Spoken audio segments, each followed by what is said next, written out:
Hey, what's up? How y'all doing today? Welcome back. What the heck is wrong with my hair? Yo.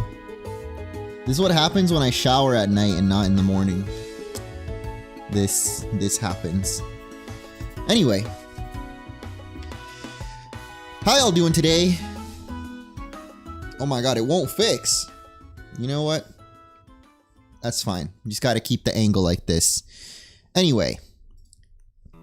Today, we are gonna be completing the early access for Pokémon Gamma Emerald. After last time, we had a bit of a unexpected, abrupt ending. Thanks to Gym Leader Brawly and his citrus berry shenanigans. So if you missed the previous stream, go check it out. Well, not right now. You're watching me live. If you're live here right now, don't go anywhere, please. But do leave a like on the stream. I would appreciate that.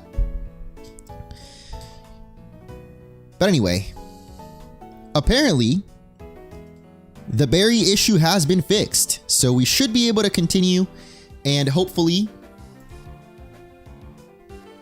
take down the third gym as well, which is where the early access ends. So I'm pretty excited. If you guys don't know, Pokémon Emerald was and still is my favorite Pokémon game. So this remake, even though it obviously needs a little bit of work still, is really, really amazing to see. Specifically when it comes to the visuals. I'm in awe every time I see some of these scenes. So welcome back everyone, hope you're excited. If you want to play the game yourself, by the way, link is in the description. You can download it for free and play it. I don't think it's on mobile yet or anything, but you can play it on a PC and maybe Mac as well. Let me see if I can get my game even loaded. I don't know what happened. What is going on? There we go. What's up, Mark Paul? What's up, Berkeley? What's up, Jones? My favorite playthrough was Shiny Gold X. Shout out to Carlos. Oh my god, Carlos. That brought back some memories, dude. Thank you so much, Jones. What's up, Cosmic Kid? Alright, let's see. What's up, Joe Ellis? And Xeon. We may go back to the Cobblemon server soon. Just stay tuned. There was some behind the scenes stuff going on with that. But hopefully will be resolved soon and we can play some more Cobblemon.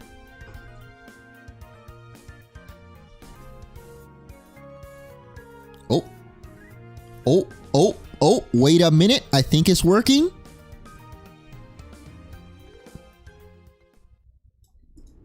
Yes. We are back, baby.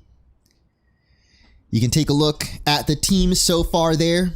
We've got Grover the Grovyle, Pooch the Poochiena.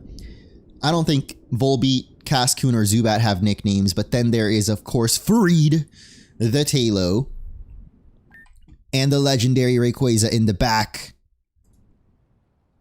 I saw there's a way to turn off all the super cool like graphic settings. I don't know what the shortcut is, but it is a way to play it if you have like a lower NPC. So I might mess around and see if we can figure that out in a second. Because as you can see, it is quite dark here in Brawly's gym. Even though apparently it's supposed to brighten up every time you defeat one of his trainers. But I don't know if that's maybe not working properly or... Yeah, because I saw in the trailer that the gym is brighter but still has those lighting effects. But let me see if there's a shortcut we can activate somehow. Or maybe it's actually on his website. I wanted to actually take a look at the website anyway, because a lot of you guys had questions last stream about the game. And so on here, you can actually read a little bit more about not just the features or the new features in it, but also the creation of it. It has 3 to 6 hours of gameplay and 3 gyms to beat. If you feel like you went through early access too fast, there's a rematch in the second floor of the Pokemon Center of every town. Oh, okay, that's good to know because after we beat the third gym, I want to go see like what kind of other shenanigans we can get up to. There's a catch though. You need the Stone Badge, Knuckle Badge, and Dynamo Badge to unlock it. Okay, so we can only do it after we've beaten the first 3 gyms. Look at this though, bro. What the? How do you get a level 40 Skarmory? That's crazy. In the overworld, there is the entire path, your lead Pokemon. Okay, I'm looking for something specific. There's a shortcut to turn on or off. Like this, here we go. Oh no, that's not it. Lower end systems experience very slow async, but it doesn't tell you how to... Okay, maybe we'll figure it out later. But yeah, you can see more about like what the features of the game here. Game Corner has been added. Oh, we gambling. We gambling once we get to Mauville City. Physical special split in battles. Some people were asking about that. We did confirm it. But yeah, it's on there on the website. One of the coolest things is that HMs, you don't actually have to teach them to your Pokemon. They just automatically work. Yeah, right here. HMs are automatic. There are hidden items, by the way. I've just sucked at finding them so far. And yeah, I think that's about the most important stuff. There's no double battles yet. We did find that out too. There's eggs. Oh, that's cool. Anyway. So, last we left off, we were trying to take down Brawly and we were having some issues. Mainly with his Makuhita, his ace Pokemon, basically having unlimited use of citrus berries. The creator, I DM'd him and asked if that was intentional, and he did say that it was apparently intended to add more difficulty to the game, but might have been a little bit overtuned, so I don't know if he's removed it now, but he did say that apparently it's been changed. So I guess we'll find out exactly how it's been changed. But I think I'm gonna still lead off with Freed, our Talo here. The only thing I don't know if is I should keep it on... Well, I was playing on hard difficulty, which has a level cap based off how many badges you have. And I think the cap for this gym is level 16, which Grover's already at level 16. So I felt a little bit weird because you can't over level to beat Brawly either, at least if you're on hard mode. But I didn't really notice that many crazy big differences between the trainer AI when you're on hard or normal difficulty. There is this though, that the EXP share doesn't work if you're on hard. So I think I'm just going to keep it on normal mode because the EXP share doesn't seem... Well, on hard mode, it's not that it doesn't work at all, but it says no EXP modifier, EXP share off. But even if you like do the switch in and out method, that doesn't seem to work either. So I'm just going to keep it on normal mode. Yeah, let's get out of this darkness, bro. Let's take down Brawly. I saw in one of the trailers too, it says each gym leader has a custom battle song. I'm trying to remember, but Roxanne's, I remember saying that it had like a rock theme to it, which, you know, she's a rock type gym leader, but I'm talking about like rock music.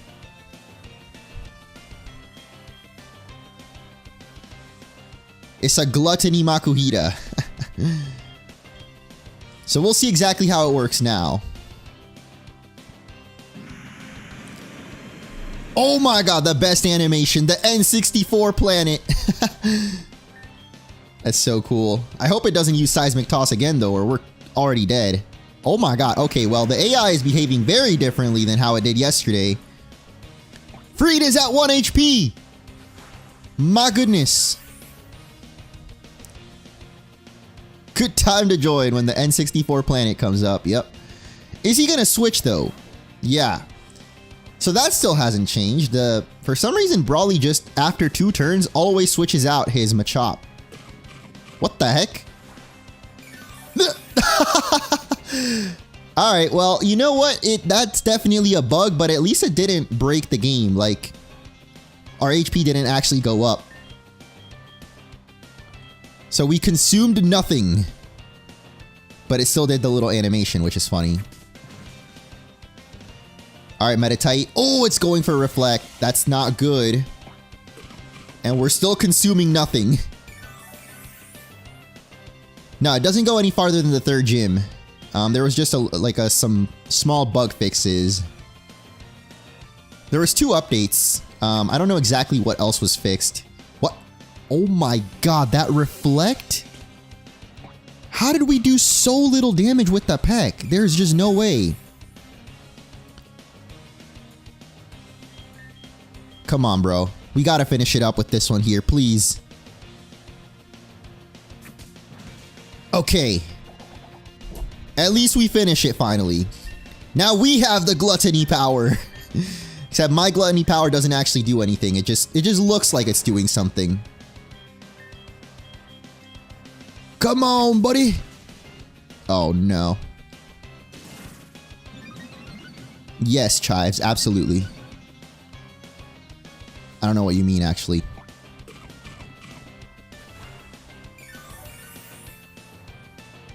The damage calculator, there is something definitely up with it.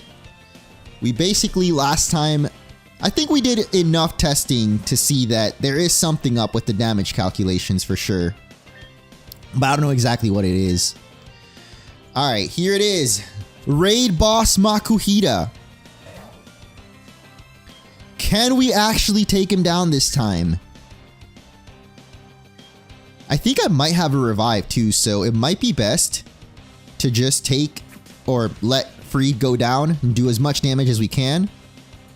The Makuhita flinches for some reason.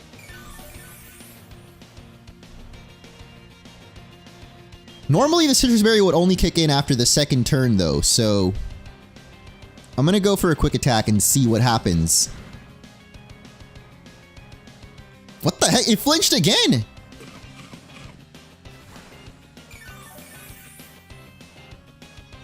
Okay, I don't know how we're flinching this Makuhita, but there's the Citrus Berry.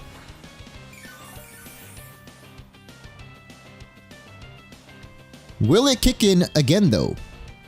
I don't think it should. Maybe it'll do the effect like what's happening with our Talo. But it shouldn't actually heal it anymore. Oh, there we go. Makuhita actually hits this time. Oh, we're... Okay, well, we're dead. Yeah, I don't know why it's flinching. That definitely should not be happening. It ain't easy building a game from the ground up, though. So, honestly, like, for being an early access still... If this was the final game version and all of these bugs were in it, I wouldn't be...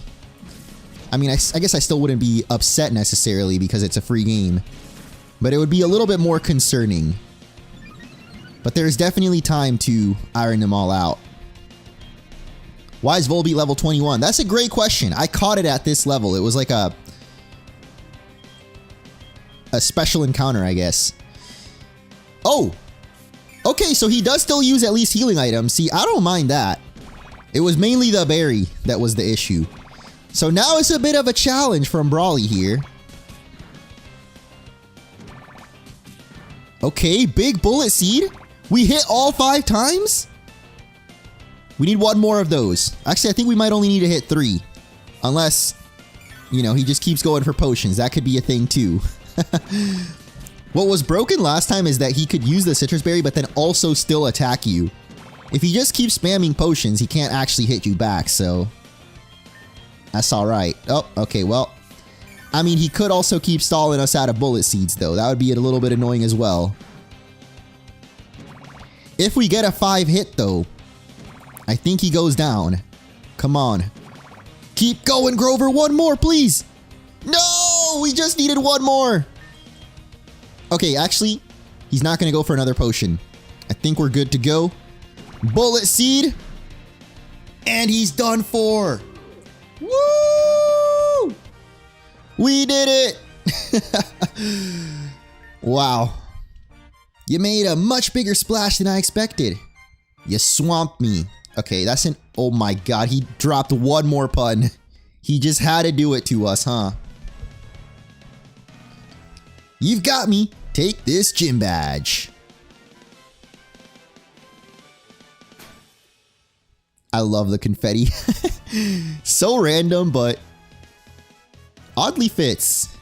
The Knuckle Badge makes all Pokemon up to level 30, even those in trades, obey without question. And you'll be able to use the HM Flash. So now we could actually go through that cave. Though I definitely need to get some repels first because we were having a bit of a rough time in that cave earlier.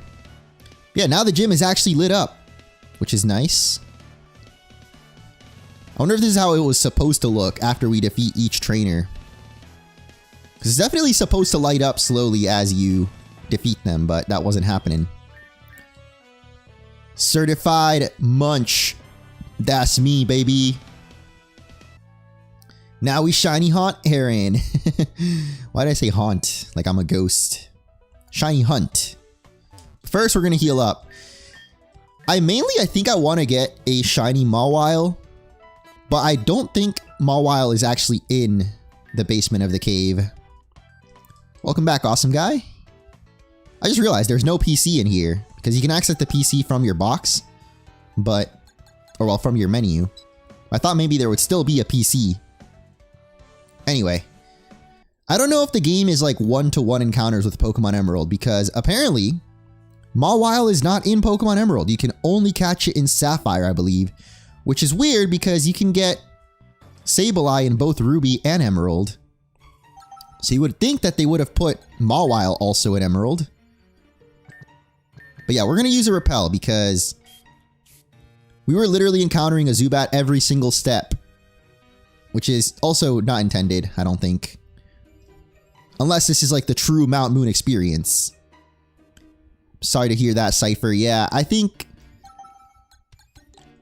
I might petition for the soft reset button to be changed because it's way too easy to accidentally press him. It's like these two buttons, at least on my controller, it's just those two. So it's like very easy to like if you're holding down the run button and like you accidentally just, you know, hit both at once.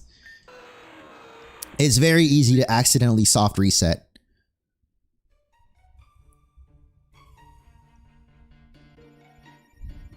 Okay, now we can actually get through this cave. Oh, it actually tells you how many steps are left in the repel. Wait, that's kind of cool, look. I like that. I don't know if I have that setting on of like the repel automatically keeps going. If repels should automatically dispense when moving around. Okay, yeah, let's turn that off because I want to actually encounter some Pokemon after my first repel runs out. This cave, by the way, absolutely impossible to get through without Flash in this game. Unlike in the original game where you could kind of maybe see a little bit and still navigate. With the lighting effects of this game, it's practically impossible. We got an Everstone. Cool. Yo, should we just do no cam? Low key for the immersion? Maybe for the nostalgia too? Those of you guys that watched me a long time ago, you might know I didn't used to do webcam at all. Or face cam or whatever.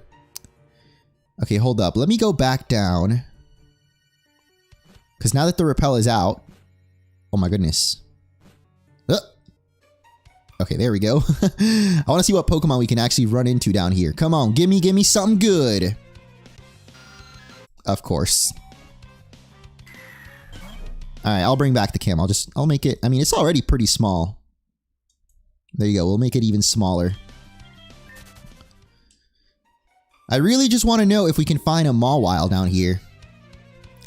Good morning, Jirel. How you doing?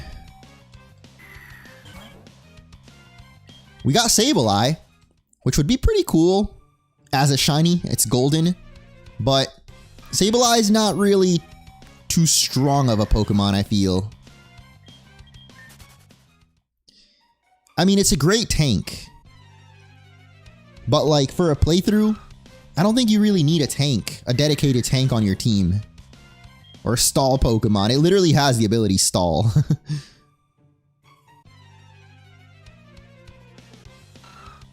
I'm gonna just keep checking. Like, if we can find a Mawile, then we'll go for Mawile, but...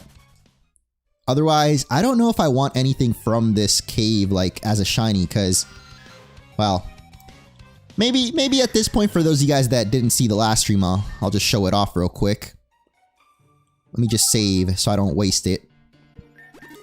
But we got this special item called the Mysterious Flower.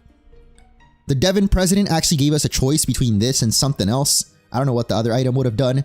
But this Mysterious Flower as you might be able to guess from the sparkles there. What the? Okay, well, I don't know what's wrong with that Abra sprite, but it guarantees that your next encounter will be a shiny. And honestly, I'm kind of down for a shiny Abra. Hold up. If we can actually get it, that is. Even though the sprite, I think, might be kind of messed up. It doesn't look shiny, does it? Am I tripping? Like, is shiny Abra just slightly brighter? Now I need to look this up. Alakazam. Shiny. Okay, I know that as an Alakazam, it's pink. But I guess as an Abra, yeah, it's just a slightly brighter color. So, I mean, it'll look cool as an Alakazam. But then again, we have to trade to get it. And I think this game actually does support trades online. So I would just lose my Abra. Oh, well, my Alakazam. What do you guys think? Should we keep it or soft reset? Go for a different Pokemon. I feel like it's not a great shiny, TBH, even as an Alakazam. Like, it's just pink. Yeah, I'm gonna reset. I started watching during Legends Arceus, so the face cam has always been there for me. Oh, interesting. I guess I'm used to being a bit of an unk here in the Pokemon space, so I would say most viewers have been watching me from like an older era than that, but I forget. There's always new people joining along, especially nowadays with me playing so many different fan games. Alright, we're just gonna keep going until like we reach Steven, and if I happen to find a Mawile, then there is hope. If there's no Mawile, then I'm just gonna keep saving my Mysterious Flower for a better Pokemon. You get the Mysterious Flower from the Devon Court President after beating the first gym and rescuing Pico from the clutches of Team Aqua. He'll give you a choice. Either the Devon Dividends, which I think would have just been more money, or the Mysterious Flower, which is what I chose. Speaking of Devon Corporation, it's time to meet Mr. CEO. Steven's room. What? It's literally called Steven's room. Oh wait, I forgot. I had originally put my webcam a little bit down because when you enter a new area, it has like a little pop-up that looks kind of cool. So hold up. Let me move myself down a little bit again so you guys can see that. Okay, yeah, we need to go a little bit further down. Hold up, hold up, hold up. We'll put myself here, actually.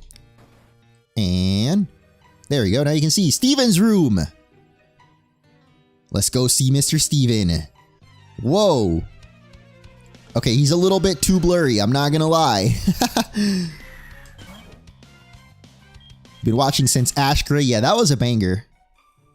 I want to replay Ash Gray. Like, honestly, Ash Gray, like, I've been noticing that they've been remaking old Pokemon ROM hacks recently. Ash Gray needs to be at the top of the list for next ROM hack to get a remake. Like, especially on the, like, DS style. Man, that would be a banger. But yeah, you can thankfully mess around with the settings, turn off the depth of field effect. So now we can actually see the sexiest champion in all of Pokemon. I'm sorry, Cynthia. My name is Steven. I'm interested in rare stones, so I travel here and there. A letter for me? Take it! Take me! I mean, what? You went through all this trouble to deliver it. No, do you think? Let me see. I'll give you this TM. It contains my favorite move, Steel Wing. Your Pokemon appear quite capable. If you keep training, you could even become the champion one day. That's what I think. I gotta hurry along. Bye! Hello, Vi. Please don't spam hello. I would say hello to you. No need to spam. Look at this. What the heck? I don't like the way that Rayquaza's eye is glowing. It's a little bit scary. A mural appears to be of a legendary Pokemon with glowing rare stones embedded into the design. Very interesting. You can see Latios and Latias there too. But no Groudon and Kyogre. We did see Groudon though outside in another cave.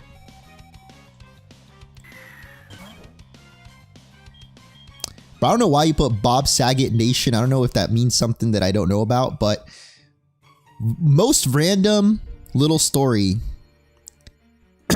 When Bob Saget passed away, I happened to be in Florida. Like, oh my God, what happened to my voice? So I was in Florida on vacation and we saw the news literally when it happened, like me and my wife, and we happened to be literally in the hotel, like 2 hotels down from where he was staying. Just a random coincidence. R.I.P. Oh yeah, someone said to teach Freed Steelwing. Yes. Let's get it. Is Nuzlocke possible? I mean, Nuzlocke is possible as long as you believe. There's not like a built-in mode, if that's what you meant to say. Loved him in How I Met Your Mother. What? I think you got the wrong show. Remember Solar Light and Lunar Dark? Yes! That was a fun one as well. What do you think started the Steven and Wallace ship? I have no idea. I've never been a big, like that big into ships though. I'm more of an airplane kind of guy. Ships take too long, you know what I mean? Why'd you stop Yokai Watch 2?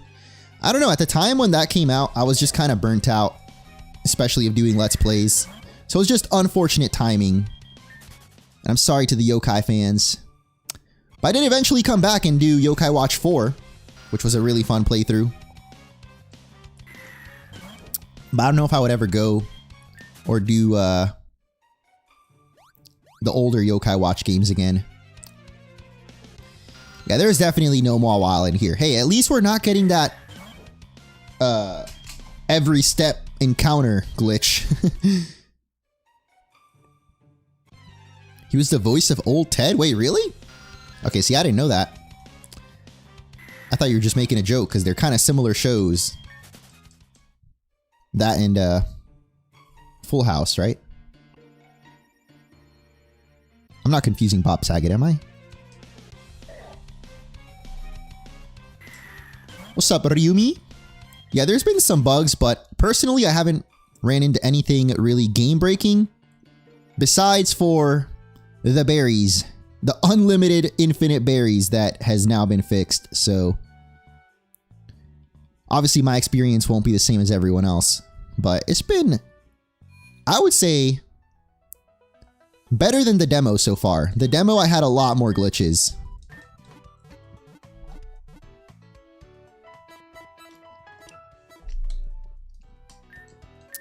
Dang, Victory Road? You don't get Mawile till Victory Road?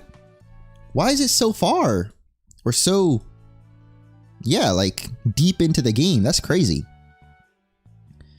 I think we could actually get a fishing rod in this town, no? Oh! Literally the guy I talked to. I hear you like fishing. I'll give you one of my rods. Everyone in this town is a little sus. I don't know how I feel about this. Or maybe it's me. Maybe I'm bringing the sus energy. But yeah, I'm down to try some fishing. I love this theme. This is maybe like one of my favorite route themes in all of Pokemon. Alright, how do we actually use it though? No, I didn't mean to do that! I've wasted my flower, unless maybe... Oh my god, I'm gonna have to redo that. No. Okay, wait. If I can at least use the old rod... Oh, it says press F to use. Oh. Okay, look, if we can get a good shiny here, but let's be real, it's probably gonna be a Magikarp. Oh! Oh my god! You know what, chat? I'ma keep it. Whatever. Gyarados ain't that bad, at least. I know it's like one of the most generic shinies because of the red Gyarados from Gen 2, but... What? Are you kidding me, Magikarp? There's no way. Oh yeah, we have this ball too that works better on shinies.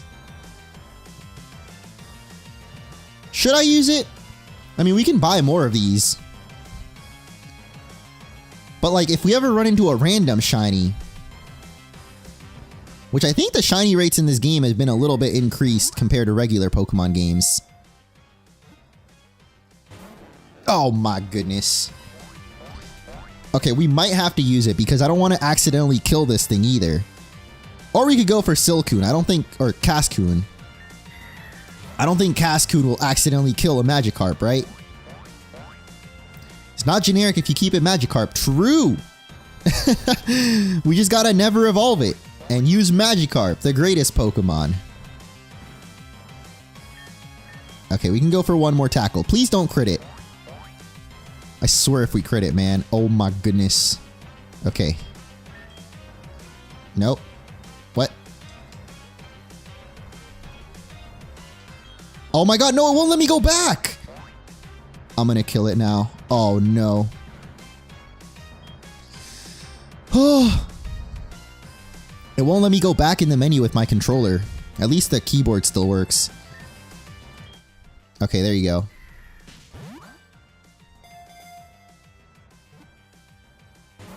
Are you serious? How? How is the Magikarp not catching, man? Please.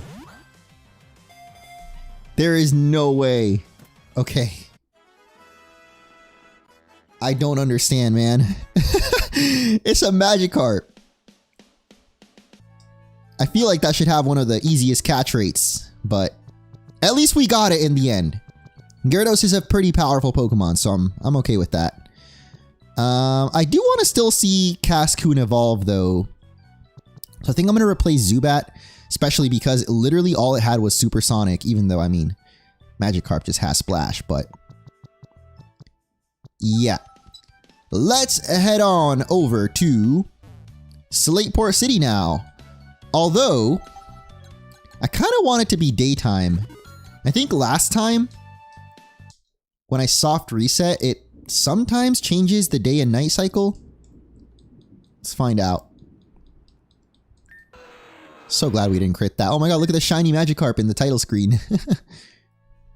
Hey, look at that. It did work. Nice. Ahoy! Let's set sail, my friend, to Slateport. Look at Pico go! The beautifulest of all the birds. And we're here! No. I thought he was gonna give us a little intro to Slateport City, but nah. Mr. Briny got nothing else to say. Pokemon at the same level may not always have identical stats. Really?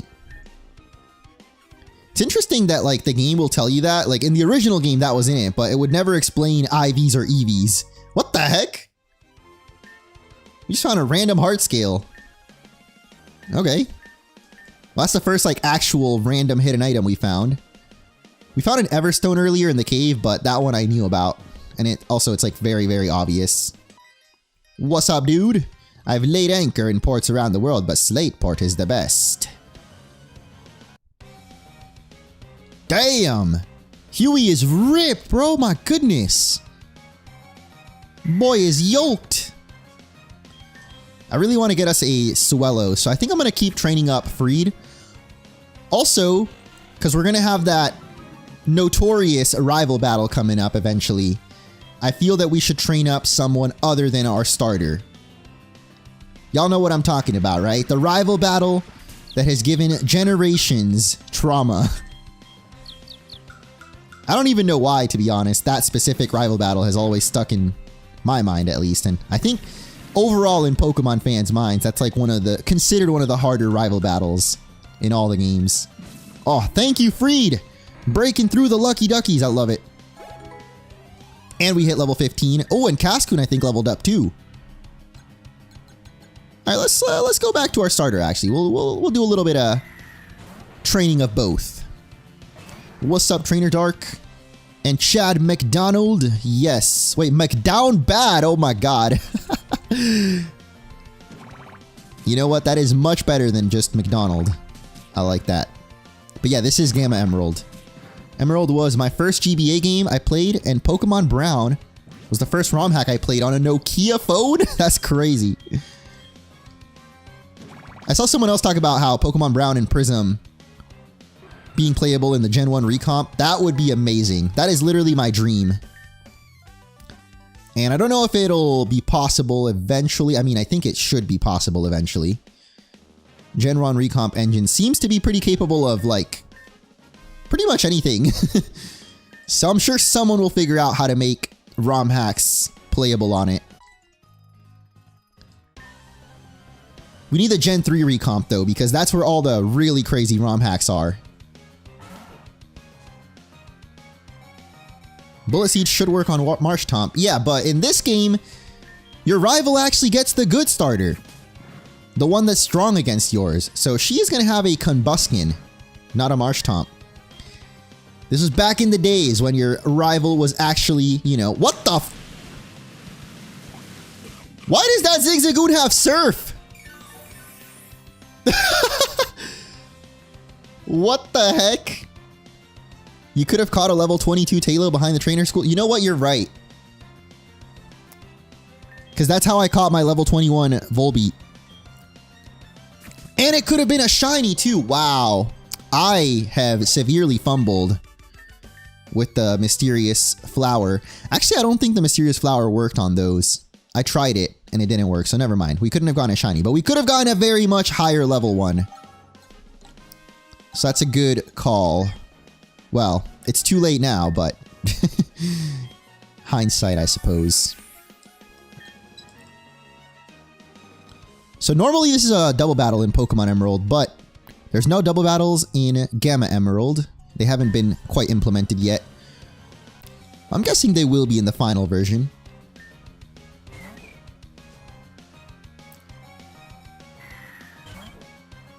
Azuro is always such a weird Pokemon to me. In general, baby Pokemon, like, I guess you could argue none of them needed to exist. But a lot of them are cool. Like Elekid, Magby. But Azurill is just like so random. Like, did Meryl really need a baby form? It looks cute though, don't get me wrong. I do like how it looks, but compared to some of the other baby Pokemon, I'm just like, why? Like Bonsley, Mr. or Mime Jr., those are cool. What about Why Not? I mean, does Why Not get a pass? I think Why Not gets a pass, actually. I like Why Not. Why not? You know?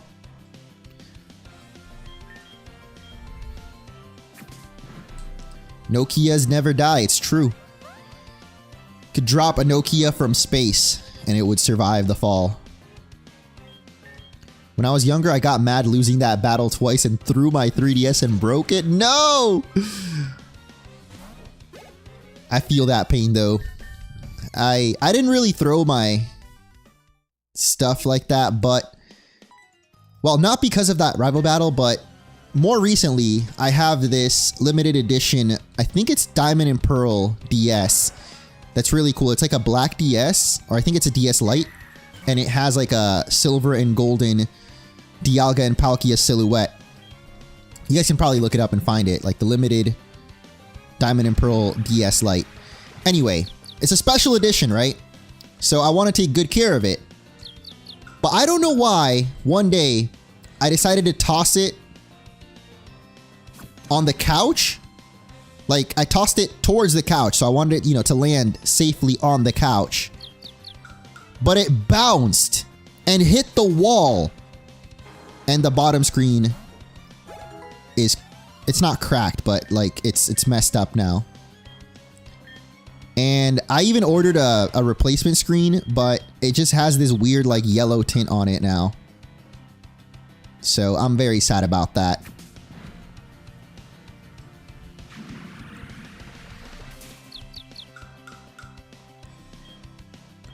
How about you guys though? What baby Pokemon do you think? If you had to eliminate one baby Pokemon from existence, which one would you pick?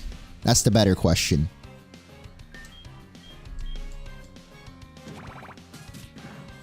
Yeah, I would always take a new evolution over a baby form. I guess that's why I find baby Pokemon weird. Like, I don't think that they deserve to exist, of course. But, like, people, for example, ask for a baby Tropius. I'm just like, what would that serve? Other than, like, okay, I guess that's cute, you know? But, like, I would much rather have a Mega Tropius or a Tropius evolution than a baby Tropius. Bye, Toxel. Why are we eliminating babies? Because... never mind. I'm not going to say anything about that. It's a hypothetical, alright? No babies will be harmed in the process of this stream. I promise. I promise. They're all too cute. Smooch 'em. Yeah, I'm not going to lie. Smooch 'em kind of ugly. But I mean, so is Jinx, so... I don't know, I think personally I would do Azurill. I'm sorry, Azurill. Meryl and Azumarill are already cool. We don't need... I mean, like, it's... Again, the design is fine, but I like Toxel, though. Mainly because it came out at the same time as Toxtricity. And also the fact that you can get the 2 Toxtricities. It's a unique Pokemon line. Also, I didn't even know that Toxel was considered a baby Pokemon until way after the fact. Like, way after Scarlet and Violet came out. And I was looking up the list of baby Pokemon. I saw Toxel. I'm like, what? Does Lucario really need a baby? That's my question. Riolu's cool, though. I mean, I don't know. I guess the ones that are introduced in the same generation as the Pokemon, I think are fine. It's mainly the ones that they added later on.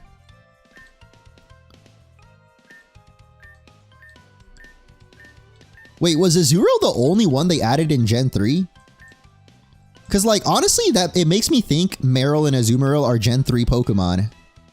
But Meryl and Azumarill were in Gen 2. And then randomly in Gen 3 we got... Oh wait, why not, right? Why not is also Gen 3. Were those the only 2? Oh, the contest hall is still being built. You can't enter this. It's off limits. It's not ready, so beat it. Dang. Okay, MJ. That is kind of cool, though. I love that the dev added these little workers up here. I wonder if contests will eventually be implemented. I mean, this wants to be a faithful Emerald remake for the most part, so I'm going to guess that they'll have contests in the final version. We got Team Aqua over here lined up. I think we need to go deliver the Devon parts before we can actually do this, though, but I'm curious what they say. Quit pushing! This is the line, can't you see? Alright, guys. I am becoming a Team Aqua Grunt. It's official. We're just gonna stand here for the rest of the playthrough. We don't need to beat the game, it's fine. Everything's fine. Anyway. Yeah, I know there's rumors about a Tropius baby form, but I'm just like... Oh my god, jeez, that scared me. Thank you so much, Crimson Knight! And welcome to the Munchie Bunch! I'm cutting the line, nah. I deserve to be in that spot. Wait, what the heck? Yo, wait, who it? Oh my god, I think I know who this is. All that water and not one drop of it obeys me. Yet, I will take this world. Not today, for I am waiting on a boat. But I will take it. No one can stop me. Why is he giving Volo? Is it the music? The music's kinda snapping. You've been standing there for some time. How much of that did you hear? All of it? Well, naturally, splendid. I am Lucius, sovereign of the Red Oath, warden of the Ashen, is this guy like a role player? The oceans and beyond will be my domain. You look like a trainer. I'm between contracts and in the mood for some pay. I cannot relinquish a boat yet, so I shall battle you to pass time. Wait, what? What? Oh my god, we're cooked. So I am 99% sure. Why is he level 37?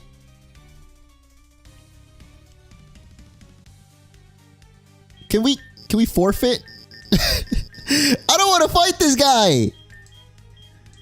I was about to say though, this is I guess not a self-insert because of the name, but it's an OC, I guess, based off the creator of this game, Undream Panic, because this is literally his profile picture on Twitter.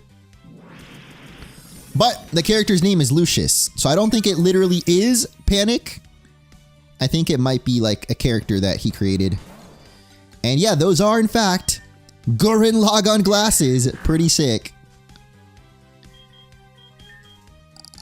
No, we're not doing a Nuzlocke. I did try to Nuzlocke at the beginning, but then we ended up losing at the first gym leader, so sadly we're just gonna have to take the L, because I didn't save before fighting him either. Oh my god, that's a big crit. Why is bro just spamming Surf though? That's kind of weird.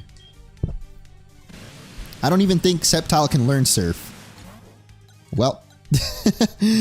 Magikarp, you've got this, bro. Come on, I believe in you. Oh my god, does that mean it's gonna take us all the way back to like the Dewford Town Pokemon Center? No.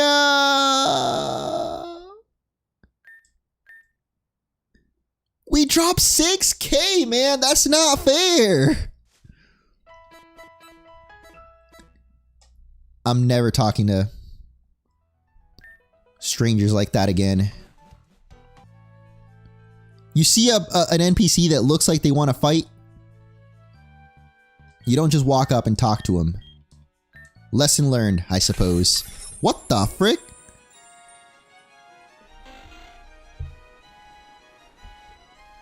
Pause? What is happening? Oh my goodness. Crimson Knight, thank you so much, dude. Is that 10 gifted subs? Jeez. Alright, bro. I think it's time we bust it out for this special occasion. It's been a little while, but I think this warrants the occasion.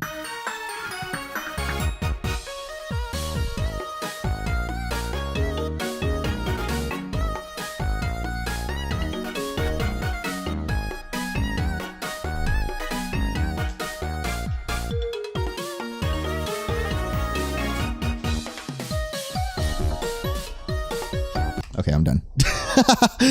Thank you, though, Crimson. I appreciate it. And congratulations to everyone that just got free subs.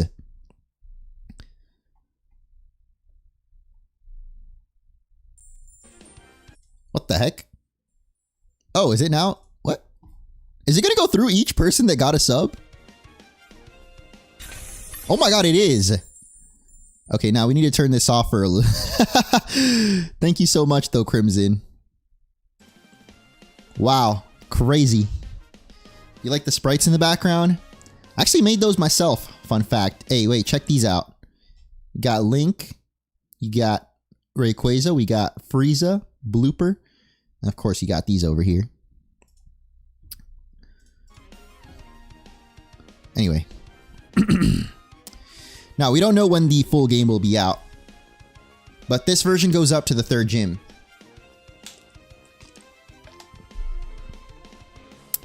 If we can make it to the 3rd gym, man, I don't want to be running into more trainers like that.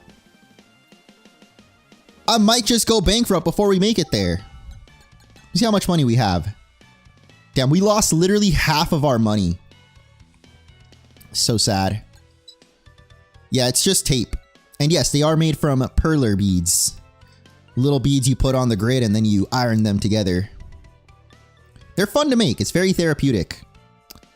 Recommend checking it out if you're into arts and crafts or you just want some cool wall decorations. They're fun. Anyway, this is not the dock I was looking for. Bro, I cannot believe this dude. Just sitting here aura farming. And then destroying our whole existence. You know what? I'll bring Magikarp out. I think Magikarp needs needs to stretch those fins. Ooh, and I just noticed. We can actually evolve our Cascoon now. Let's do it.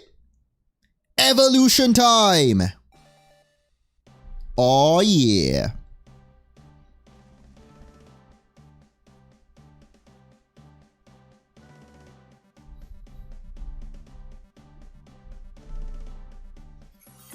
Boom!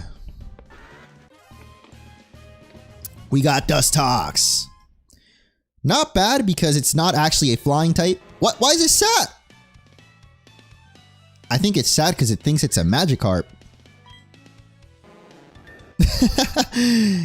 Yeah, for some reason, there's a bug where if you evolve a Pokemon while you have something out, your following Pokemon becomes the one that you just evolved. I think we can fix it like this. There we go. Okay, it's not sad anymore. It just sneezed. But Dustox at least is not flying type, so it shouldn't be too bad against the electric gym. I still don't know if I'm actually going to use it because I don't know. I feel like there's something up with the moves too. Like if you can see here. Oh wait, actually? No, maybe this one's fine.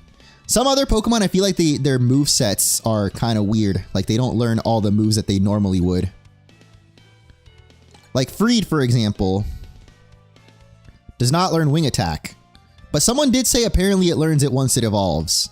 So we'll just wait and see.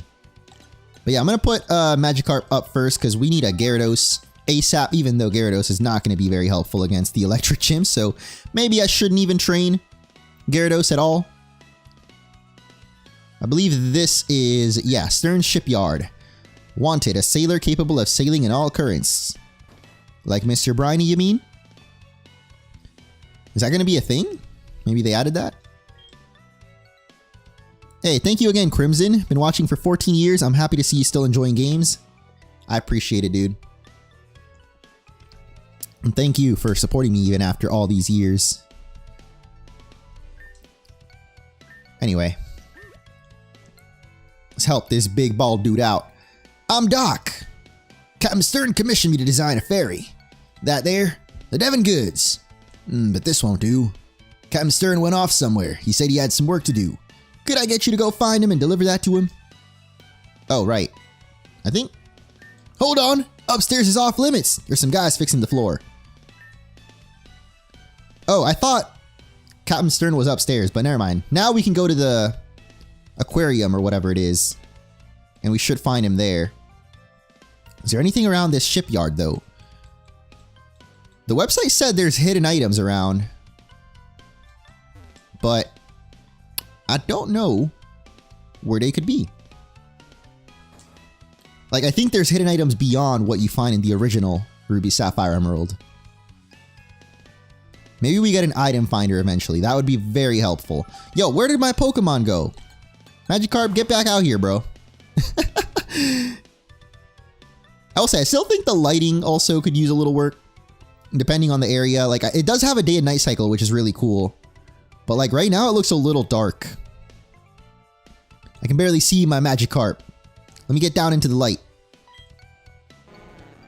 Lost in thought. Yeah, I would expect so with the Magikarp.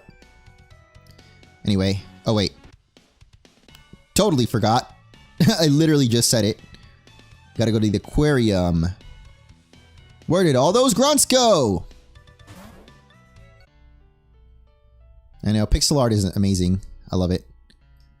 I don't think it's nostalgia either, because I've seen... Well, there's, like, a lot of modern games use pixel art. And also, I've just seen, like, people that started off with the 3DS or even Switch era of Pokemon that can also appreciate and maybe even prefer the pixel art Pokemon games. So it's definitely just an aesthetic thing And there's people that can't do pixel art. They're just like, ugh, what am I looking at? I don't get it personally, but anyway. What do we got here? Is that the submarine that collapsed with the Xbox controller? Submersible pod. Oh, that's the James Cameron thing. And then we got the SS title. A scale replica of the ship under construction at Stern's Yard. I thought it was going to be the SS Anne. I guess that makes more sense. If you're looking for Stern, that would be me. Those must be the parts I ordered. Thank you. We can prepare our exploration now. Or expedition. I'm telling you, dude, the encounter themes are so good. Hold it! We'll take those parts. Who are you people? We're Team Aqua. Our boss wants those parts. Shut your yap and fork him over. Like, low-key, I feel like some of the encounter themes are better than the actual battle themes. And by encounter themes, I mean like before you fight the... What the heck? Yo, the other grunt is in the background. Okay, that's awesome. That is really cool. Even though it's not a double battle, I mean, you can see. Can definitely have two trainers on the scene.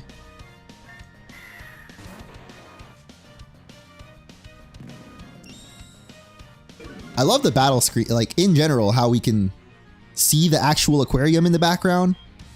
We got dynamic battle backgrounds. Love that. The game will update if you have the launcher. I don't know how to update it manually. I guess you would have to re-download it. But if you have like the Game Jolt launcher or the Itch.io launcher or app or whatever it's called, then it will automatically download the update. The other guy was just vibing, yeah. I'm guessing it's his turn now, yep.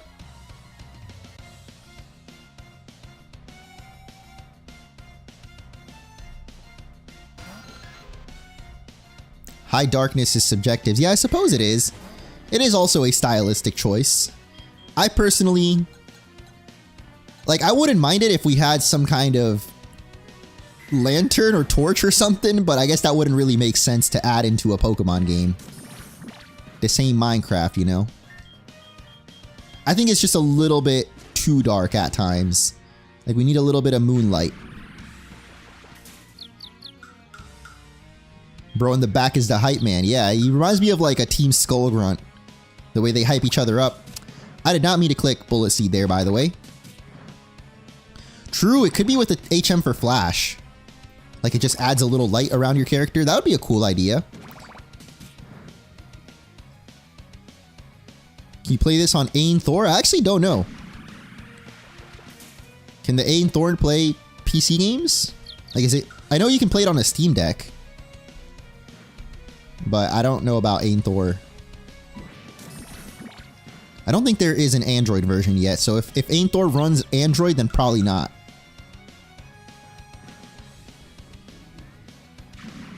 Oh no!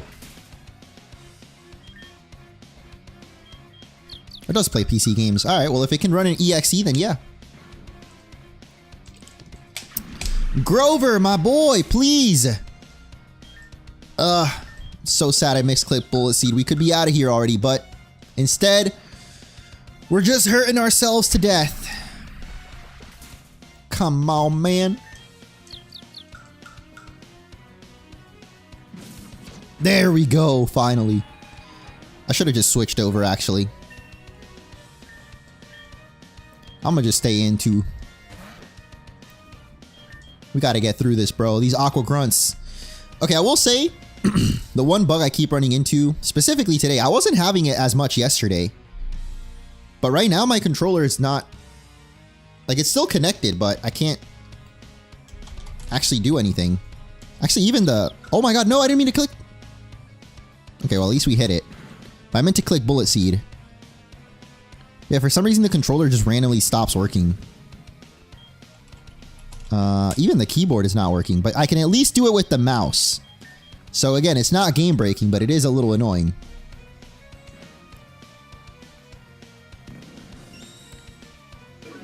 I don't know what to do about the game crashing. Sorry, Kenan.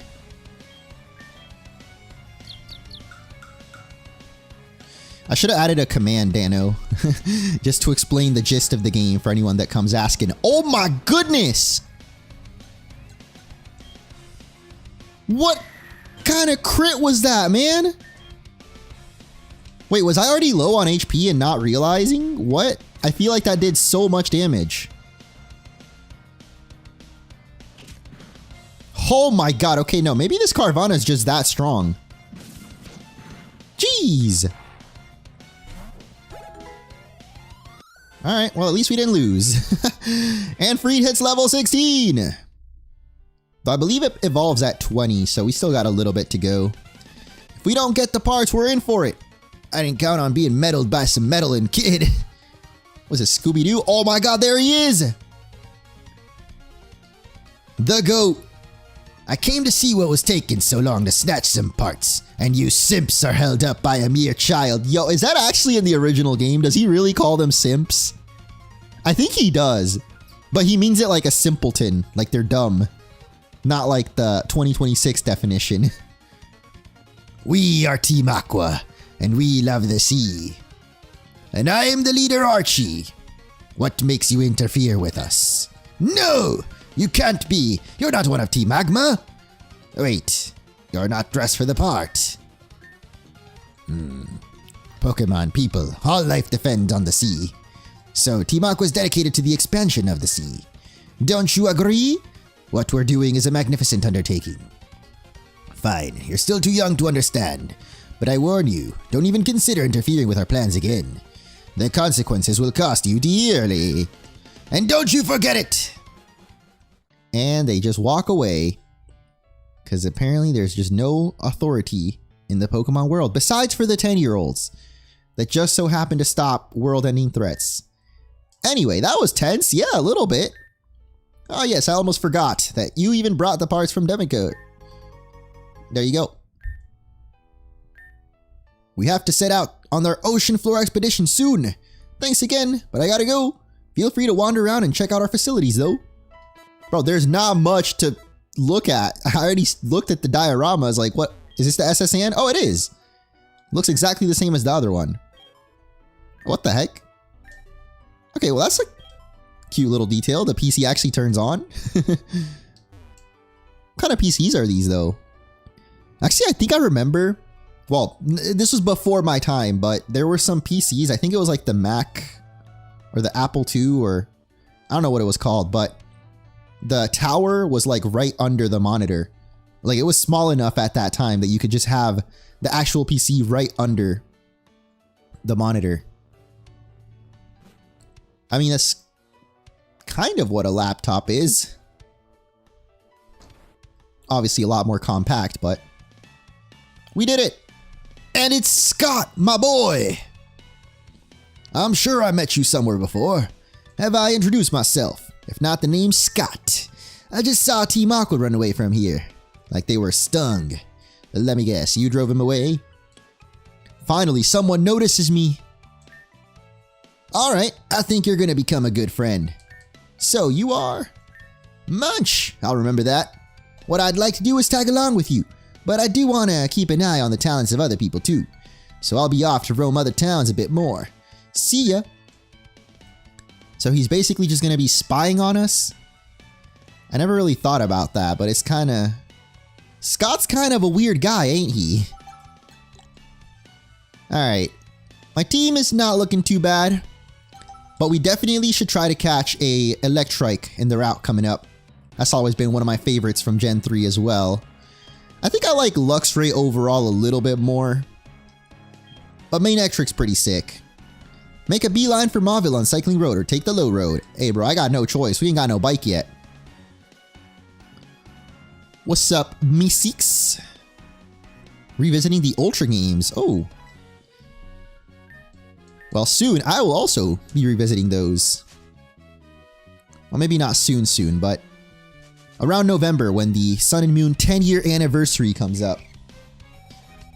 What the? Why is this plus a level 4? Anyway. What the heck? Wait, this is so cute. The music.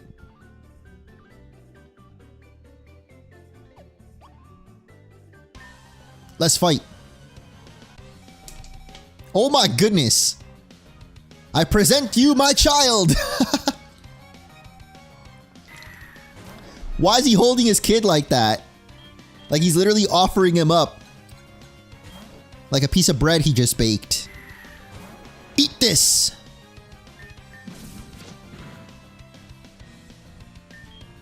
Anyway.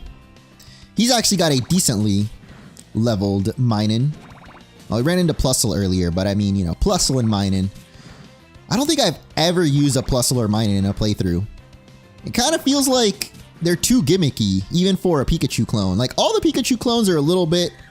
I mean, actually, in the recent generations, they've made more of an attempt to make them actually usable. But Plusle and Minin are maybe, like, the weirdest of them, because you kind of need to be in a double battle for them to be any good. So, probably not going to be using... What the heck? I already have Pursuit. Why am I learning it again? Okay. I guess I'll replace Pursuit with Pursuit. Awesome. And he's also got a Plusle. Okay. We're just going to stay in. Let's try to catch a ground type. Are there any ground types before Wattson? Like, we surprisingly haven't ran into even Geodude. In the Granite Cave, there was only Aeron, which is Rock and Steel, I believe. There weren't Sandshrews either, so... I don't think we can get Trapinch either until after Wattson.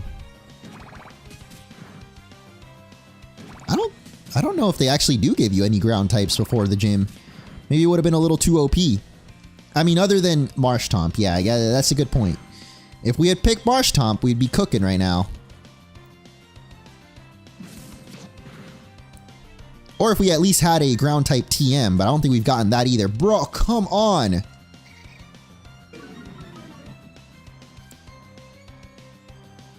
Can't believe this, man. Oh my... I cannot believe this, bro. Is that 4 turns in a row? There's just no way. Okay, yeah, keep using Thunder Wave, buddy. No. Oh wait, what? We still hit it. It says I'm paralyzed, but we still hit the bull. Okay. I guess we weren't fully paralyzed. It just... That was the text from when we got paralyzed or when we got hit by Thunder Wave? I don't know. At least we were able to get through that. Yeah, that's a good call, Whiskey. Especially because by the time the full game comes out, a lot of the bugs right now will be ironed out. And maybe even available on more devices. Though, I'm not really sure how difficult it is for the game to get, like... Would you call it ported? I guess it's like, yeah, like from PC to Android or other devices like that. Anyway, I'm going to go ahead and save. I need to send a text message real quick, so give me a second, guys. I'm going to just be standing right here. Wait, where's my Magikarp? Get out here. There we go. Alright. Give me 1 second. Well, like a minute.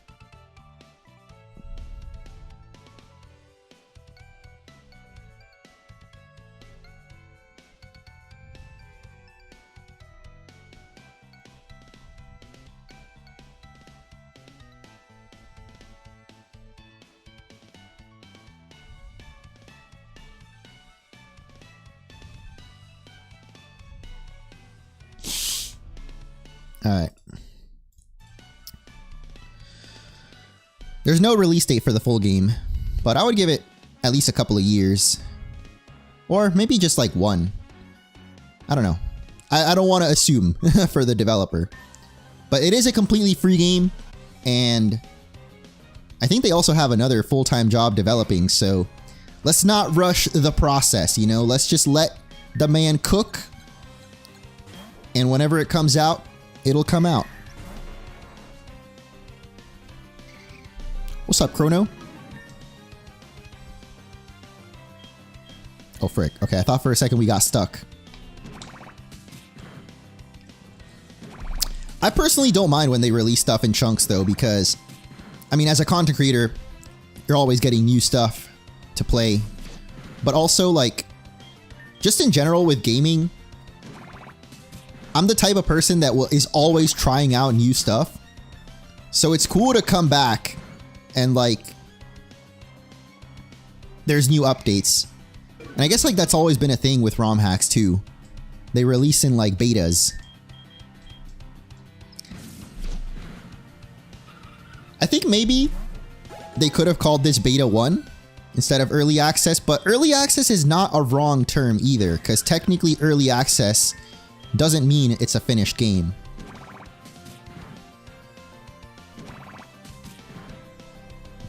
Or a finished story. So it's not wrong, it's just I think maybe beta would have been more, for Pokemon fans, make more sense. Or like, you know, you think of ROM hack betas, you're like, okay, so it's like part of the game.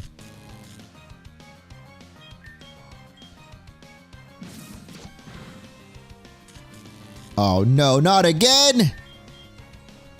Please! What did Infinite Fusion call their first thing, actually? I think they just called it Part 1, maybe? I'm not sure. But it's actually interesting that Infinite Fusion 2 came out very recently, and it also goes up to the 3rd gym.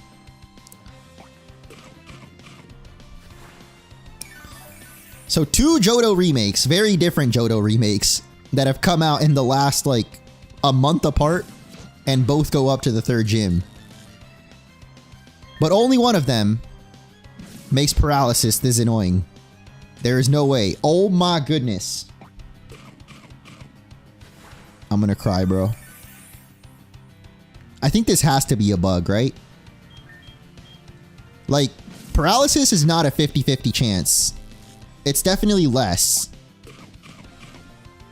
What are the chances of paralysis triggering in Pokemon? It's a 1 in 4 chance, 25%. Meaning you have a 75% chance to attack. So there is no way that we're not attacking for 5 or 6 turns in a row. Like, yeah, no, this is not, no, it has to be bugged in some way. So I might just switch over to, I mean, we can't really go for Talo though. Come on, bro. If we don't hit this one, and we're eating nothing too. That bug I don't really care about because it doesn't actually affect the game. But paralysis is pretty tough. Rough. Oh my god, I can't go back now either. No! I mean, maybe we just quick attack? Oh my god, we're at 1 HP. No! Grover! Oh wait, what? Is it Bullet Seed? Because both times now, when we go for Bullet Seed, it doesn't work, but then when we go for Quick Attack, it does. Alright, I'm gonna Super Potion up.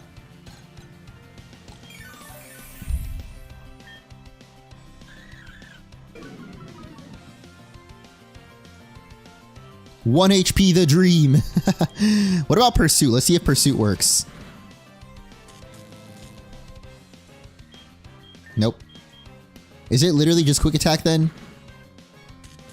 What's up, Lester? Welcome back. Yeah, I mean, I guess we're just getting unlucky. There we go, finally. My goodness. I feel like it's the opposite. We have like a 10% chance. No! The Bullet Seed! Oh, there we go. Finally. Okay, bro, I am over paralysis, man. We need a ground type ASAP. Or at least a electric type. So you know what? Let's go get ourselves an Electrike right now. That's like some Gen 1 sleep kind of paralysis right there. Y'all know about like how broken sleep was in Gen 1? I think your Pokemon was like guaranteed to be asleep for at least 3 or 4 turns. And I think when you break out of it, you still can't do anything on that turn. It was insane. The shiny carp, that's right. Gen 1 freeze, I'm not familiar with the Gen 1 freeze. How broken was that? Yo, what's up, Panic?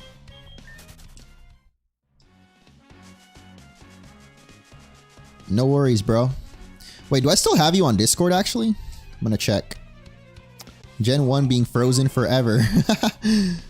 Hey, new Pokemon discovered. Not the one I'm looking for, though. Yo, W's in the chat for Undream Panic, please. If you guys don't know, that is the developer of this game. And man has been putting in the work.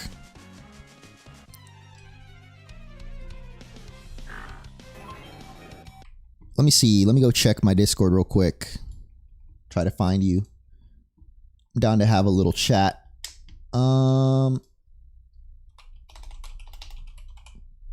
Are you ready now? Let me know. Oh wait, I guess I can.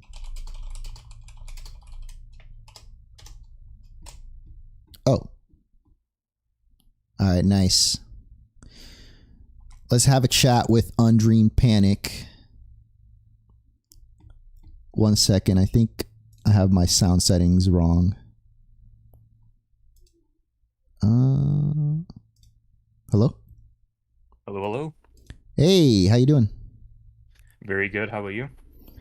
Good. I'm enjoying the game so far, you know, despite the the bugs here and there. Yeah, it's I try my best to make sure there weren't any, but yeah, some slipped through the crack. Yeah, but I'm hoping at least they're not like game breaking, right? Like some things may come up weird, but yeah. Yeah, that's what I've been saying so far, that other than the berry thing I brought up, which isn't game breaking, but it was kind of like it halts your progress for some people. But I haven't personally found anything that like legit breaks the game yet.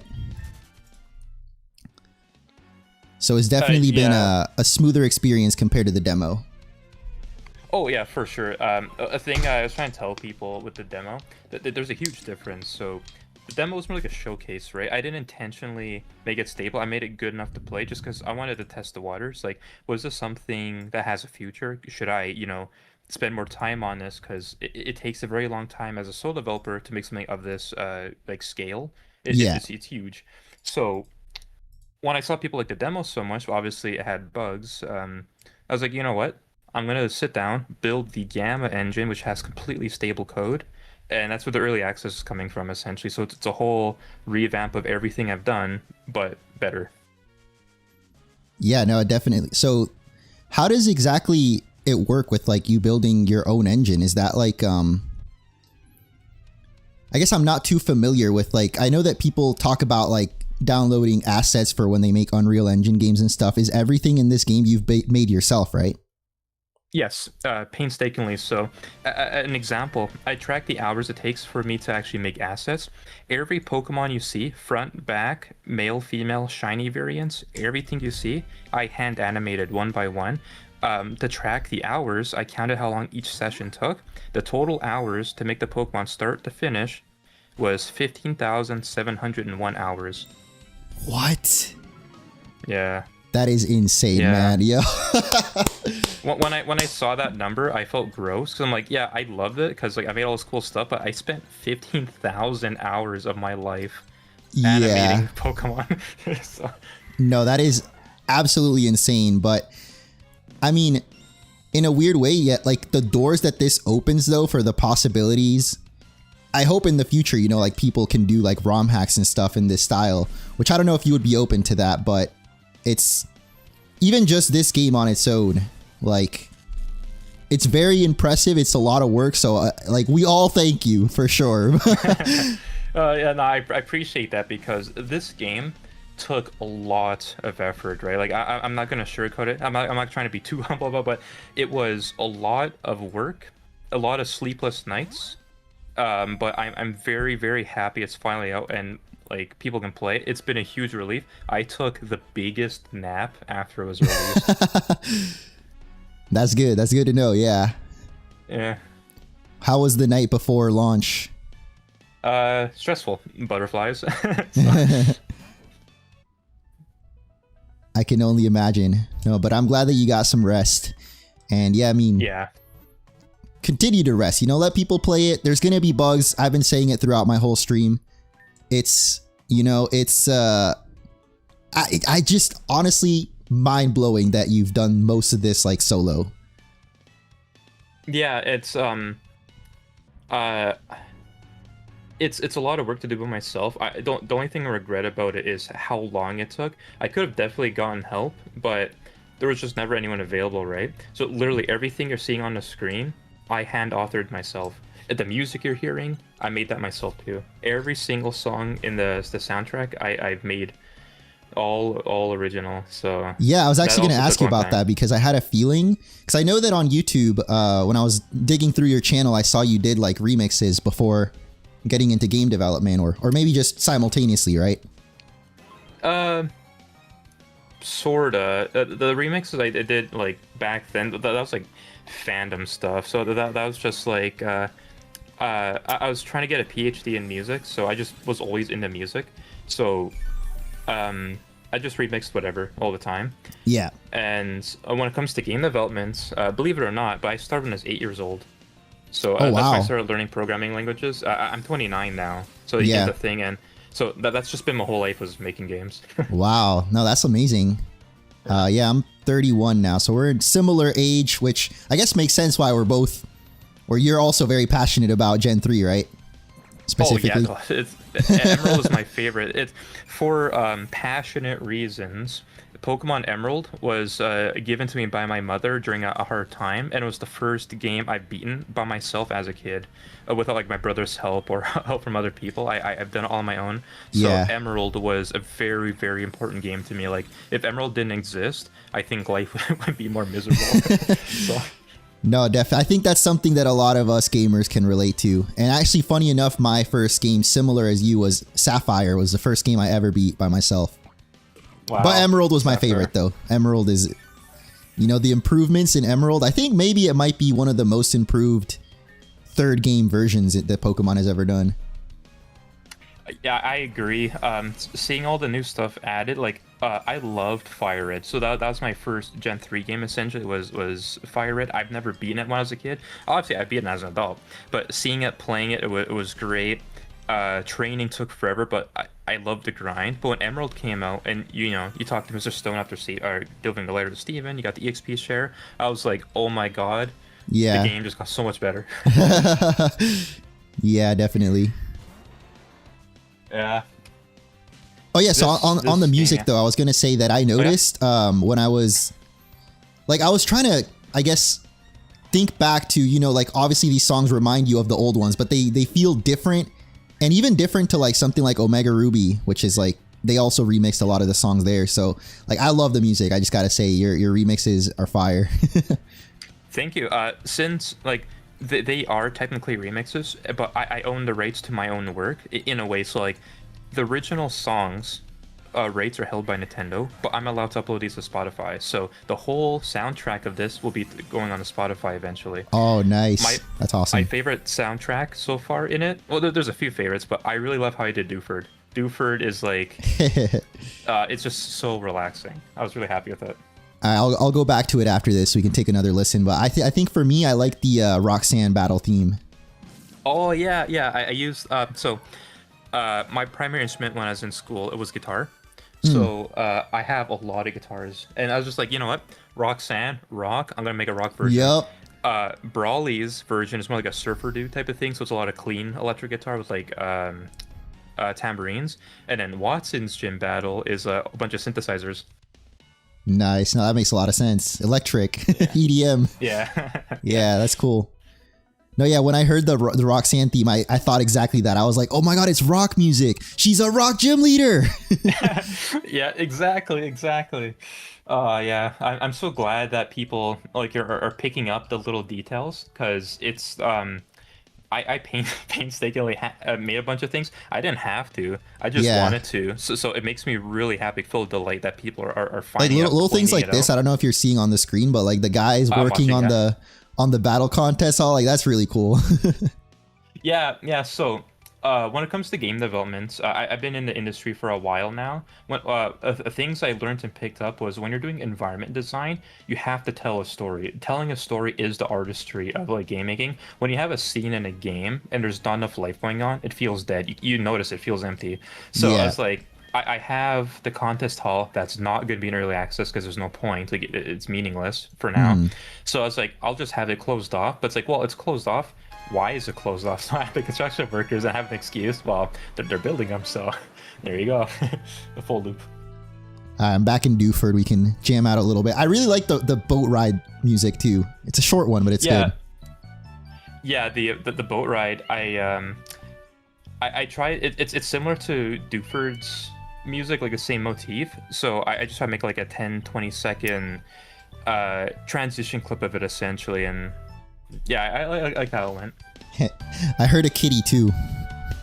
Oh yeah, no, that's Smokey. Hey, Smokey.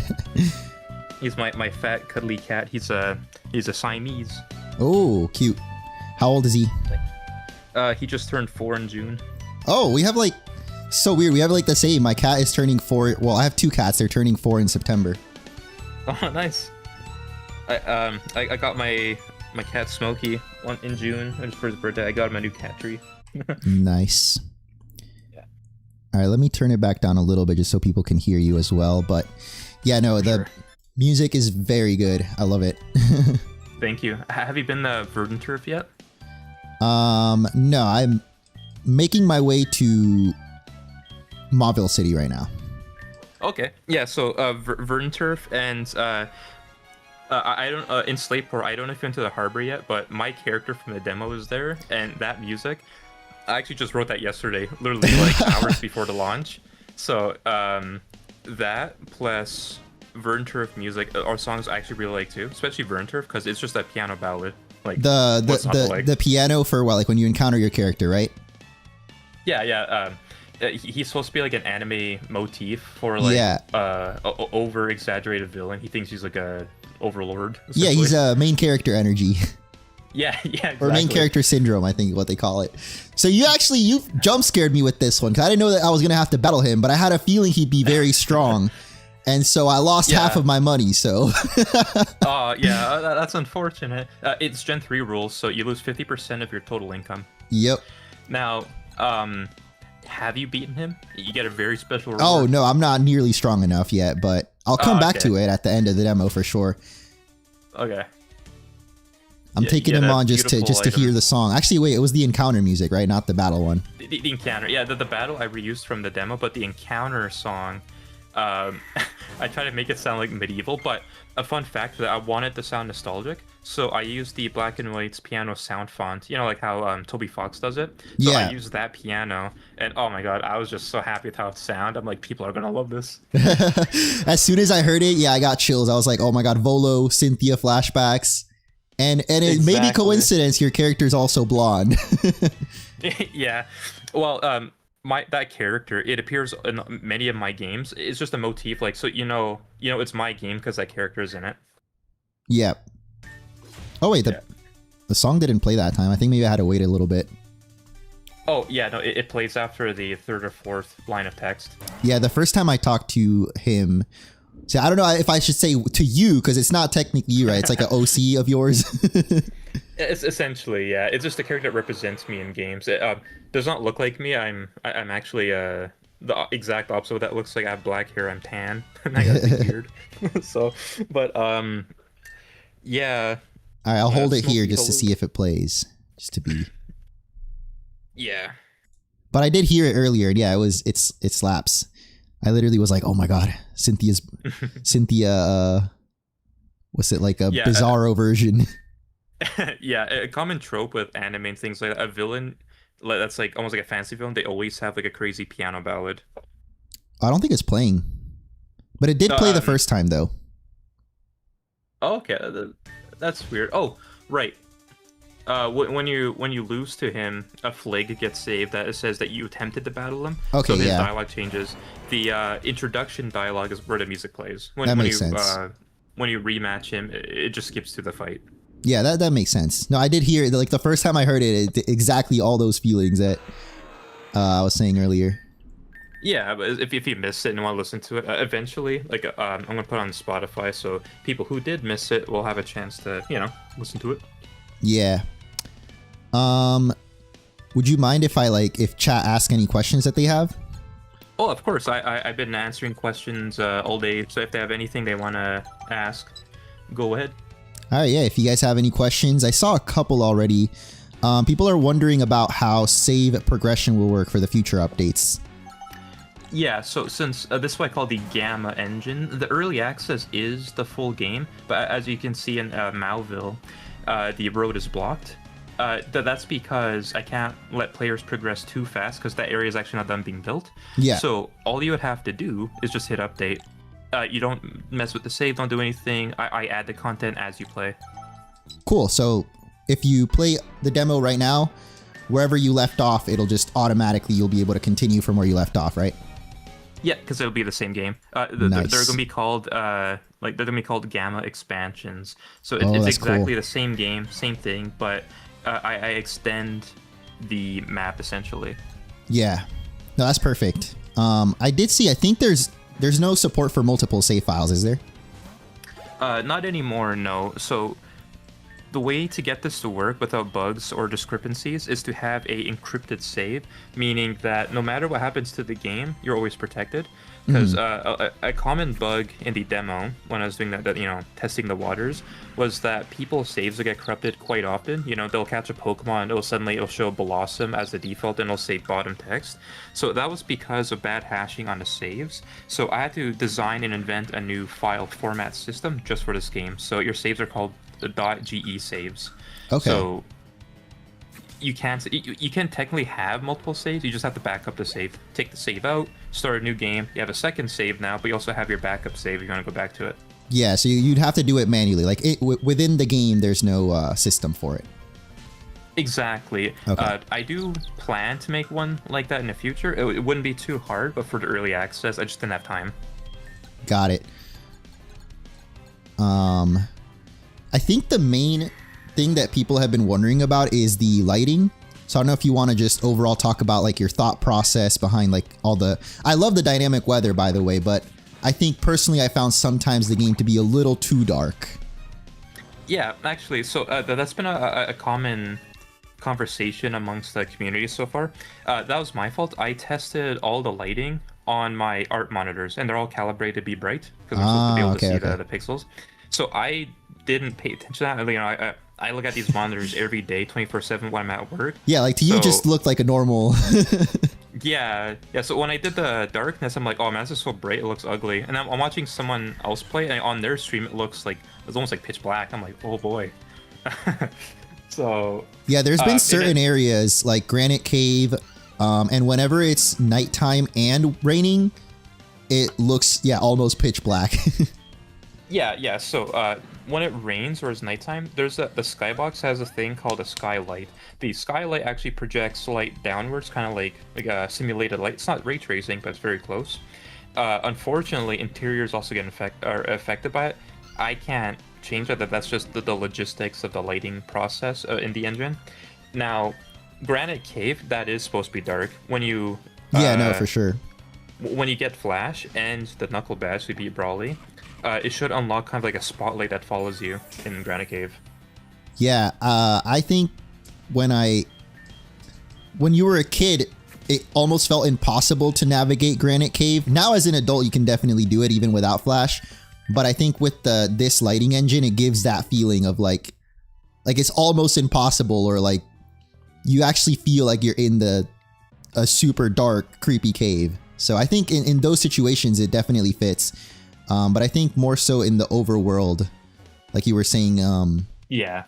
Sometimes actually, if you notice around certain parts, there's like the odd lampposts like that. Yeah. It was because I noticed that some parts had too many shadows, so I tried adding natural-looking lampposts, kind of liven up the ambience. Yeah, whenever it's dark and I'm like trying to show something off, like a following Pokemon, I'm like a moth, just going to the lamppost. No, yeah. they do like, it's very, I guess I would say moody. Like I do like the lighting overall. Just sometimes it is a little too dark, but the lighting overall is like probably one of the coolest looking things about this game, and like this style, which I don't know if you call it HD 2D or. Well, there's many words for it, right? So this is actually how I make a lot of my games. I made a handful of games like this already. Just, you know, they weren't Pokemon, so a lot of my followers have never seen it. But this is just my art style necessarily. To call it HD 2D, it is accurate that is the principle of it. But this is just more like just my style, right? I love pixel art 3D environments with my own lighting. So the lighting process itself, it's an art direction where I handcraft the orientation of how the light will work. Like, you know, is the light warm enough? Is the light cold enough? How many shadows should be here? How dynamic should shadows be? So that could give off the impression that's kind of like Octopath Traveler, which is not wrong. But it wasn't like your inspiration accurate. directly, right? Exactly. It's just the way I do lighting and graphics is just how I feel it should look, right? No, like I love the way that the light filters in these windows right here. It's cool. Oh yeah, thank you. That I was trying to make it look HD 2D, I guess in a way. Octopath Traveler actually monopolized that term. They technically invented that term, so that term is copywritten. So you can't call your game HD 2D unless you pay them. Interesting.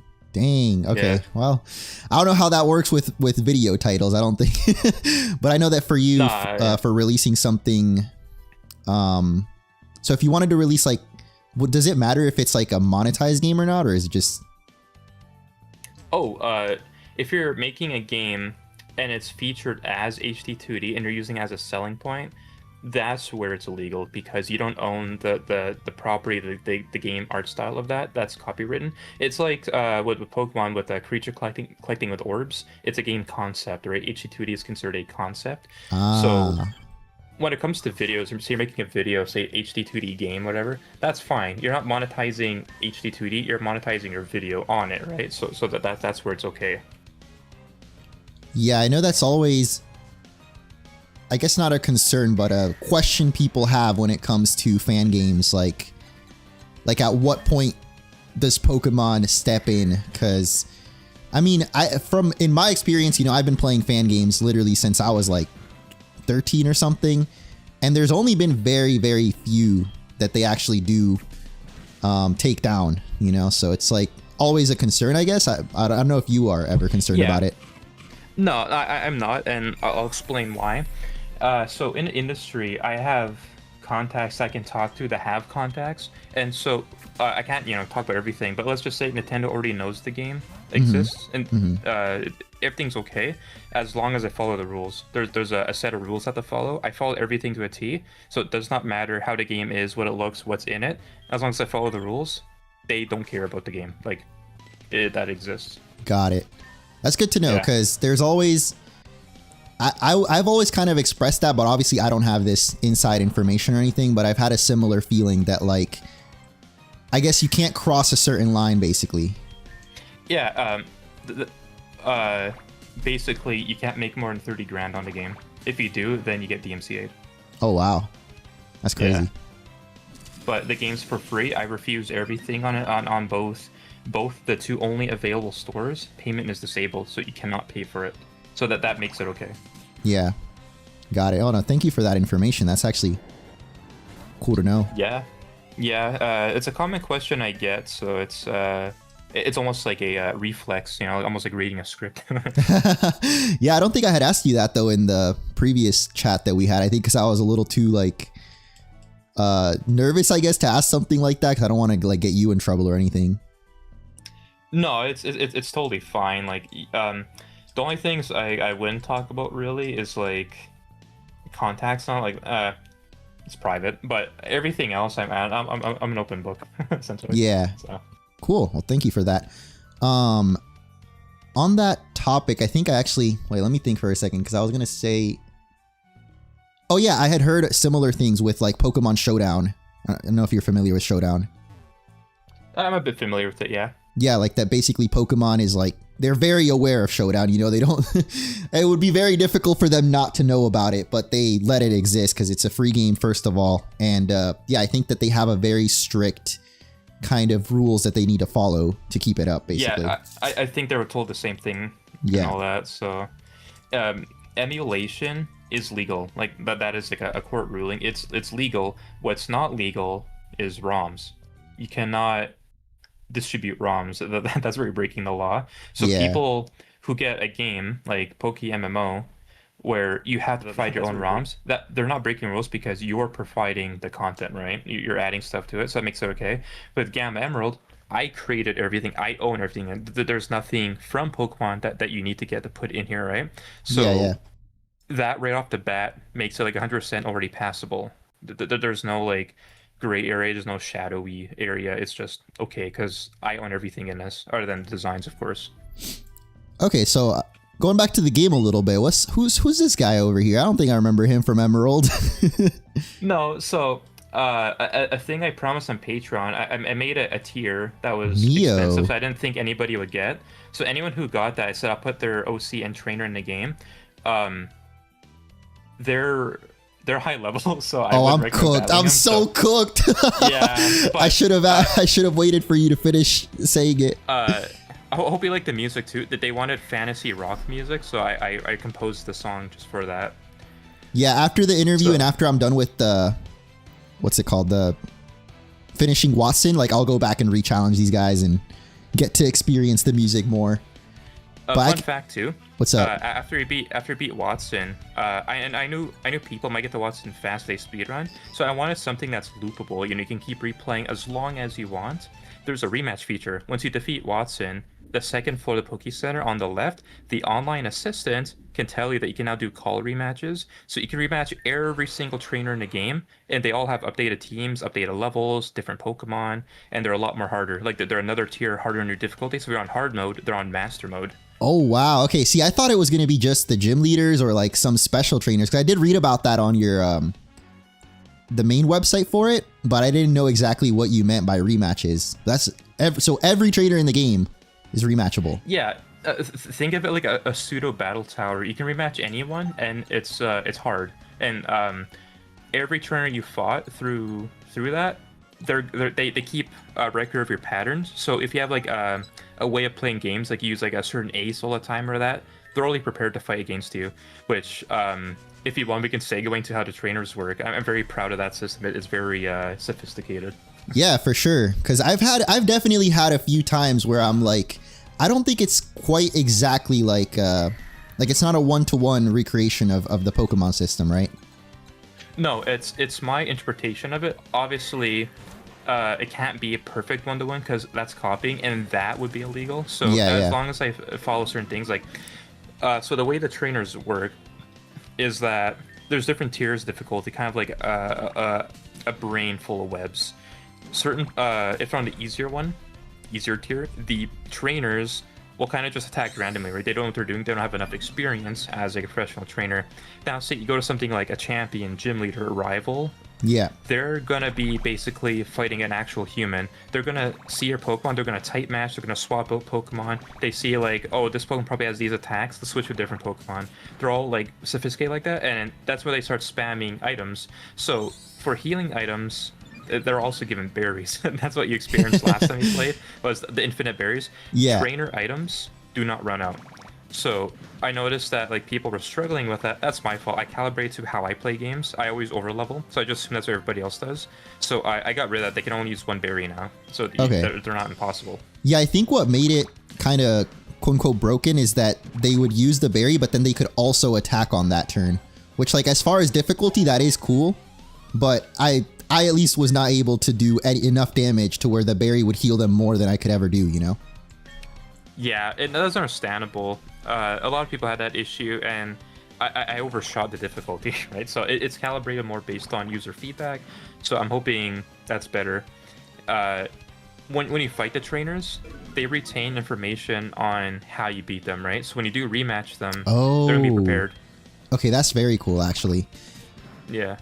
How is it like between like the different difficulty modes? I saw that there's like the text tells you, you know, trainers behave a little bit differently. Yeah. So on easy mode, EXP share obviously is automatically enabled. You actually get it's Gen 6 rules for EXP, so you get a huge EXP buff, making it a lot easier. NPCs are dumber, so meaning like they don't have the incentive to win, that they're kind of just battling for the heck of it. And they don't use items, really. Yeah. So when you're on normal, that's like base Emerald stuff, right? So like, does this Pokemon have a berry? Do these trainers at least have a potion? If so, they're gonna do that. They're gonna attack regularly. When you're on hard mode, EXP share is disabled. There's a hard EXP cap. You cannot level past a gym, so you have to get the badge to level more. Trainers are set to like the hardest difficulty for training. So when you battle a trainer, they're gonna try to like read your entire team before you even send them out, right? They know what you're doing. It'd be like if you were going through a walkthrough on your end trying to figure out what this person has. They do that the same to you. So right. Yeah. So that's where it gets hard. So if you're going against like a champion or Elite Four, when you're on hard mode, they're on master mode. So they're gonna make sure that you suffer. For example, if you're on hard mode and you go against Roxanne, her nose pass is going to spam Thunder Wave because she does not want you to have a turn. Oh, wow. So yeah, I've seen a lot of people get mad about it. Like, why is it using Thunder Wave all the time? It's like, well, she doesn't want you to play. She wants to win. Oh, yeah. Actually, earlier, I felt like the Thunder Wave, again, I know it's not exactly 1-to-1 with Pokemon, but I felt like it was like a 10% chance that I can go through the Thunder Wave. Is that intentional? No, it's actually a 30% chance, but the way RNG works with this new engine, the Kismet math library that actually calculates RNG numbers and the statistics for it, they reset every instance. So it is 30%, but it's 30% at that turn. So you can, for example, land in the 70 percentile where it fails for like 100 times, right? So yeah. if it's too hard, I can calibrate that, make it easier, but that number is actually based on Emerald. Oh, interesting. No, I think that can for sure, like, for me, it's more annoying, but I think it could be more frustrating to some players that they're just like, okay, I basically can't hit if I get paralyzed. Definitely. And again, so I had testers play the game before it was out, and they were all like Pokemon Masters, right? They played games, they were in like, they played championship stuff. They never experienced this because I guess the way they played was, and they overlevel everything. They didn't have issues fighting anyone. So I never picked on things like that where it's like, oh, some people are casual players, right? So they may not they may not go through the game as fast, they may not strategize. So it's like, so when the game came out, I saw a lot of people having issues with that. So I will definitely calibrate that to make it more fair. I guess my not philosophy, but the way I usually play is I'll fight every trainer, but I don't really do any grinding or training outside of that. Like, I won't go fight wild Pokemon usually. Understandable. Yeah, a lot of me and my testers when we're playing, before we even got to the gym, we would get to the expected level that the gym would be at, and then that would be every Pokemon in our party would be at that level, right? So we would be over prepared. That's just how we always did it, right? Yeah, so, no, that makes sense. Then what? Like I'm saying, it makes sense how things are balanced. Yeah, if you have it, if you're playing that way. Which again, as a sole developer, it was a bad call to calibrate based on how I thought people were going to play it, based on a testers. So, but that's what early access is for, right? People try it out, test the game, I get feedback. It's like, okay, so this could be better, this could be, worse. It doesn't need to be that hard, it doesn't need to be that easy, and then I can calibrate it until it's like at the perfect balance. Yeah, definitely. I don't think hard mode changes the trainer's levels at all, does it? It increases their difficulty tier. So if they're supposed to be like a beginner style trainer, they're now a normal or intermediate trainer. If they're intermediate trainer, they become a hard trainer. Hard trainers become master trainers. Yeah, so it changes like their AI basically, right? Like the way that the NPC, so the battle behaves. So during battles, they'll determine. So in the code, there's this thing I have called decide action factor. So basically, there's numeric weights on, do I swap out? Do I choose an attack? If I choose an attack, which would be the best attack? Things like that. So everything has a weight. So when you choose a difficulty, the weights get increased, meaning that they'll intentionally do things to give you a hard time compared to, say, when you're on easy, they don't do that at all. It's kind of just OG early Emerald, like early game Emerald, where everything's just random. So they might spam Growl like 20 times in a row instead of attacking. Yeah, I think I noticed with Brawly, because I got stuck, I fought him a good amount of times. So on hard mode, he would use Reflect more often. I don't think he did use it ever on normal mode. Yeah, so when it comes to hard mode, they're actually more statistical. So they don't... worry just about dealing damage. They also strategize like, it's like, oh, can I prevent damage this turn? If so, then do that or something like that.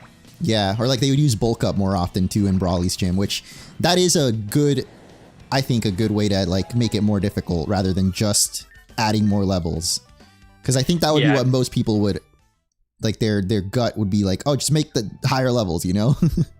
Yeah, the intent was to make it so challenging that the game was addicting, right? Not meant to be frustrating. So. Yeah. No, I think honestly, besides for the berry, I've really enjoyed the difficulty. And actually in Roxanne's gym, I didn't mind it because the game, you had the bullet seed TM. So it kind of felt like, okay, I have to strategize more. Like I need to teach someone bullet seed and then I can beat this. Yeah, if you didn't notice too, with the OG Emerald, it's the same way I did in Gamma Emerald, Brawly is skippable. You actually don't even have to fight Brawly until Moss Deep, because you need all 6 badges to you like, or 5 badges to use like Surf. So you can skip Brawly for a while. Now, if you went to Slateport, because you couldn't beat Brawly or other gyms, in Slateport, I added a new NPC that's not an Emerald that sells you TMs. And all the TMs that are in there are the ones that you need to, you know, do best type matching to like gym leaders or rivals. So if you're struggling, go to the TM guy, and TMs are infinite, by the way. So if you use one, it doesn't go away. You keep it forever. Oh, let me go check that out real quick then. But you would have to go through Granite Cave, right, to be able to do that, I think. No. For the TM guy, he's in the market there. He's the bottom right. Oh, I meant like to get to Slateport, I think you have to give Steven the letter, no? Yes, that's true. Yeah, so you have to navigate through the dark cave, but it is possible, technically. Yeah, actually, so I knew people would probably try to skip Flash. Oh, entirely. wow. There's some crazy TM. I mean, they're expensive, which makes sense, but... Oh, yeah. Well, in the next big patch, so the next expansion... oh, you got Reflect for 3K. That's decent. Light screen. Go ahead, sorry. Oh, yeah, no worries. So, Granite Cave, I knew people would try to speedrun it, so I painstakingly matched, like I had multiple monitors on. I matched each floor grid by grid, tile by tile. So if you followed an actual walkthrough from Emerald, it's 1-to-1, exactly the same layout. So if you can't see where you're going, just look at the map from Emerald and it'll work. It's the exact same way. So yeah, that's good to know. I'm noticing that you can buy multiple. So even though the TMs are infinite, I don't know if I could accidentally buy multiple though. Like what would happen? You can. You would waste that money. Okay. In the early access, I did a lot of copying and pasting. So I made one shop and then I just kind of placed it everywhere. So. Got it. I like the Delibird, by the way. That's I like that remains from the early, or the demo rather. Yeah, so some people question, it's like, why is a Delibird at a store? I'm like, yeah. Oh, you never played the earlier games then? Because like they're like, want to be a Kecleon? I'm like, true, like Mystery Dungeon, but Delibird is a delivery Pokemon, so. No, I think it was for me it was a thing of like, since I played the demo, it was like an Easter egg. Oh, that's true. There are Easter eggs in this from the demo. Like, have you been to the game corner yet? No, so I was about to do the notorious rival battle that I was gonna ask if you ever struggled with as a kid. No, actually, so ever since I was a kid, I always overleveled my Pokemon. So whenever I fought the rival, they're always incredibly weak. So I was like, oh. So you hear people about this and you're just like, what are you guys like doing? Like y'all suck or what? Well, no, I don't think like that. I was wondering, it's like, well, are you doing something wrong? Because I didn't think it was that hard, and I realized, oh, the general Pokemon community doesn't play like that. They always play casually. So, but yeah, I meant it more as a kid, by the way. I'm not saying you would think that way now. I don't think that way now either. But as a kid, I would think like that. Yeah, no, for sure. My philosophy with that is like, I don't judge people like if they do certain things. It's just, yeah, it is what it is. All right, well let's try to take her down and see how it is here in Gamma Emerald. Long time no see. I don't know why, to be honest, she would always kick my butt, but maybe it's because I was underleveled, or just because, you know, they actually had the type advantage in this back in Gen 3. Yeah, they're always going to have that advantage. Things in the newer gen Pokemon, which you probably know is pretty obvious, they always go with the opposite of the type advantage. So say if you chose a grass starter, they would choose water. I'm like, ah, that's too easy. So Yeah, in definitely. Emerald, it was always the one that went against you, and I love that. Oh yeah, I missed that so much. Like, I don't know why they don't feel like rivals when they pick the one weak against you. Like, maybe it makes a little sense in Scarlet and Violet because Nimona is like already a champion level trainer, so she wants to go easy on you basically. But Oh, speaking of Nimona, sorry, it's off topic, but with Nimona, I go to Comic-Con every year, and there's these really cool people from Japan that bring a booth over, so they sell things from their shop from Japan. yeah. Because in Canada, there's certain rules. You can't sell things in Canada from other countries unless you have a authorization, like a convention. So I was buying some packs, they're like Pokemon card packs, and the first pack I got, it was a full art, full hollow Nimona signed trainer card. I'm like, holy moly. That's crazy. Yeah, I sleeved it right away. Wait, you were gonna say something earlier, like as a reminder or something? Oh, nah, it was them. I just Okay. I just grabbed the fresh water. I was taking reminders, make sure to hydrate. That is true. Thank you for that. I'm my water bottle's empty, so Mine is half. I just chugged it, so. I used to have one of those big bottles, you know, that I just fill and drink throughout the day, but I'm kind of like in between places right now. Actually, my wife and I are looking to move to Japan, so we're kind of in between places right now. Okay. Yeah, I really want to go to Japan. I've been studying Japanese for a couple years now. I was getting my I don't remember what it's called. I think it was my C2. So it's just the certificate that show that I can speak and write it. But that's like beginner stuff. I wanted to go over there for a long time, just like a trip, right? Yeah. But Oh, so you've never been yet before?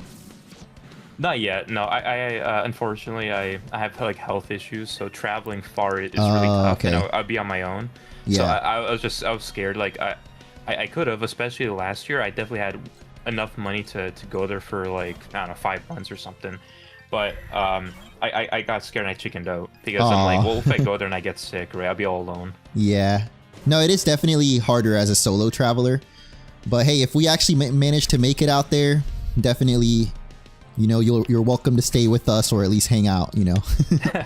Oh, that's awesome. Yeah, we can go to one of those flea markets, buy a bunch of Pokemon games. Yeah, I've been seeing those pop up more recently, and I'm really excited to Yeah. go check them out. Because when I went, I would go to all the book offs, but I feel like those have gotten more expensive now. So now the flea market is the strat. Yeah, in Canada, they're all we have stuff like that here in Canada, but they're all traders prices. So I bought my Pokemon Gold for $600. Oh, But that's Wow. like case, booklet, like original box and all that. The wait, game. Japanese or English? Oh, English. Okay, yeah, because Japanese, I know you can. That would be crazy price for the Japanese version. No, I have a Japanese mint condition in box, never open Pokemon Wow. Gold in Japanese, and guess how much I got that for? Definitely less than 100, right? Well, no, I got it for 100. Wait, what? Oh, exactly it was- 100. 100, yeah. Oh wow. But it's like mint condition, right? No, So it's, like, that's pristine. amazing. Like, I mean, even for a Yeah. Japanese mint condition sealed, like, I don't know how much that goes for now, but it's got to be over 100 at least. Probably not much because it's Gen 1. So like Gen 1 games aren't as sought after as like Gen 5, for example. Like Oh, really? those are so expensive. Yeah, like the remakes, for example, are expensive. Wait, I like a actually, sealed Pokemon Black and White, or? no, I misspoke. So when I said Gen 5, I meant like the remakes for like Heart Gold and Soul Silver. Oh, got X, it. X and Y and stuff like that, and Black and White. I don't think they go as much. Like they might be like $70 or $100 or something. But I have a Pokemon collection of almost every single Pokemon game, like every Pokemon game. I even have Conquest. Conquest actually was only $40. Wasn't that Yeah. much? Yeah, Conquest So- is. I think it might be for me the most underrated spin-off. Yeah. Take note that when it's a different company making a Pokemon game, it's crazy. Like the style of the game, the graphics, the quality of animations, like Mystery Dungeon. Like, oh my god, dude, it's so good. Yeah. I wonder, like, I mean, I guess I don't know if you would be able to speak on this, but do they have a similar like rules that the third party developer has to follow? No, from what I know, speaking with like publishers and lawyer dudes, things like that, when a company is contracted directly from Nintendo, it's not so much about rules, but it's guidelines, right? They have to do what Nintendo says. They can't step out of bounds because they can get penalties, things like that. That contract can get hurt, reputation can get hurt. Because when I think about like Pokopia, it's so different, but still very clearly Pokemon. But like, I love how much freedom they were able to give them, Yeah, an example where they didn't, they tried going out of the bounds of what they're allowed to do because they wanted to make it better. They got punished for it. It was BDSP. Oh, they really? were trying to make it. They're trying to make it like Legends Arceus essentially, like full modeled, like third person, walk around those environments. I saw the illustrations, like what it was supposed to look like. It looked so amazing, but they had to switch to chibi stuff, and they lost a lot of funding because Nintendo lost faith in them because they kept breaking the thing. So they're like, oh, you don't listen. That's insane because, I mean, BDSP I think are like everyone pretty much. It's almost unanimously the worst remake. So yeah, which I feel bad for them because it's like it's not their fault. They wanted to make something amazing, but they weren't allowed. That's depressing. Yeah, well that's just Nintendo, right? They got really corporate ever since when they made Gen 5, they fired sorry, I forget his name, but the director who made all like the great DS games, even like Emerald and all that, or for Game Boy, he got fired because they didn't want to do his direction anymore, but he wouldn't give up. So they fired him, they replaced him with someone else, and so that's when they started making things like Sun and Moon and all that, where it was kind of just weird. And it's been the same director on certain projects and the same people and things like that. So after, I think it was probably 2011 or so, that they completely went a different route, and I think that was the worst decision they made for Pokemon. They should have just stayed on that track because they were doing good.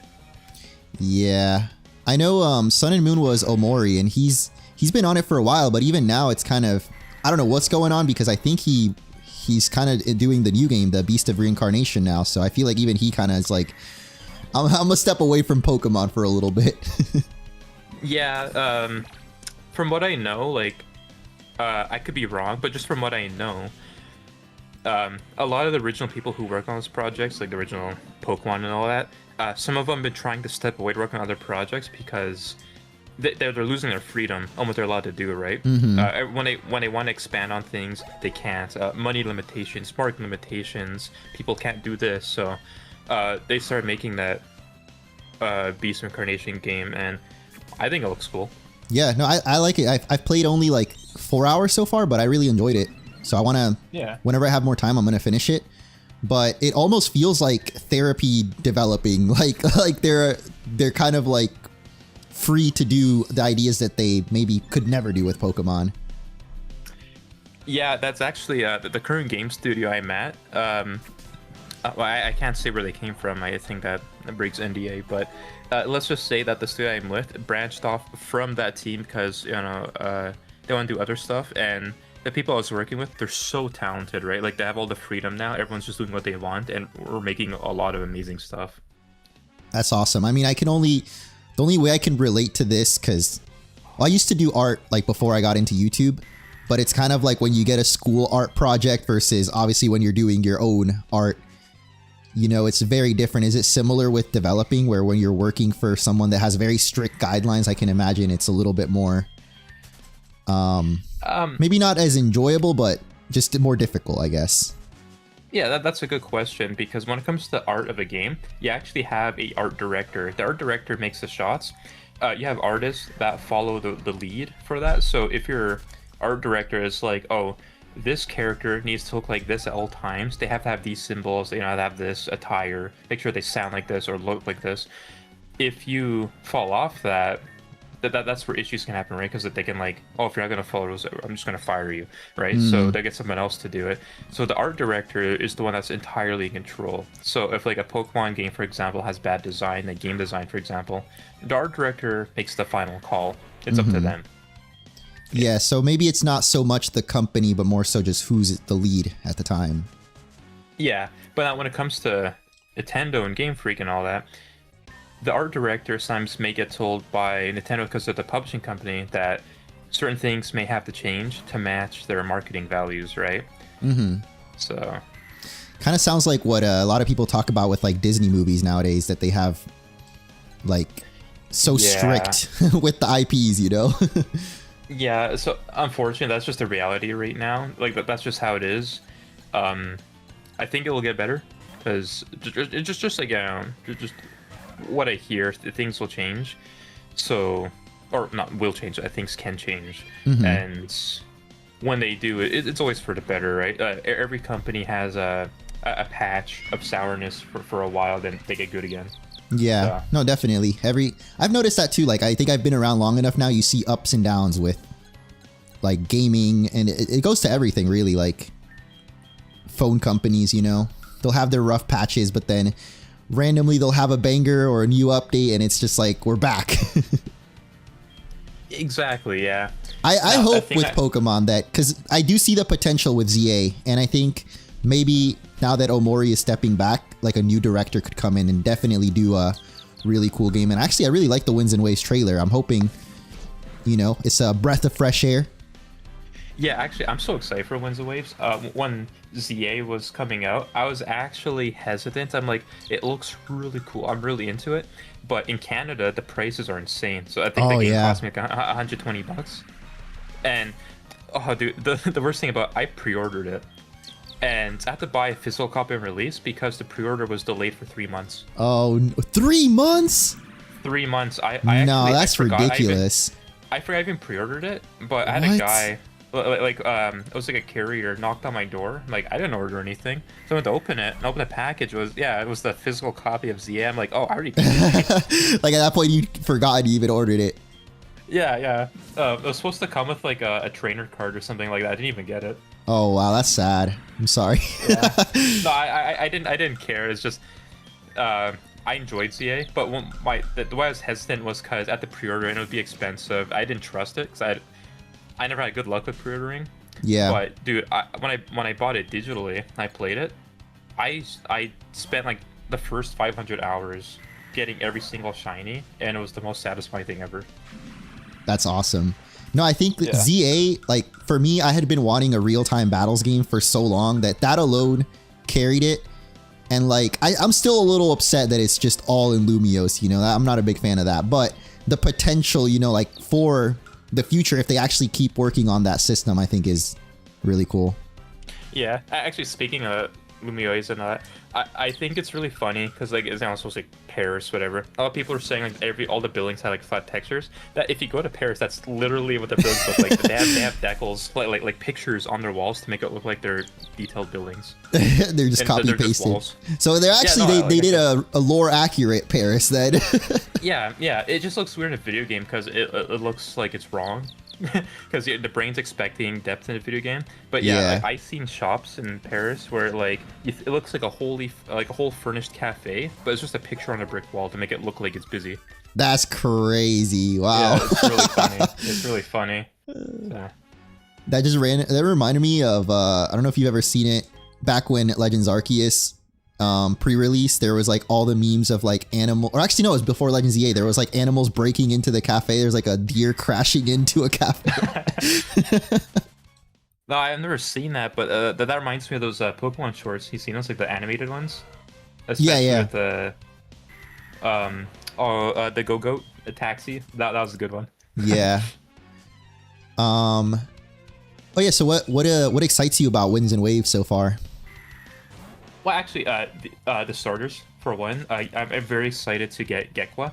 I don't know if you saw, but the second that trailer dropped, like not even a half an hour later, I drew an animated Gekwa into Gamma Emerald. I made a video on Twitter. Oh no, I haven't seen that. I'll check it out though. I just got to Mauville, so I'm gonna stop at the Pokemon Center real quick, and then I'll check it out. Do you want to send the link or should I look it up? Oh, it's very quick. It's just like an encounter, so the Gekwa appears, or maybe I could find it. I have it on Twitter. Let's see. I'll race you. Go through my post. I mean, I just put Undream Panic Gekwa, but I don't know if it was in the. If you didn't. I found it. I'll send you on Discord. I need the context. Yeah. Thank you.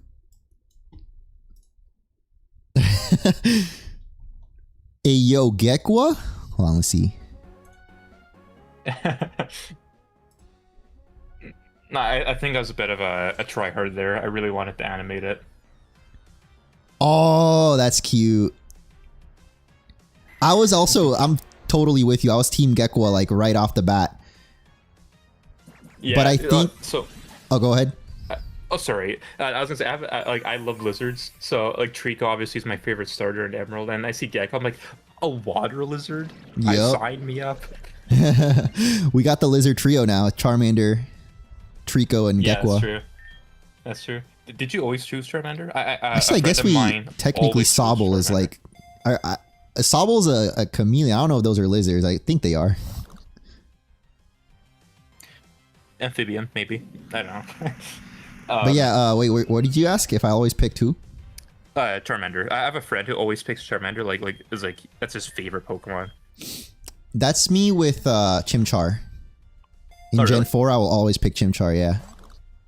Why do you like Chimchar? If you don't mind me asking, like, what about it specifically? I mean, I think monkeys have always been my favorite animal, but I also just love Dragon Ball Z. So like the Sun Wukong motif when you get Infinite. Yeah, actually, it's embarrassing to say, but like it took me 10 years to realize that it was a reference to that, like the design. I'm like, oh, that makes so much sense now. Yeah, no, same. Like when I realized that, then I was like, oh wow, okay, I like it even more now. Yeah. Did you really see recently the beta for Diamond and Pearl that came out, or the documentary? Yeah, actually, I saved all those videos to my drive because I wanted to analyze them. I want to go frame by frame, like, how do they do it? Bro, what did you make the catch rate for this Gekko? You didn't even catch it at the end. No, it's Beldum standard, so 0.03% catch rate. Wow, yeah, So no, it's Beldum is like hard. PTSD for OG fans. Yeah, actually, in CA, I found Beldum super easy to catch. Like, I was shiny hunting it, and yeah, no, it like took like maybe 2 Pokeballs. Like, I only used like a Pokeball. Oh yeah, shiny hunting in that game is very fun. I know you mentioned it, but yeah. Besides the DLC, which I was not a big fan of the DLC, but more so because of the repetitiveness. Like, I like the aesthetic is cool, but yeah. Oh, I see now the area where the progress is done. There seems to be a swarm going on. Another reference to the demo, it's the Beautyfly crossing. Oh yeah, true. Yeah, I was thinking of the original intro, I think. Or no, in Omega Ruby Alpha Sapphire, there's a cutscene that's like this. Oh, really? Yeah, I think it might be like, you know how the intro is like the little pond. I know you remodeled or redid that, right? Yeah. Yeah. Actually, speaking of that pond, the trailer that dropped right before the game came out, I literally made that 2 hours before the game was out. I was so sleep deprived and tired, I forgot to make the trailer. So if you've seen the trailer, you know it's doing like the dun da da da da da da da da, like it's the whole musical intro. I made that in like an hour and a half from scratch. I had to rush. Yeah. I'm trying to find the cutscene to see. I mean, even just the original, the very intro of Emerald, you see the beauty flies like that. Yeah, there's this all cutscenes. Let's see. It starts with the beauty flies flying, but I know there is a scene where like May is like with you talking in front of that little pond. Oh yeah, that's an RS. Yeah. So that was intentional. The actual main motif for like the way I did it was actually based on the Indigo League, like the anime with Ash and the the Butterfrees or the Butterfrees, Spearows. right, yeah. Okay, yeah. Oh, the Butterfrees, yeah. They're all like flying. I don't know if I'm at like Mandela effect or something. I can't find it, or maybe it's because this player did it at nighttime. But yeah, I think I remember it being in this scene. Either way, though, no, that's cool. No, the little Easter eggs are like, it's one of the coolest things to find. And even if they're like not related to Pokemon, like how you put your own characters in it, I think that's really cool. Yeah, there's some extra pizzazz and flair. The extra content, totally optional. Especially when you go into Game Corner, you're going to see a lot of extra content unrelated to Emerald.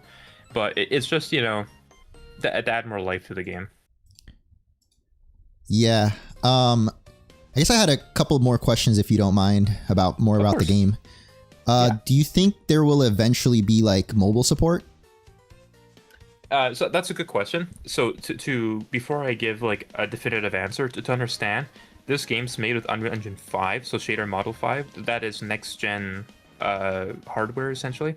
So the game minimalistically needed about 12 to 14 gigs to run, like at the minimum specs, right? So that's a lot. That's like you need like an average game PC just to run it good. So mobile phones typically have 4 to 8 gigs of RAM max, and that's with running the operating system, any apps you have running in the background. So to get it to run for the Steam Deck, which was the ballpark, that's like at least get it close to that. I had to change everything last minute, like literally a week before release, to what's called soft ref pointers, meaning that everything switches to text-based loading instead of like loading assets physically. So the trade-off there is that when you boot the game, it takes a little bit to actually run, but when you do that, everything runs super smooth. Because of that, I went from needing 12 gigs to run the game down to 4. Oh, wow. So that was the backstory of like what I'm about to say now. So Android phones, iOS, mobile support like that, 4 gigs is already exceeding the allowance that a phone typically would have at its minimum settings, right? So 99% of the time, no, it won't work for mobiles. I won't do a mobile build just because that's too much work. But you can get it to run on like Android devices. There's plenty, like a handful of videos on TikTok, YouTube on how to get it to run on the Iron Thor. Yeah. So I've seen it. It looks pretty cool. My tester uses the LCD Steam Deck. He got it to run at like 60 frames, no problem. Oh, nice. So I know it's possible. I, as a developer, just don't have time to keep optimizing over and over and over. So unfortunately, like, I don't have intentions to do a mobile port, essentially. Oh, it's understandable, honestly. It's wanting to kind of like, I don't know if you feel this way, but like downgrade your own project and game, just to make it run for a phone. To me, at least, doesn't make sense. No, yeah, that's the thing I wanted to avoid too, because this is a passion project. It's supposed to be my interpretation, my expression of my favorite game of all time. Like, I have sentimental feelings for this game. Like, it's important to me.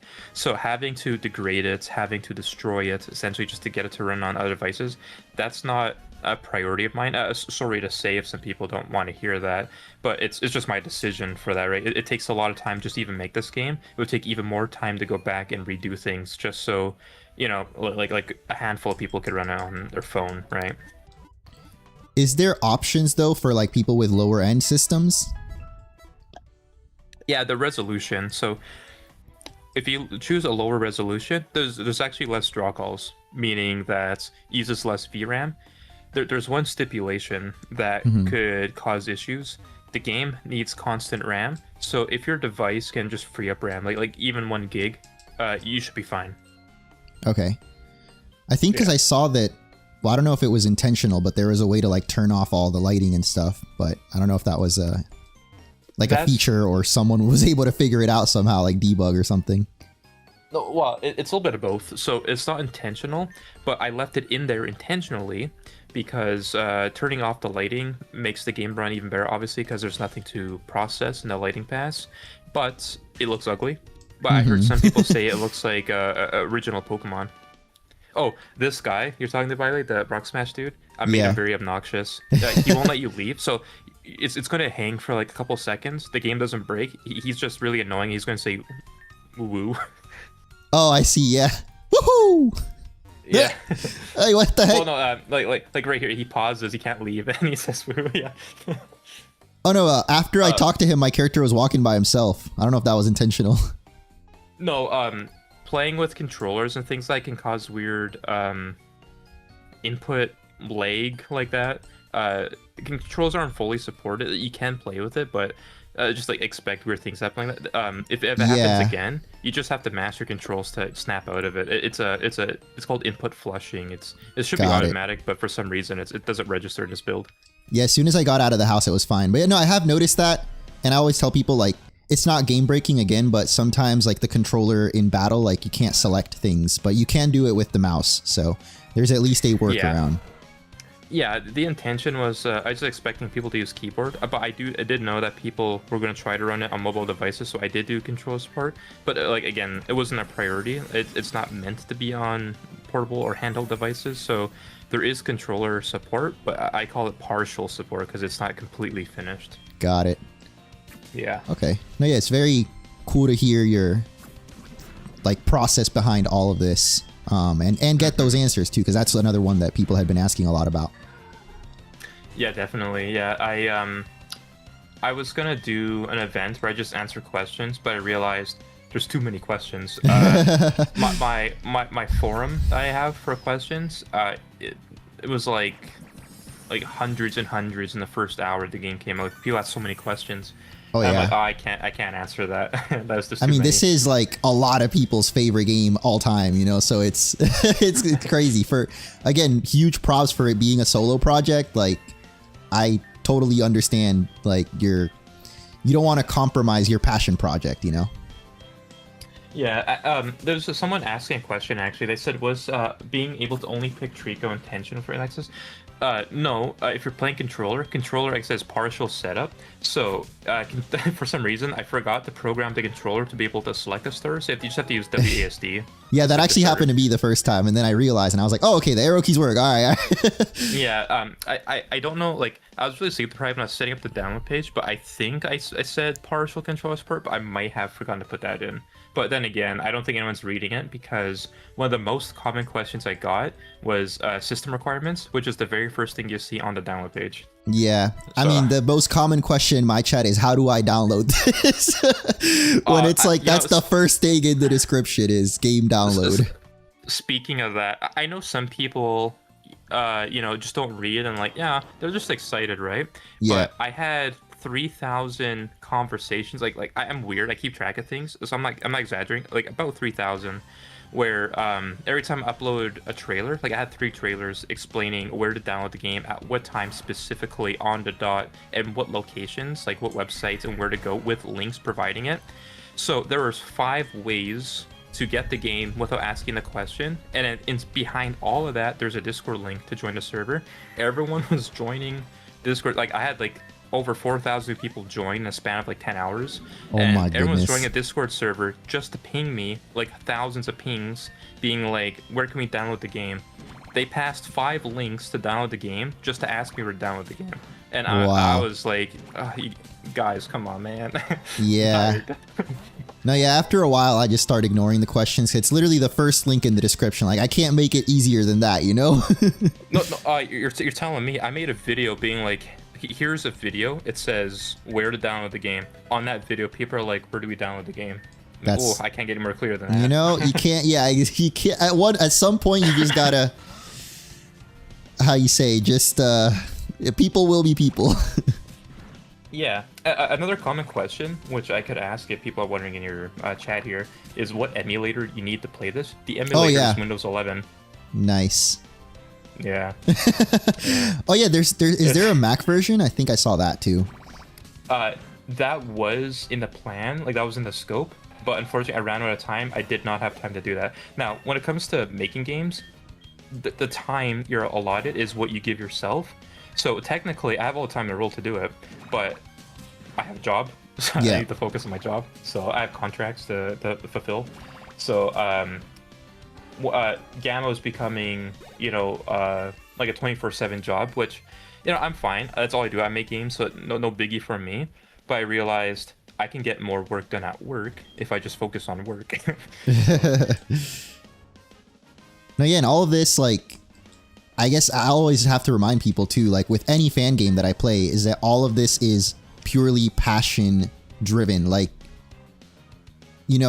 maybe the creators have some way that you can support them, which I always encourage, but like the project itself is not a viable, like income or anything like that. But to put so much time, and especially as you grow up and get older, like you have to survive basically. Yeah. So yeah, it's just, I feel like some people can't grasp that in a way.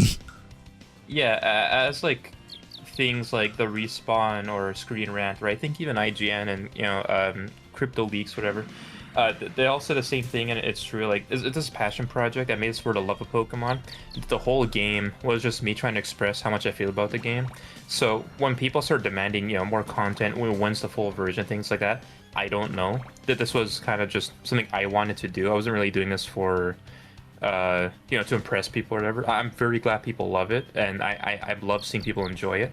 But I also don't want to be expected to fulfill the rest of my free time to just this game, right? I feel like that's a little bit unreasonable, because I had people earlier today cuss me out because I wanted to take a break. So I was like, well, that's a little bit unreasonable and inappropriate. So Yeah, no, I'm sorry that happens, and it's sadly it's something what it that content creators deal with a lot too. It's like, what is this video coming out? When are you gonna make this? Oh, for But- sure. I feel like a content creator because I'm always like putting up videos, shorts, things like that, but I'm like, I'm trying to be was it autonomous or whatever? Like I create a bunch of clips and I just have them scheduled so I don't have to worry about it and just. Oh yeah, do you let it do its edit thing. all your like TikToks and stuff too? Yep, everything that you see, everything is is solo. All the designs, trailers, video edits, music for them. Hey, That's all respect me. for Like, that. I've always like I had an editor for like maybe a year, but other than that, I've always done all of my stuff. So I know it's different in game development, completely different, but we have that alike. Well, the thing about that is I would have gone an editor too, but I already know how to do all that stuff, so I thought it was kind of redundant because I can just do it. But it's a hard decision to make sometimes because like I have so many things I want to do, but I'm only one person, right? Like I have limitations. Yeah. Oh yeah, I think there was one more gameplay thing that I was going to ask about. So I know that on hard mode, there's no EXP share, but does that also include like, when you send in one Pokemon and switch to another? Yes. Okay. So it goes through the old-fashioned XP generational rules, where only the active battler gets it. There is a caveat though. If you sent out a Pokemon and they attacked, they're technically an active battler, so they will get a share. But anyone that's not on the field gets a huge reduction, like a penalty. So Okay. your active battler that's on the field would get like say 90-95% EXP, while the other one gets like maybe a sliver of it. Got it. Because, yeah, no, at the beginning I was playing on hard mode and I thought that might have not been intentional because it just says no EXP share. It doesn't say, like, no, well, I guess, I don't know how you would word it exactly, but, I guess I expected that it would work like the old games, like where you could at least do the switch method. Yeah, hard mode. It's a little contradictory. I apologize. Like there's some mistakes in there, which I'll get to in a sec. But hard mode was designed to stress out the player, right? Like they wanted a challenge. Well, here's the challenge. You lose. So that was the point. The thing that I messed up on, sleep deprived, not a good excuse. I should have fully tested it, which I didn't. I just assumed it was good because everything else was working. But if you're on hard mode, you reach the level cap, say, before you even get to Wattson, you can't level up or get XP anymore. If you beat a battle and you had EXP share enabled through your settings, it's going to assume that you're not on hard mode. It's going to try to award EXP, but it can't. So it'll say EXP awarded was 0. You're soft locked because now it's waiting on the XP to finish moving so it can trigger the next chain of events in the flow, but it can't because it's 0.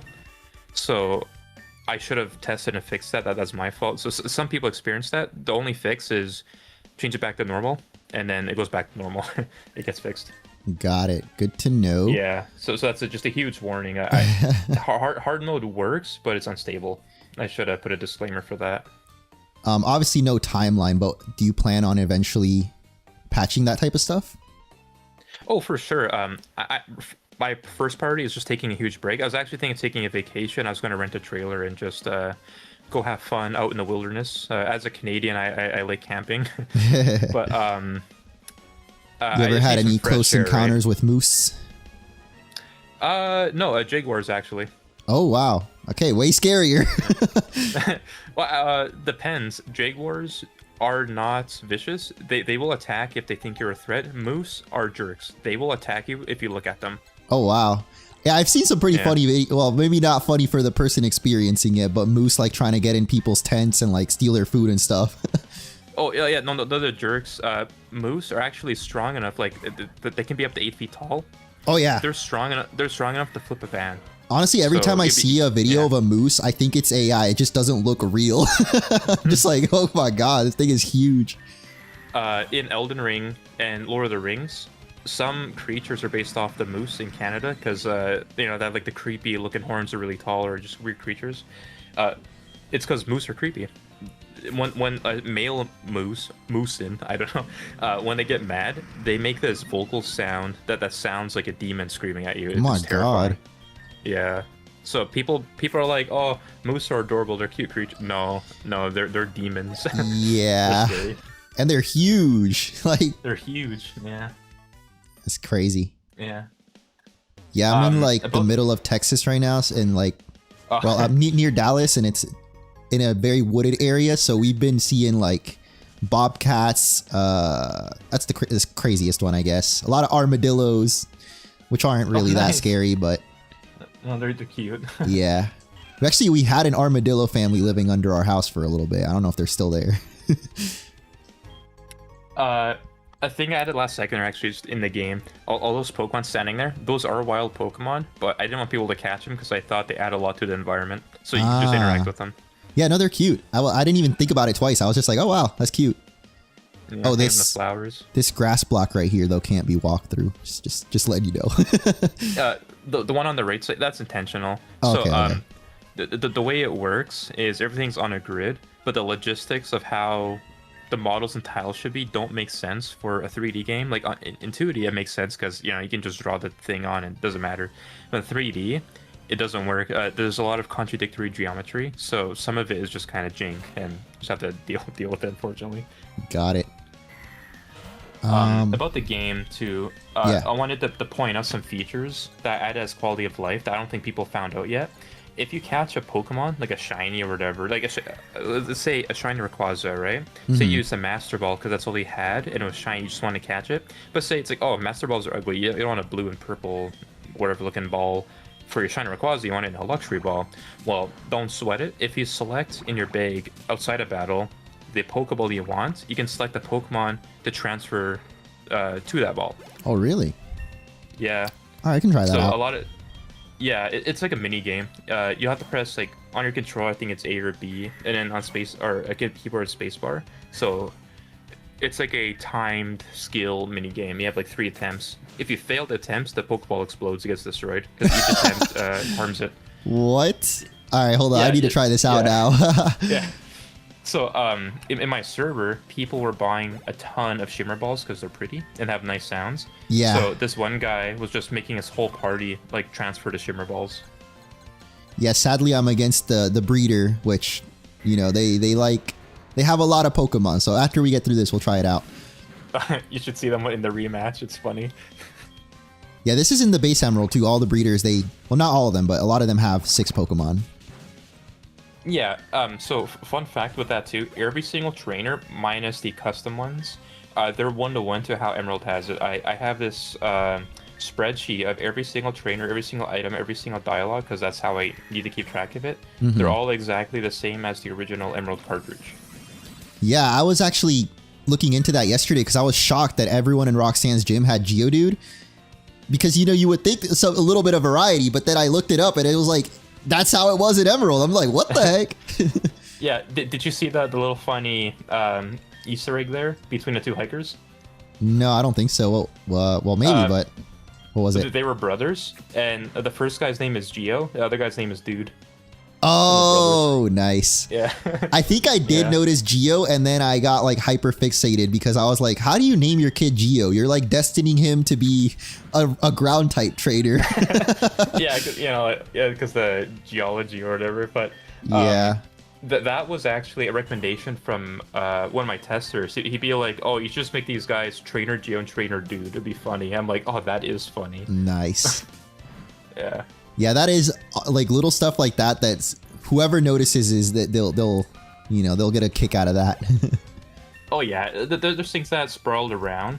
I don't think people are gonna notice it like on the first playthrough if they ever do more than one playthrough. But yeah, there's a lot of little notes I left around too. Yeah. Okay, I'm gonna try out the Pokeball thing, but then I did want to ask about. I got a little too close to Nurse Joy here. Sorry, Nurse Joy. Yeah. I don't think she minds though. Nah. But yeah, so when I was trying to reorganize the moves, I don't think it lets you. No, unfortunately, I didn't invent a way, like I didn't program a way to make it so you can swap moves around. You can learn moves, but the strategy there for now until I design a way to do it is that you just teach it a move you don't want and you just kind of play like a puzzle. You kind of just I eventually, when I got the TMs, I realized you could do that. But yeah, before I had TMs, I was struggling because I think by default, the first move slot was Growl or something, or Leer for Grovyle. So I kept like spamming Leer on accident. Yeah. Oh, so I kind of point out too, if your viewers are playing this right now too, sometimes if you remember earlier, I mentioned that last minute I changed everything to soft ref pointers for or RAM optimization to make it run better. Because of that, when you launch a game, things might get skipped. When it was hard ref, it would take up more RAM because they can't get skipped, that they're getting loaded as you're opening a game. But to make it run faster, it's more streamlined. If you look at your Pokemon, sometimes ability might say none. It's not broken. It's just on the current session of early access, when you opened up the game, it loaded too fast, so it just missed the abilities. It's common, but it's not broken. Your abilities are there. Just the next time you open up the game, it should work. Oh, so literally just use, like, quote unquote, use the Pokeball on the Pokemon and it'll change it. All right, let's try it on Grovyle, see what happens. I get 3 attempts. Yeah. Oh goodness. It's timing. You have to time the circle to the button on the Pokeball. Oh, I messed up already. No way. Okay, let's try again. I'm watching the stream, but it's like 7 seconds off. So. Yeah. I won't spoil it for you then. Okay, I might suck. It still says it times 3 out of 3 though. Oh really? Oh no, it's interesting. Or am I pushing the wrong button? It says press B. No, Maybe I need to press A. Sorry, I think you're supposed to press A. That might have been a misclick on my end. Oh, okay, yeah. I was pressing... So I think you're backing out. Yeah, I think maybe at the bottom it should say A instead of B then, right?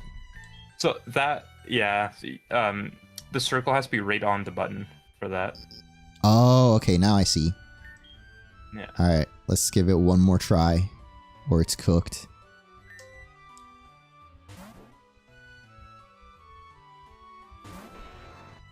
There you go.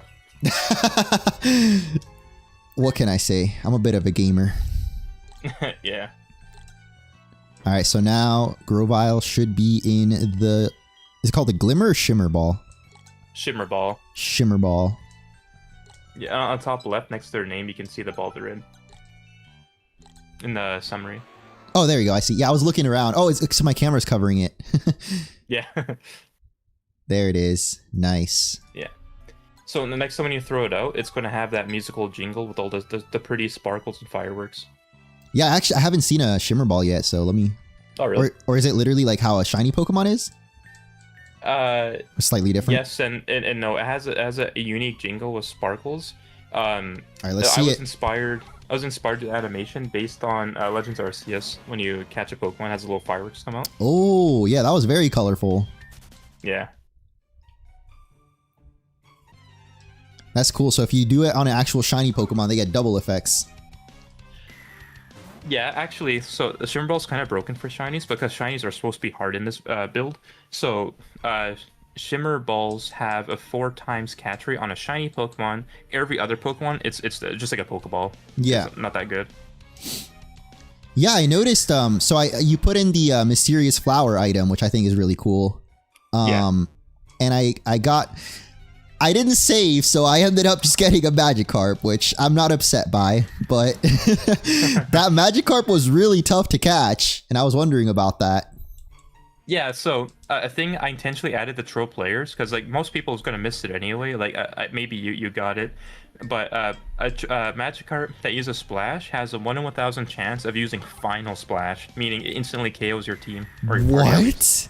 Yeah, some people got it already. They're reporting it as bugs. So like, this is broken. Why is Magikarp killing? Like, oh no, it's because in the rematch option when you beat Wattson, there's a fisherman who only has Magikarps. Oh. So like, good luck. Yeah, that's it's great. really Wait, is funny. that a Dragon Ball reference? It is. It is. It's the Final Nice. Flash. Yeah. The final So, well, splash. you'll know you're gonna get hit with it because you're watching the battle log. You know how like when you attack, it says Pokemon's using attack or whatever. When that Magikarp uses Final Splash, it says Magikarp uses Splash. It's final. It cannot miss, and then you just die. Wow. Your whole team or just that Pokemon? Well, it was the whole team until a few days before release. I mean, so it's just the Pokemon that's currently out. Because it's like the whole team, you get RNG'd by Magikarp and you lose half your money. I'm like, yeah, people are going to get upset. So, wow. That's amazing. Yeah. I mean, I don't know if I would have ran into that at some point, but if I did, I think I would like to think that I wouldn't think it was a bug because that's just funny. No, that's intentional. That was a design I really wanted to do. Like, it's really funny. So to achieve it, like, you can get it naturally if you have just bad luck, but the best way to force it is if you catch a Magikarp, go against the Magikarp, use Splash until you're struggling, and then eventually it's going to use it. Oh. Yeah. Oh yeah, so for the old rod, it's F to use it. Is there a way to like register a different item, or how do I use the item finder, or is it not implemented yet? The bike and fishing rod are already pre-planned bind keys because everything else, like the item finder is there because it's part of the story, but it has no functional use. Okay, got it. The spot you're in right now is supposed to find the black sunglasses, but that item's not useful in the EA, and it would take a lot of work to actually get that functional during like battles or items, things like that. So I scrapped it. So the item finder for now in early access does absolutely nothing. Wait, sorry, the black glasses are here or no? Not anymore. They were, but getting implemented was taking too much time because it's like, well, every time I add an item that has like specific properties to like a battle system or overall system, I have to readjust everything, and so adding a single item can take like a week. I'm like, I just don't have the time. Yeah. But I will add it though because I want everything in the game. Yeah. Like in the end, the goal is to do like a close to faithful remake, right? Exactly. Ooh, got a double Pokemon there. Oh yeah, that happened to me in Granite Cave too. One time it was like a Zubat over a Makuhita that looked pretty funny. Yeah, that's not supposed to happen, but I believe that's the thing I was talking about before, the soft point references with the asyncing. So it assumed a Pokemon was already in use, so it just tried replacing it, but it couldn't. Yeah, I think, well, I don't know if it's accurate, but it has happened when I try to go too fast, basically. Sometimes.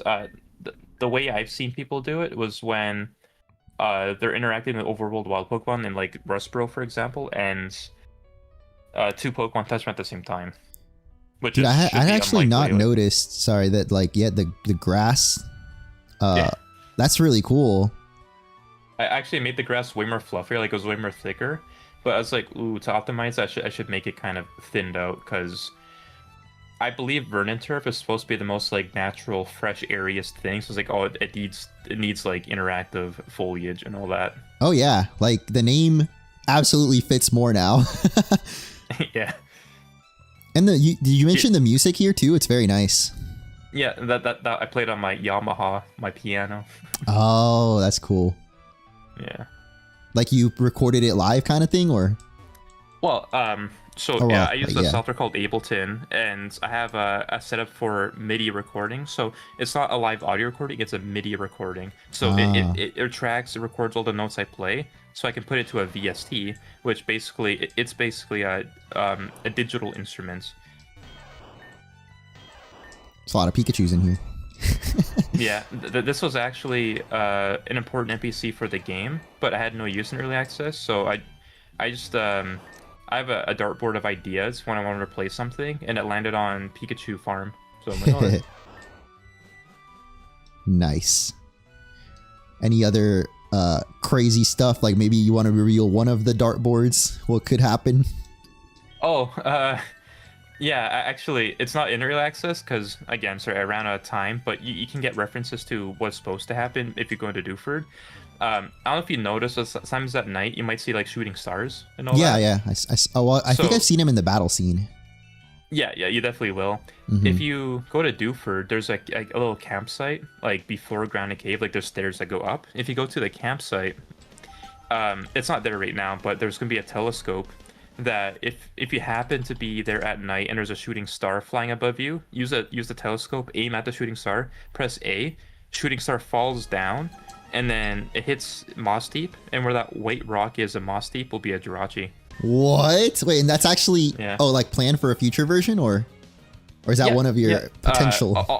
All the NPCs that set that up are actually in Dewford right now. Like you can go there and talk to them. They'll talk about shooting stars and telescopes because it's Oh, supposed to that's hinting that crazy.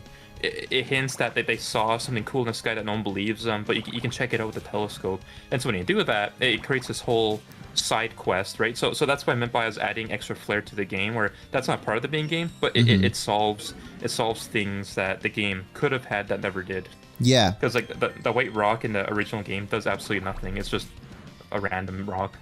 Hey, not if you watch my how to get. Well, I forgot which one it was, but I would when I was younger, I would do videos like kind of troll videos, and one of them had to do with the White Rock.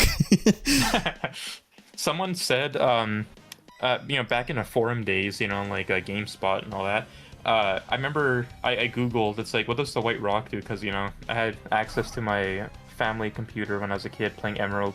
And I saw on the forums, it was like, yeah, no, you get like a legendary Pokemon. It's so cool. And I remember I spent my entire weekend like doing all-nighters, just like trying to get the legendary Pokemon. I couldn't figure it out. And then I realized, oh, I got tricked. Yep, it was just one of those old schoolyard rumors. Exactly. But in Gamma Emerald, that's gonna be real. Yeah. But there's like it's a whole quest line essentially, which everything in post-game Gamma Emerald, there's gonna be a lot of like side quest stuff, like daily events, new things to do, like actual storylines. If you actually check your town map, if you got it, it's optional, you don't have to get a town map, but if you did get your town map, you might notice southeast of Hoenn, there's a bunch of new islands that I drew. Oh. And they all play as special events that's going to host in a Discord server. So on certain days or even weeks, the islands will get unlocked, and then I would publish a access code that you'd use in engine, or sorry, in game, that would give you a ticket. You go to the harbor, use the ticket, and it takes you to the island. Oh, that's. I mean, that's kind of like I think they had stuff like that, but you could only get them if like you went to Toys R Us or something like that. Yeah, actually, I was about to say GameStop did that, and that's what I wanted to try to do because I was trying to bring back nostalgic factor. So I was like, yeah, a lot live events. That's pretty cool. I like that. Yeah, I saw that you did a new map. I don't think I've actually looked at it. So again, I'm stuck in a 6 Pokemon breeder. This happens too much. you happen to run to the second only breeder in the whole game right now. Yep. I'm guessing that means similar because I think it's in Sutopolis. There's that one house with the 3 trees, and you never know what's in that room in the back.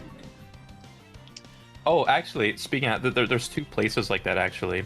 There's another house where there's a guy in a white shirt that's sitting there, and then there's a door that has plants covering it because you're not supposed to get access to that. That was actually from you have to go to GameStop or Toys R Us to actually get a e-reader card that you plug into I think it was the Game Boy. Yeah. It was a GBA, I think.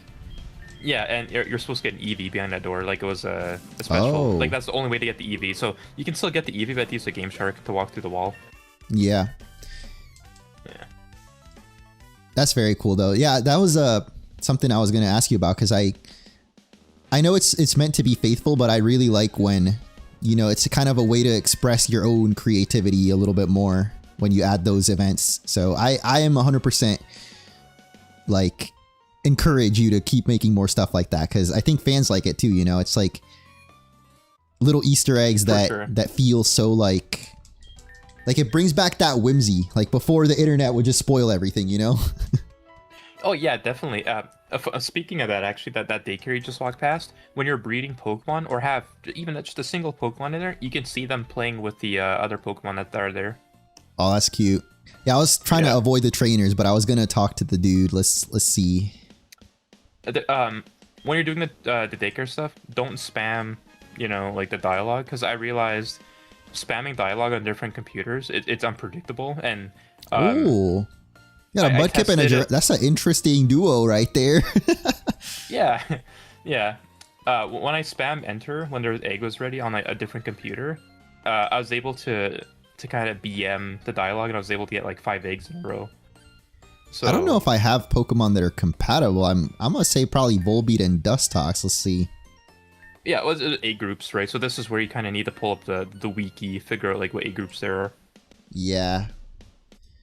I mean, let's see. Are Dustox and Volbeat egg compatible? Oh.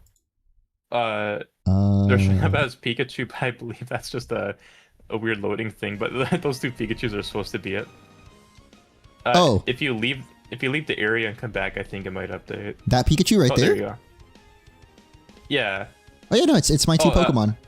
Never mind. I'm sorry. Stream was delayed. I saw the wrong Pokemon. Oh, got it. Did it show up as like a Pikachu at first or something? Yeah, that's the default one, just so the game doesn't crash, because everything needs valid data. Like that Oh, was the issue in a demo. Yeah. The issue in a demo was a lot of times when people crash at that pure virtual function issue. That was because data was blank, and that causes a crash. Well, they're in the same ep group, but they don't seem to like each other, so we'll see what happens. So when it says they don't seem to like each other, that's 20% chance they can make an egg. It's only when it says they prefer to play with other Pokemon that's a 0% chance. Yeah, yeah.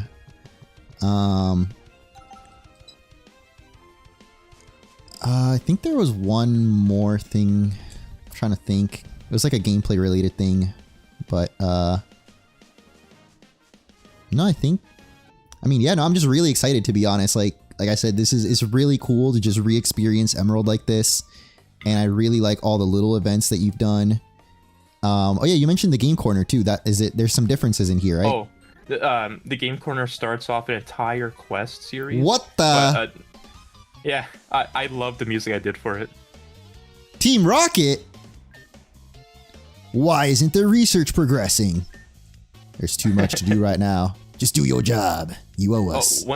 When she starts talking, it's she's actually supposed to be like almost rapping, like she's rhyming. But I don't know if I'll give it a good try. Okay. Listen up, Egghead. Don't make me shout. Team Rocket runs this place, so figure it out. We steal, we scheme, we take what's right. Cross us again and you won't see the night.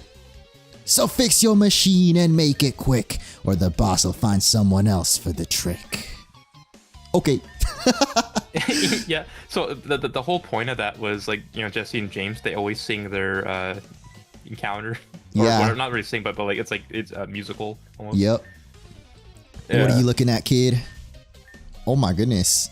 I was not expecting all of this in the game corner, but I love it. Oh, and the secret? Yeah. Okay, yeah, that's awesome. Yeah, so this leads to a whole quest line. It'll be available after the early access, but you might notice several characters here are from the demo. Let's see. Oh, and just give me a couple seconds. My interface unplugged. I just got to replug it back, and I can't hear anything. 1 second. All right.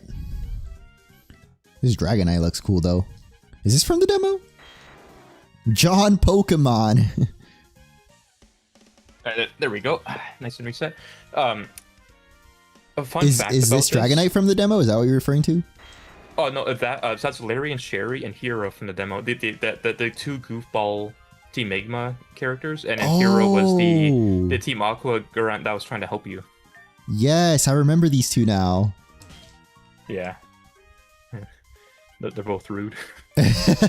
Wait, do I know you? Nah, get lost. Nice, I like that. Little fourth wall break. Yeah.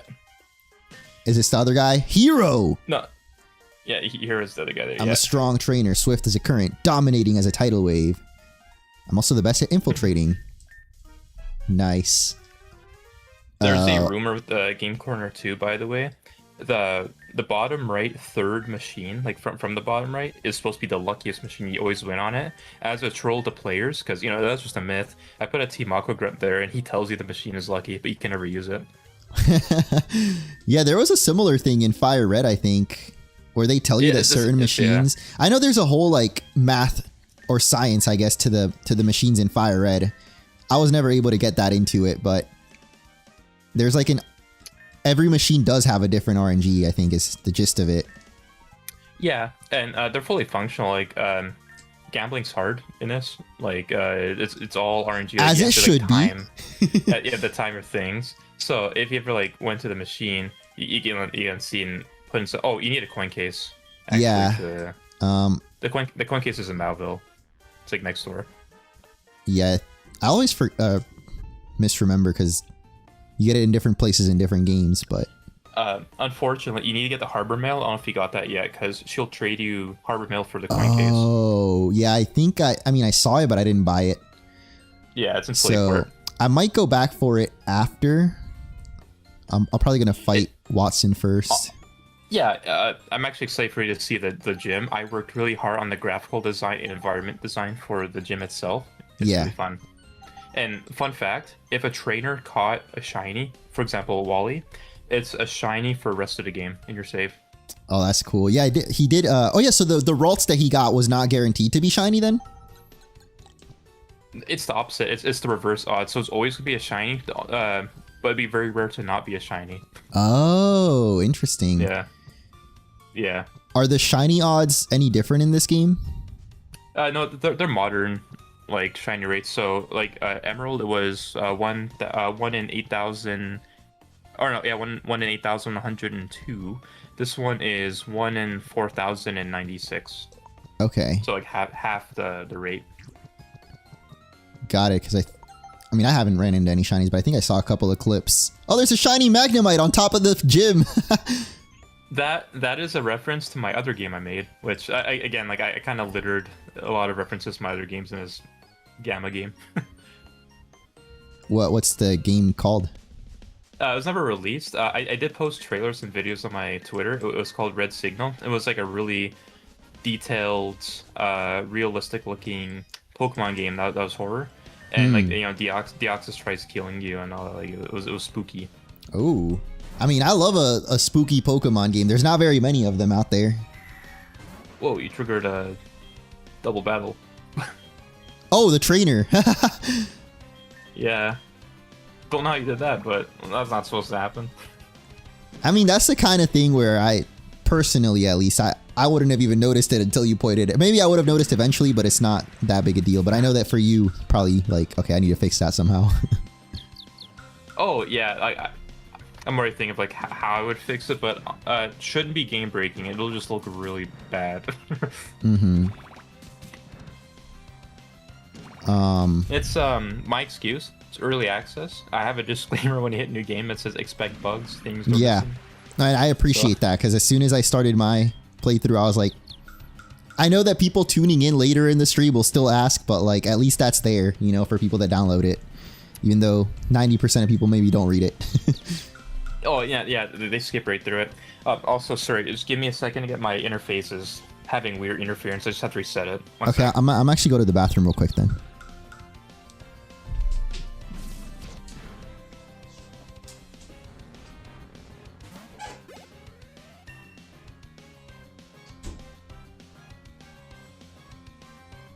Audio was back and he is gone.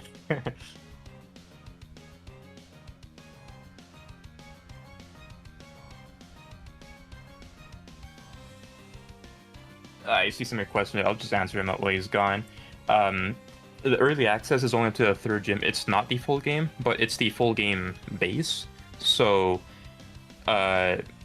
when there's more content later, your save file will be intact. Like it'll work with the newer updates, so you don't have to worry about starting over or migrating saves.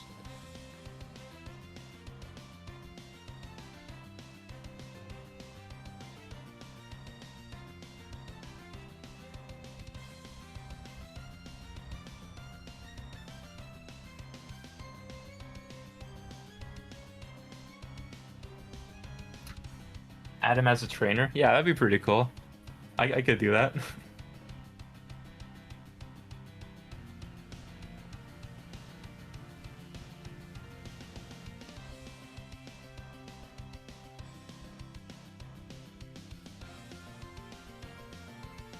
Oh, I don't mind if people help me on things. It's the fact that I couldn't find people to help me with a game that, you know, didn't need me to tutor them, right? There's a handful of artists who asked, well, I say artists loosely, who asked to help work on the game, but they did not do art. They asked me to teach them how to do the art so they can help. And, you know, I can't do that. That's too much time.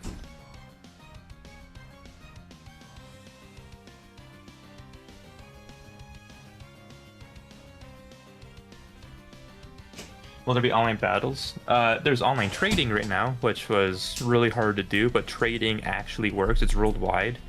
But battles is a different story. That'll probably take months of my life. Hello. Hello. I was just answering some questions from your chat. Oh, was it the one about megas or something else? No, it was online battles, which actually, okay. I don't know if you know this, but it was this was a test, complete miracle. But I made worldwide trading in Gamma Emerald. You can trade with anyone, anytime, anywhere. Yeah, I saw that you have that. That's very cool. Yeah. It was hard to do. Like, well, I can imagine. The battles will be harder then. yes, actually, I was about to explain to your chat there that doing battles would probably take several months, because everything that works currently in right now has to be redone to support syncing with internet, which it doesn't support. It's called replication. That's every asset. There's 184,353 assets that would need to be redone. I'm like, well, that took me 18 months. So to redo that for online, like, do I really want to do that? It'd be cool, but that's a lot of work. Yeah, that'd be like a way down the pipeline if it ever happens. Like a finished Gamma Emerald first, so you got the full game, then I'll worry about online battles. On that note, actually, are there plans to do Battle Frontier? Oh, for sure. Actually, in fact, I was going to create a new version of it where it's like a roguelike. So you go in with a random team, random items, and every 5 wins, it's like a boss, right? So you fight like a champion or like an important trainer, like a gym leader or rival, something of that nature, and they'll be from different generations. Oh, that would be sick. Like references to characters from other games? Not necessarily just references, but like actual things. Like I added Cynthia to the game. I don't know if you saw that video. Yeah, she's actually in the game. She's just not available in early access. Oh yeah, well, I don't know if it would be a big spoiler, but I saw Red in one of the videos too. Yes, in fact, that is an entire storyline. So that's optional. Like I said, I have a lot of quests during this, so you can do the main storyline. You can also do quests anytime you want. The Red quest is like, it's like a 30-hour quest line. It's almost a whole game in itself. Oh my which gosh! I'm excited for. What? Yeah. So that's not in the early access then. No, definitely not. Okay. Red's team, like Red's weakest Pokemon, is a level 88 Pikachu. That's So, crazy. If you remember Lysander from ZA, it's basically that, like level 88 to 93. Yeah, that guy gave me some issues. Oh, he scared me. He scared. I had my awesome, perfect IV, shiny, like really a big alpha Dragonite Mega Evolved. I'm like, dude, I can smash anything. It got one shot by his Gyarados. Yep. I'm like, His Gyarados, exactly. His Gyarados is insane. It cheats. But I'm glad they put something like that finally, you know, like, well, they've been doing it like with Volo as well. I'm really happy that they're putting just unfair battles, because like for the hardcore or I guess like more older players, it's good to have something like at least one battle like that. Yeah, actually, with Sun, Moon, Violet, Scarlet, and Sword and Shield, I found it a little disappointing because they were too hand-holdy with, like, you know, actual battles like that. They made it so it was catered to, you always come out like a hero, like you look cool. It's like, true, like you want people to be able to beat the game, but it was too easy. But Lysander, it was kind of like, no, this is where you lose, and it was really epic. Are there any plans for Mega Evolutions? Good question. Common question I get. I'm probably not gonna do that because that's not in the original Emerald. That's in the Delta episode. That's a different timeline and storyline. Yep. So Megas actually require an entire new set of animations programming into the battle system itself. That's a ton of work. So if I can find people, even anyone in the chat there who wants to do the art and maybe even help me with the animations for Megas, then I'll do it. if I have help. Okay. I honestly, I didn't expect you to or think you would even consider it because, yeah, it's not like, I guess, faithful, but I know that there's going to be other things that are non-faithful. So I think personally, I would be like okay with it if it was like post-game. Oh yeah, no, it definitely would be post-game. It would be probably that roguelike type game mode I was talking about. Yeah. All right, well, I think I'm going to challenge Wattson. Well, I guess we got to beat Wally first. Yeah, you got to beat Wally. Yep. What was the... all right, go ahead. Oh, sorry, I mean, I was just saying, so don't be shocked because he still has his shiny relics that's saved in your file. So I love the intros, by the way. I think that visually that might be one of my favorite things, like the character intros. Yeah, I try my best to make them seem epic or have personality. Because one thing I liked about Gen 5 was all those micro animations gave them so much personality, even though they're like 8 frames, right? Yeah, like no, definitely. Not even that big. Mm-hmm. So. No, it does, and especially with the gym leaders when they get down to their last Pokemon, and I guess the rivals too do that, right? Yeah, all important trainers have a final message like when they're down to their last Pokemon. Yeah, that's really cool. Yeah, with Wally, he's supposed to be the up and coming, like he's the hero of the story essentially. So I wanted to give him a personality through the animation where it's like he's trying his best, he's dead serious. This is all he wants to do, but he's not a good trainer yet. You need a little bit of delusion to be the best at anything, right? Oh, he is this like a poor sport. When you beat him, if you go back to Burn and Turf, where he's staying at Wanda's house, and you talk to him, he like complains about you. Oh no! Poor guy. That dialogue is from the actual cartridge. I didn't remember him being such a sore loser. So. Right? Yeah. I'm getting. Oh, never mind. I was about to say I'm getting paralyzed, locked, but we good. But this is an example. Like he just used an item. That's an example of important trainers actually have intelligence when it comes to items. He saw his relics was weak, so he threw a potion at it. Mm-hmm. Being a trainer's tough, isn't it? That's what being a trainer's all about. You tell him, Wally. He's guilt tripping you. Too, yep. Like, dude literally caught his first Pokemon not even 10 minutes ago. And he's like, yeah, I know more than you, actually. Yeah. No, actually, I think Wally, interestingly enough, both green hair, because I like N a lot too, but Wally was always one of my favorite characters. And especially in Omega Ruby, I love his like final battle, the theme and like the battle itself. One of my favorite battles in Pokemon for sure. Oh, I agree. Yeah.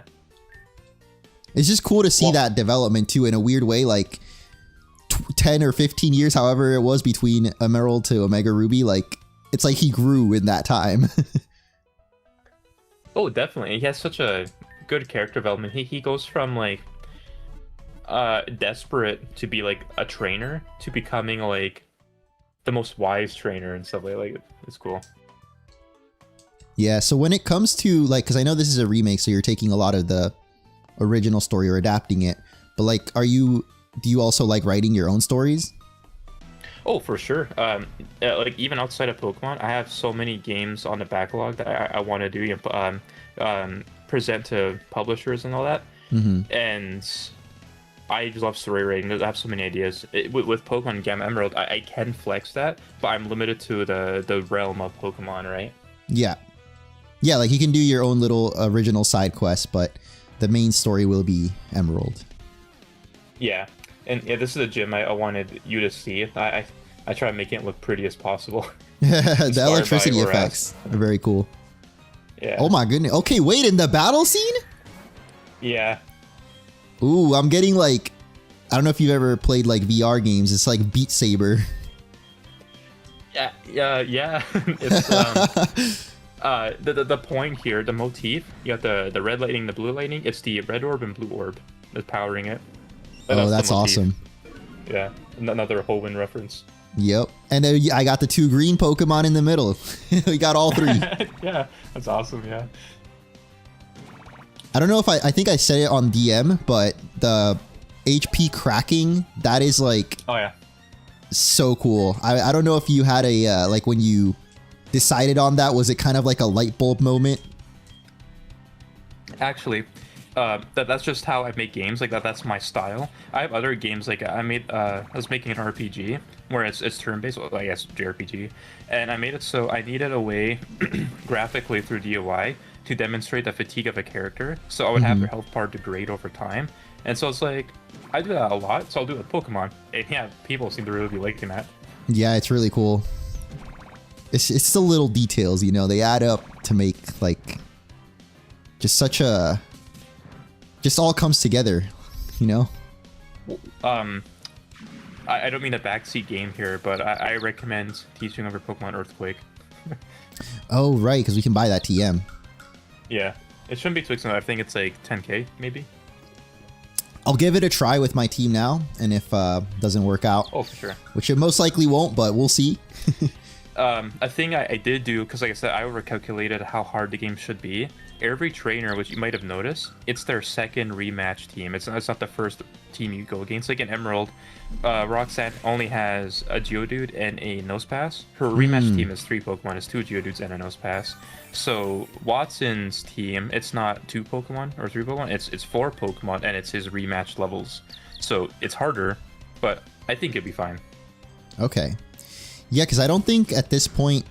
Oh yeah, and I'm assuming like you all the encounters and level up moves and all of that is taken directly from the original game, right? Yes, I painstakingly made a spreadsheet of everything, all the data I could possibly get, because to make it accurate, I need to catalog everything that's true in the game. Like I can't guess.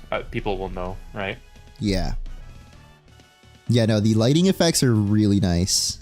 Like overall in the game, but in this gym especially, kind of highlights it better. No pun intended. There's a bug in his gym that should be impossible, because it's virtually impossible, but 2 people so far experienced it. So I would say save, by the front door, because for some reason, the switches would get reset. No, they get soft locked to be stuck in the gym, and there's no way out. Like you can't inside or outside. Just save like right there by the assistant looking dude. I think you'll be fine, but 2 people so far, which I think they cheated, which is why, because it's virtually impossible to get stuck in there unless you went through the walls or something like that, because the only way to get in is if you press the buttons, and the buttons don't magically get pressed, right? So just in case, that's the thing, like say before this, just in case you get stuck, which you shouldn't. Just to be safe? Just to be safe, because when you press a button, that exact order, the sequence of events gets stored. So that's why it's virtually impossible, because the game does not, flip it around. Yeah, someone mentioned too, like when, I think this was before we started talking, in the aquarium, the Team Aqua Grunt standing in the background while the other one is fighting you. That was another really cool detail. Yeah, I was like, well, they're both standing there, right? That doesn't make sense for him to just like disappear. So like, yeah, he'll be there waiting for his turn. That's cool. Yeah. In general, I just love that the battle backgrounds are so there's so many of them. Oh yeah, I wanted to make a lot.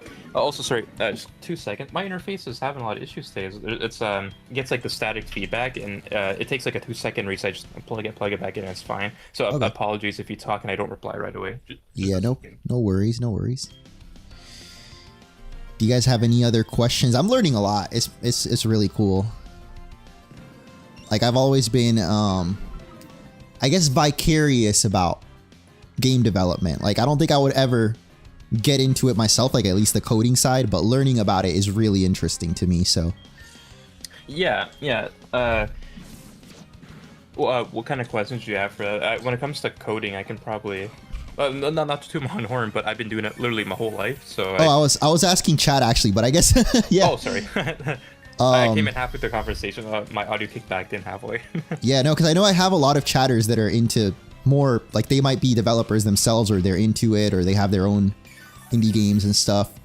For me, I mean, I've always been interested, but I just, like my career is now YouTube, so it's kind of like, do I want to, maybe on the side, like as a hobby, I could get started, but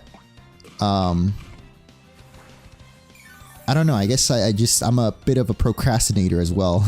So I've never gotten around to actually learning how to make a game or anything like that, but it has always interested me. So it's just been really cool to hear you explain everything. Yeah, it's when it comes to programming, the most gratifying thing both too, like if you ever you know, if you don't get sidetracked, you actually sit down and do it, is seeing the thing you created in your head be like a physical, tangible thing in front of you that other people are enjoying. Like, it's so surreal. Like, you playing the game, having fun. It still feels like a dream. I still feel like I'm asleep. Like, everyone's just having fun, and I'm so happy, I'm so elated. Yeah, it's awesome. Again, this is like something that I guess as a kid you didn't really think about because there wasn't this style of game didn't exist. But now that you've seen other projects, like, you know, the HD 2D style, it's like, this is something I think everyone wants, you know, or a lot of people want at least. Yeah, especially the stylistic part. The main reason why I even did it like this was because it's I wanted to make a game I wanted to play, and this is how, you know, my art direction for it kind of was steered. Oh yeah, the HP with the Grovyle, there's like a thing with the like your own Pokemon's berry where it's like activating the animation, but then they don't actually heal. It's just a weird animation. Like it says like they use none or something like that. I forgot. Yeah. So unfortunately, fixing the infinite berry created a new bug where it actually, when you use your berry, it gets deleted because like you're not supposed to be able to keep it anymore. But the game doesn't know that because with the soft pointer refs, everything's loaded when you start the game. So I need to find a way to refresh that data at runtime. So it might keep saying none until you reset, but not game breaking. It doesn't. No, yeah, anything. I personally don't mind it. I just saw someone in chat bring it up, so just letting them know. Yeah, I prefer not to have that because it's about presentation, in my opinion. But you know, some things are just currently out of my control because. No, it's understandable. Like, what's up? When you left the gym, did you reset the switches? No. See, so that's a scary sign because when you hit a switch, it's supposed to save that persistently, meaning it's not supposed to go back to its old version. So that worries me. That makes me think that if you start the Wattson battle, you might get stuck in there. Oh. That makes me pretty worried. I assume that it only reset because I left the building, though. But no, that shouldn't matter because yeah, we'll see. So I think in the original game, that's how it was. Like, if you leave the gym, you have to redo the puzzle. Yeah. When you do a battle, other levels get loaded, so that one kind of despawns, so it doesn't use unnecessary RAM. But in gyms, your character is actually still loaded, so I think you'll be fine. But it's kind of a scary sign seeing that not work. It worked on my editor because I don't use encrypted saves. So I didn't think to test that. You're running an encrypted save because when the game gets packaged, it's a protected save, so that handles data differently. I did not think to test that, so I think it'll still be fine. But yeah, again, warning, would that only be an issue with Wattson or any of the trainers? Just Wattson. Okay. Yeah. Well, we'll see when we get there. It's the puzzle aspect, right? Like pressing the things. It keeps a history of it, but since the saves are encrypted, it might have gotten corrupted. But that wasn't something I could have kept track of. Easy fix. Just yeah. Just something to watch out for. Yeah. All right. I think I noticed with Zubat that he only had Supersonic, but I don't know if that was intentional. Yeah, it was. It can learn other moves, but Pokemon to certain levels can only learn certain moves because limited content in the early access. But some attacks are missing. Like I think Zubat was also supposed to get. I think Leech Life, right? Or Leech Life, yeah. Okay, yeah, no, I was wondering about him specifically because most of the Pokemon, I think yesterday I was checking like, because I wanted to see how close it was to like the original. And for the most part, yeah, everything was the same. But then, yeah, Zubat, I was just like, all right, I want to use Zubat, but he literally can't do anything. Yeah, actually, if you go to change moves, any move that they would have learned before those levels, you can still teach them. Yeah, okay, so now that I have some TMs, he can actually do some stuff. I'm gonna teach him all this. Are all the TMs also accurate to what they would have learned in the OG game? Yeah, so the way I did that, don't know if it was a smart way, but I created a fetch API that reads off of like, you know, Bulbapedia, that would be the Pokemon database. It collects data that was based on actual games. So things that are public knowledge that we players check to make sure things are accurate. The API cross-references move sets, names, things like that, and I have a Python script that has all the stuff that I've already built, like every single attack, every single TM, and it cross-references to the data asset of the Pokemon. So all the TMs and moves that Pokemon show up for are based on what the games already have. So sorry, to cut it short, yes, it's accurate. Got it. Yeah, no, because I was I think I saw a random Zigzagoon, like a trainer had Surf on it. And I know that Zigzagoon can learn Surf, but it was just weird that that trainer had it. I was shocked. Yeah, you might see some weird things like that here and there. Yeah, no, it was cool though. I'm like, it reminds me of like those, well, I have a little bit of PTSD from this one ROM hack called Blaze Black and Volt White. I don't know if you've heard of it. I have, yeah. I haven't played it, but I heard of it. Yeah, it's like a difficulty hack. So there's this Rattata with Flame Wheel, which like Rattata can learn Flame Wheel technically, but you would never expect a flame wheeling Rattata, you know, that early in the game. I switched my API for confirming moves because I thought I was a smarty pants when it came to knowing Pokemon. So yeah. I had a video demonstrating really cool special effects, and I thought Metagross could learn Flamethrower for some reason, and I had it using Flamethrower on a Trico. I was like, oh, it looks so cool. People are gonna love this. No, the only thing people said was it can't learn Flamethrower. I'm like, oh. Yeah. Yeah, it was the Zigzagoon in the Slateport Beach. That guy, apparently that's in the original game too, which, yeah, you've been saying everything is accurate to the original, so. I'm assuming besides like the custom trainers, right? Like your own, your OC character, his Sceptile has Surf. Yeah, those, well, technically everything's hand-authored, but that's like authored where it is purely custom. Got it. Oh, in the next patch for the early access, because I just didn't have time before the release, but I will maybe in a couple of weeks, there's going to be a new custom trainer from the demo. When you beat her, she's going to give you a Riolu egg. Ooh. Yeah. Will that be the first, like, post-Gen 3 Pokemon you can get? Technically, no. If you have Roselias, you can breed a Badoo. Oh, and stuff. Yeah. Gen 4 evolutions are in the game, so anything that's in early access, all those evolution lines are built just in case people want to use or do like breeding. Because you know how bad it would be if people had Roselia, they bred it, and it was just an error egg. So yeah, I had to make the Pokemon even if they weren't going to use it.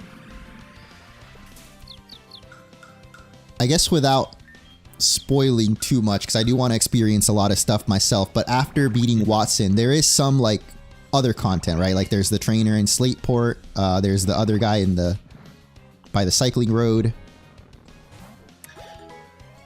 Yeah, what I say for now without spoiling too much is that there's going to be a lot of side quests. So OG Emerald, if you speedrun it, it could probably be like 10 hours, right? You can speedrun to Mauville, that could take like 4 hours. So the game, if you want to say speedrun as the basis, it's like a 10 to 12 hour game. With all the side quests, I'm pushing Emerald to be like a 40-hour game. So a lot of content. That's awesome. That's in the final version, right? Like in the early access though, there's still a couple more, or like is there any, without saying what they are there more secrets I should be looking out for? I don't know what you found so far, so it's hard to say. Okay, never mind. I'll keep an eye out then. I told you one already, that was in Slateport, which might have been a spoiler alert, but there are things. I just don't know what you found, so it's hard to say. yeah, no worries.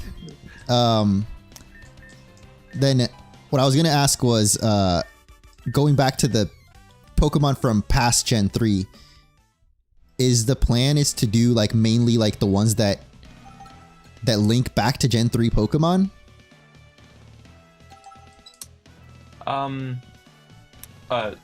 Sorry, I was a little bit distracted. So can you repeat that question, please? Yeah, no worries.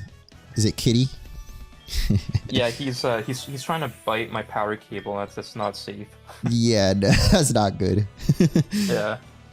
Well, if you want to take care of that, and then I'll ask you after. No. Okay. No, it's fine. He's nesting by my feet. So. Oh. Okay, I just realized that these are. I can't go past these right here. No. Okay, so that's a callback to Oras. They're like flat green linings that you just can't walk past. Mm-hmm. Yeah. All right. So actually, before you go there, just safe precaution. I would say stand by that gym bro guide again. Yeah. And just like save. It looked like it's fine. Like every time you do a battle, it doesn't reset, which is a very good sign. Because I feel like the other guy was cheating, which caused it. But when you left the gym, the things reset. That's not supposed to happen. So had me worried, but I think you'll still be fine. But just in case. I think I bugged out the menu. Hold on. Oh, if that happened, move your mouse over the buttons there, like says Screech or Octune, and just press tab. Sorry, move what? Your mouse over the buttons, so it says Screech, Toxic, Quick Attack, and just press back, like, yeah. Sorry, you might have to use like your Windows key to unlock the mouse. Oh yeah.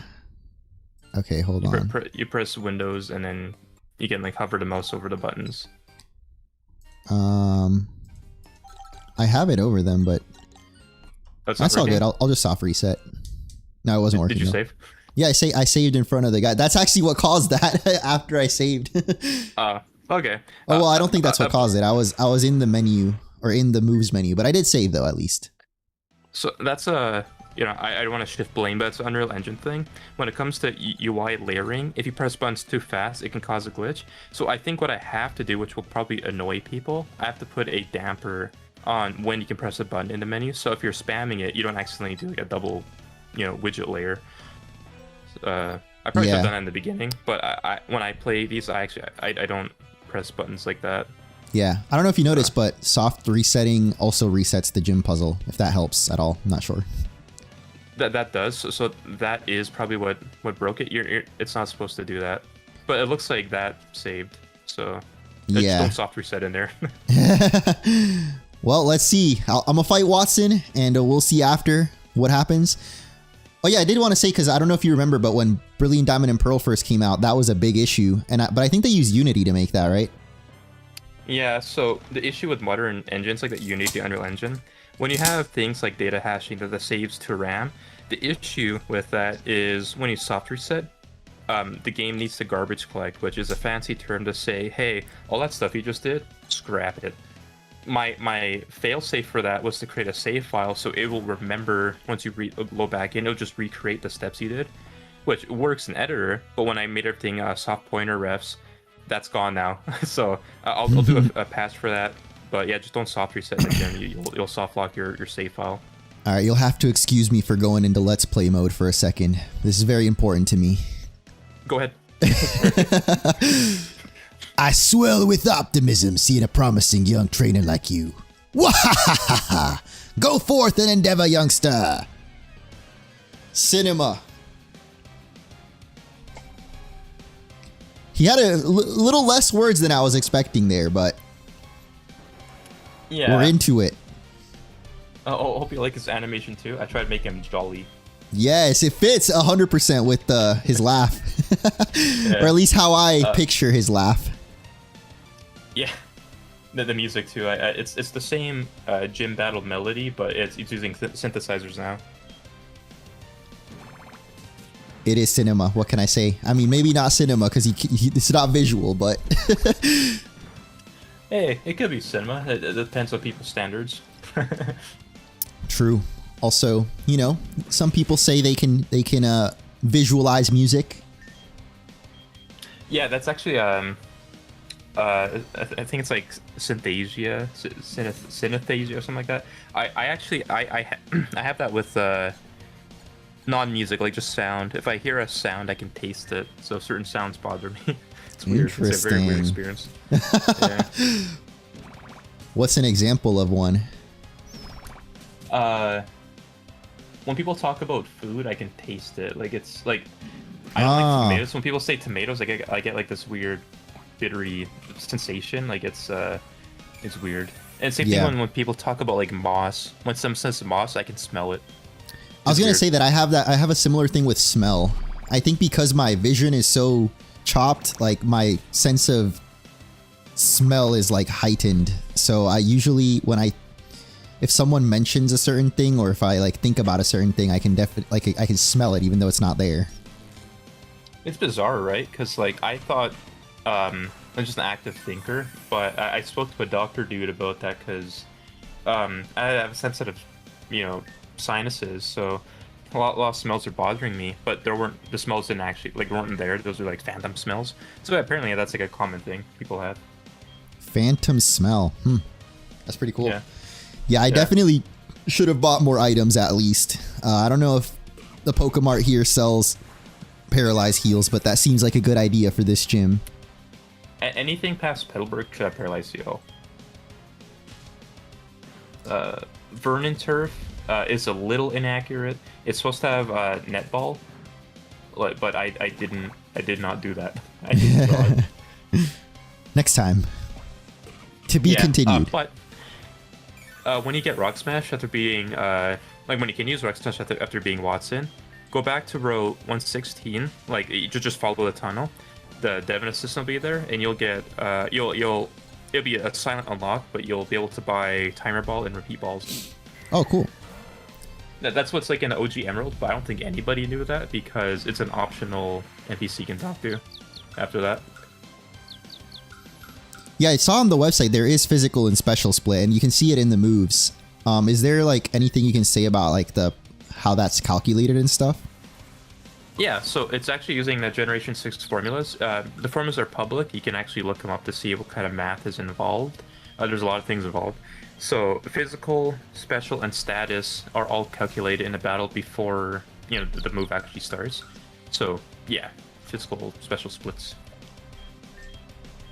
I remember when I was fighting Roxanne's Nose Pass, I think I was testing out Absorb, and I know that Nose Pass has like a higher special than physical than special defense, but I felt like the damages were kind of off or weird sometimes, but I couldn't tell exactly why or what was going on.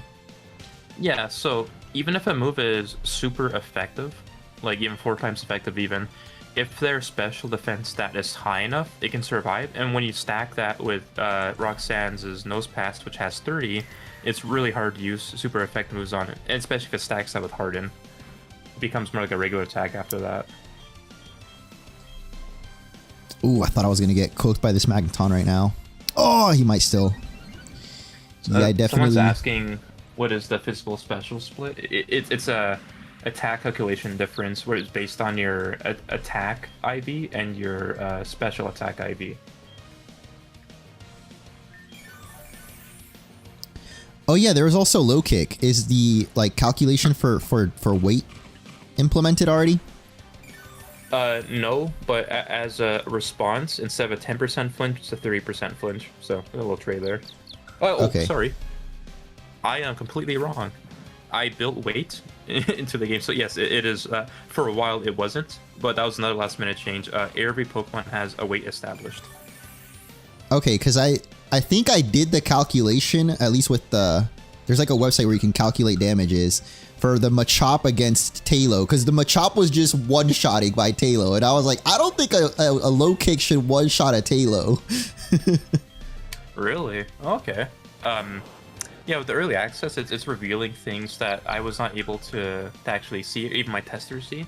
So yeah, that's interesting. Maybe I'll do another pass on the battle system, just for like the statistical side, to make sure it's still accurate, because I did build a battle system about 8 months ago, so it might be out of date now. Yeah, I think, at least for low kick specifically, was the one that I noticed that I think earlier today, it like one-shot my Grovyle too, so maybe something up with low kick. That's true. That's true. Yeah. Yeah. The battle system is supposed to be accurate to Gen 6, so some things are forgiving, some things are not. Some things might be over-calibrated. Well, like the low kick. It might be reaching that like lighter Pokemon might have a better kick than say like if a Hariyama did it. That's what I'm assuming. Like that sounds like the symptom of that. There already is player-to-player trading, Chunky. I noticed right now too, small thing, but when I revived my Grovyle, he's already paralyzed. Like it persisted through him being dead. Oh, really? Yeah. So, okay. So that was probably another result of the last minute change it did. I probably shouldn't have done it. Like, just accepted that handheld devices can't run the game, but people really wanted it, so I did it. But it has a string of like side effects. Okay. So. Yeah, like for me, it's not an excuse, but it's just no. I mean, it's. I also don't want to bring it up. Like, I don't want to be like, what's it called? Like, just here to bring you a laundry list of bug fixes or whatever. Because I do want you to rest and relax and take your time. You know, I'm for the final release, of course. I know you want it to be as polished as possible. So just giving you little notes for eventually, you know. Yeah, no, totally, and I appreciate that. The point of the early access too was to let people play it. So that basically gives me a filter things that I would miss. So things like the battle stuff we're talking about, that's important for a user experience. So that's something that I would need to know anyway. Yeah. Yeah, I know it's at the end it's helpful. I guess I just wanted to clarify that I'm not like telling you like you need to fix this now. And obviously I know you get that that's not it either. No, totally. Might be time to click toxic. That's a great point. Oh, never mind. We're dead. Don't use toxic. Sorry. There's a bug that's in the current build I can't fix yet. If the Pokemon dies from poison, apparently it doesn't kill them. I don't know if it's because like some people already reverse engineered the game. They're cheating, but cheating's not supported, so they're getting a ton of bugs. So I don't know if that's actually a bug. Got it. So, I mean, I can test it out for you right now. If I don't get completely cooked, because I'm getting, I might lose to Wattson here. I noticed though his other Pokemon weren't using electric moves against me, even though, like I was on Talo, so you'd think his Watson's AEI essentially is designed to be like a last stand type of team. So his other Pokemon were supposed to kind of soften you up, and then the Manectric was supposed to come in with like the heavy force, like Thunderbolt, Thunder Wave. Even Self-Destruct was supposed to be with so that's the rematch with Electrode. Oh, okay. It's Voltorb. Yeah. So yeah.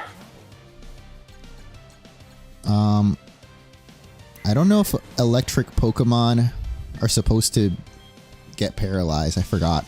I know ground for sure, but no. Electric Pokemon can get paralyzed. It's the ability they have. If certain abilities will prevent those statuses. Okay. Yeah, but most electric Pokemon have them by default. There are two ability groups each Pokemon have, and it's a dice roll at the creation. So like when they're spawned in or gifted, it does a dice roll. So it can be unlucky where you don't get the proper one. Yeah. But it's typically the immune, like they have static where they're immune to being paralyzed. Yeah, I think I might have lost this one. Yeah, time for earthquake spam. Well, I think I can definitely win it if I had some paralyzed heals, but this specific attempt ain't it. Oh, did you see that flavor text? When you send your last Pokemon, your character actually speaks and has a flavor text every time. That there's unique text. That is really? Random every time. Dang, I didn't notice. So when you throw that Magikarp, he said, "This is our chance." Oh, that's cool.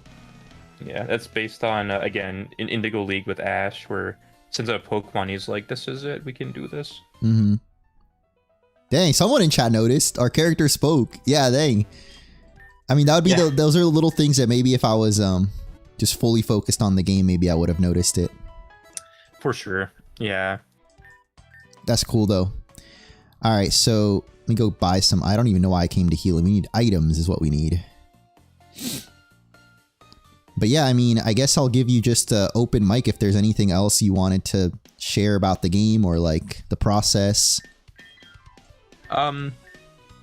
Yeah, well, there's a lot to talk about, but I don't want to yap too much if people want to watch the game, right? I mean, Yeah. if they have questions or actually want to hear, I can answer any question anyone wants as long as it's not too spoilery.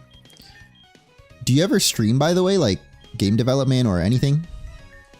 I did. I was actually streaming my whole process, my whole workflow. Like, it's like, oh, so we draw Charmander this way, we set the limbs like this, we animate it like that. And people are very interested, but I had nothing to talk about. It was very awkward. It was just me like clicking and animating, and like that's not fun. So at fear of being boring, because like making games is cool, but it's just work, honestly, right? Like, there's nothing fun to watch. So, yeah. Yeah. Like it will be interesting in a different way. I guess it. Yeah. I guess I wouldn't say it's entertaining, but it is interesting. Yeah. Actually, in fact, when I take a break for a few weeks or so, I was planning on doing a tutorial series where I break down everything in Gamma, like step by step how to make it. So if other people want to know how to make games like me or like Gamma, I would be actually having my own knowledge shared on my channel where they can watch that. Not set in stone yet, but that's just an idea I was having. Yeah, no, that sounds cool. I mean, like I said, I love, even though I'm not a game developer and I don't think I will, but I'm sure there are other people like me that like learning about it and would like to hear that kind of stuff. Yeah. How do you like that map, by the way? I was that just in 10 minutes. This is the first time I've looked at it. You drew it in 10 minutes? Yeah, I was really tired, but I was really like I drink a lot of caffeine, like coffee. So I was just like, I know exactly how I want Hoenn to look, and so I just went to town. No, it looks nice. Why are certain towns grayed out though? You haven't been to them yet. I know that. Oh no, like I mean, right there. Lily Cove is red. Oh wait, besides this, yeah, Lily Cove and then Pacific Log is. Oh, never mind. Okay, maybe it is just Lily Cove. They're supposed to be grayed out, but the game for now in early access thinks you went there because of certain Pokemon you encountered. Got it. Okay, yeah, no, I hadn't noticed that it was just the ones I hadn't been to. I thought it was a bunch more, but okay, that makes sense. Yeah. Wait, you see that little island below Pacificlog? It's this one right like here. A little stump. Yeah. Well, I was about to say a spoiler, but let's just say. Is this for? Blue Island. Is this for the final version, or like later versions? Post game. Okay, got it. A lot of content post game that's planned. No, yeah, I just want to clarify because I feel like some people might think you mean like now in the early access you can somehow get there. No, totally. Yeah, some people they don't know what early access means, which is fair, and not everyone would know, and so that they'll think like when I say, oh, in the full game, they think the early access is the full game. It's not, but yeah. Yeah, I think it's a similar to like how nowadays you have like remakes and remasters as well, and those terms can sometimes be interchangeable, but some people will think it's like different, like very, very different. Like early access and like beta, they're like very similar. But if you just look up what is early access, you'll see that it can be an unfinished game. Like early access doesn't mean it's like an early version of a finished game. Yeah, early access literally implies that you're literally getting early access to the game. The game is being built as you're playing it, essentially. So it's a common new feature that's been out in the last decade or so. It wasn't actually a thing for a long time. Like, you would wait for the whole game to get finished. But realistically, expecting me to make this whole game anytime soon is not realistic, right? Like, I have other obligations. Just getting to this point, like, I'm a fast dude. I finish a lot of things immediately. Sorry to gloat there, but like I'm a hard worker on that. This early access took 18 months just to get to the third gym, and that was without breaks. Oh wow! Has it been that long since I played the demo and we last talked? No. I think it's been. Wow. Oh, I guess actually, you it's probably been about a maybe. year. Yeah, that's what I figured. So you were working on this version since even when the demo came out then? I was working on it before the demo was done. Got it. Because I knew I was going to prep things. I was going to build like an engine that I can use for the future. And that became this. Because I was like, oh yeah, people like the demo. I can expand upon it, but I'm going to use the new code that's stable and it, works. So... I was testing out, but I figured that Toxic wouldn't work because he's a steel type, but I wanted to check. Yeah. I unfortunately didn't. I forgot to reteach myself Bullet Seed, so this might be another failed attempt. We'll see. Yeah, if he had a Pikachu, he wouldn't be able to swap out his Magneton. Because of the Magnet Pull? Yeah. Oh, I have an Electrike. Wouldn't it work on Electrike? Depends if Electric has the correct ability. There's abilities that work together. What's the third? Like the reverse synergy. I can't see the ability here, I don't think.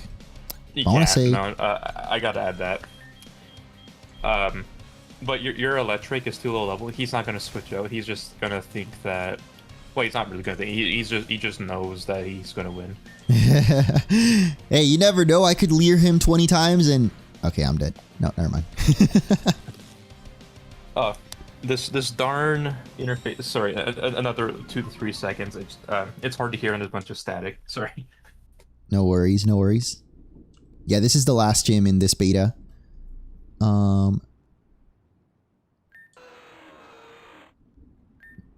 I'll ask him in a little bit, Fox. Did you soft reset? Oh yeah, because I need Bullet Seed. I don't think I'm gonna win without Bullet Seed. It's either Bullet Seed or I go get Earthquake. That would probably be better if I just go get Earthquake. But you should probably get Earthquake. Bullet Seed is a weak move. It's like early game.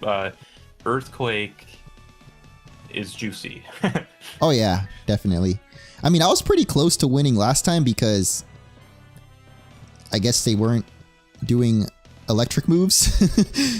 But I think, yeah. I mean, for sure, if I went and got Earthquake, we would just sweep him, I feel. Well, since you soft reset, I think it'll be fun. Actually, no. Did you soft reset last time? Like, did you lose in soft reset, or did you lose and just kept going?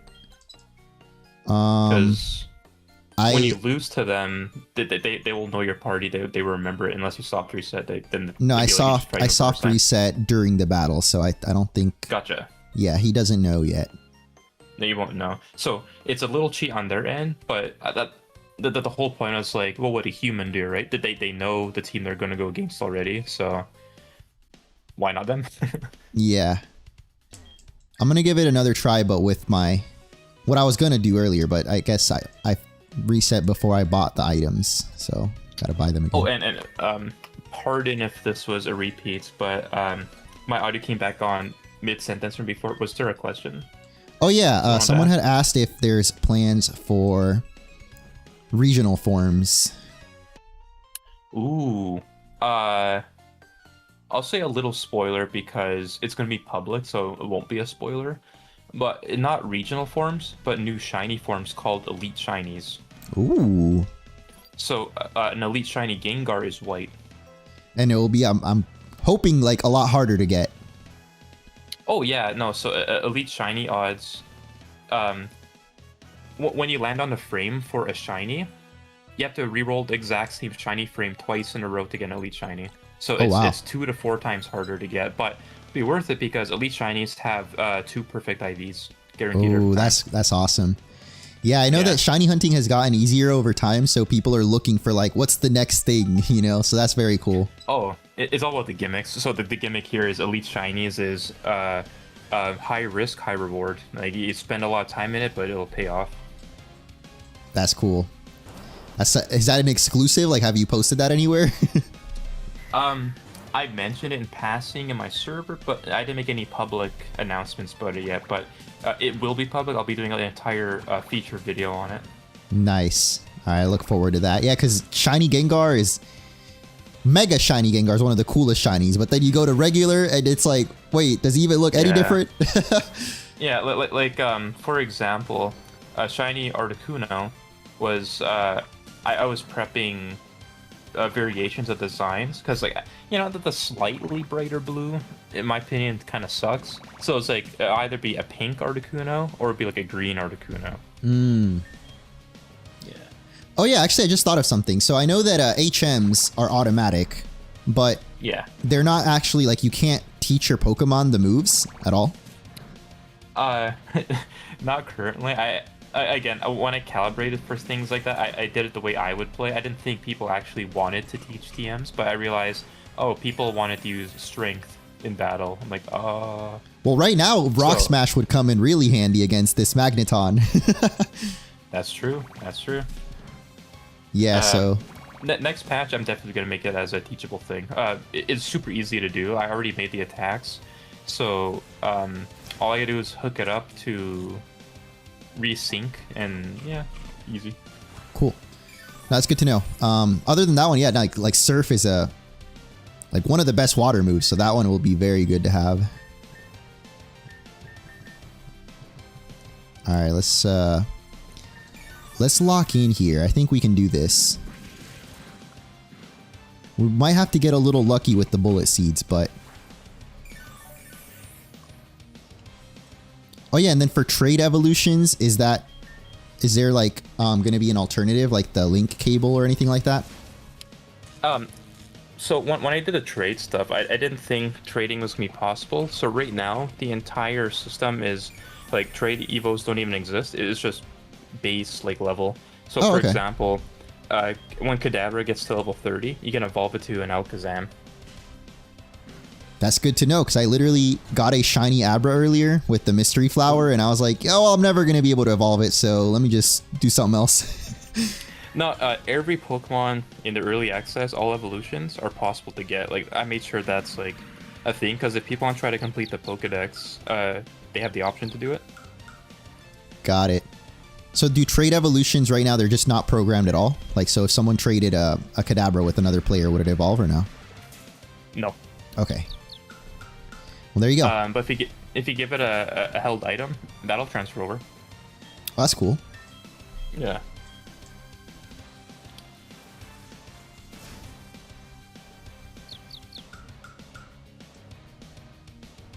I hope you win. Yeah, it might be earthquake time. Oh yeah, I don't think the person's here anymore, but I think someone thought that you were gonna put Gekwa into the actual final game. I'm assuming that's not gonna be a thing, right? No, even though it's a free fan game and I'm following the rules, adding unreleased content is very much against the rules. So if that wasn't a thing though, would you actually do, or consider that or no? Yeah, no, I think Gekko would be really cool. But since that was already announced in an actual official title, but that title's not out yet, me doing that would be dangerous. Oh no, I know. Yeah, I noticed that with like Cobblemon. I don't know if you know the Minecraft mod. Like people have tried putting like the new starters, and it's like it's dangerous territory. Yeah, things that are publicly released from the company can be used for fan content under fair use, meaning as long as you follow the rules for certain things like mods or whatever, it's okay. But when it's unreleased, it's off the table. Like there's no ifs or buts. You just can't. Mm-hmm. Now that makes a lot of sense. But I guess it's for me, like, because I have so much experience over the years with Pokemon and Pokemon Company. Like I've never talked to them personally, but it's just like patterns that I've noticed that I figured that's what it was. Yeah, but honestly, if they gave me permission, I would add Gekwa. I would try to invent like evolutions. Oh yeah, that's cool. What are you hoping for, by the way, for if you want to do a little speculating? Oh, I want it to be like Grovyle and Sceptile in terms of but like water forms.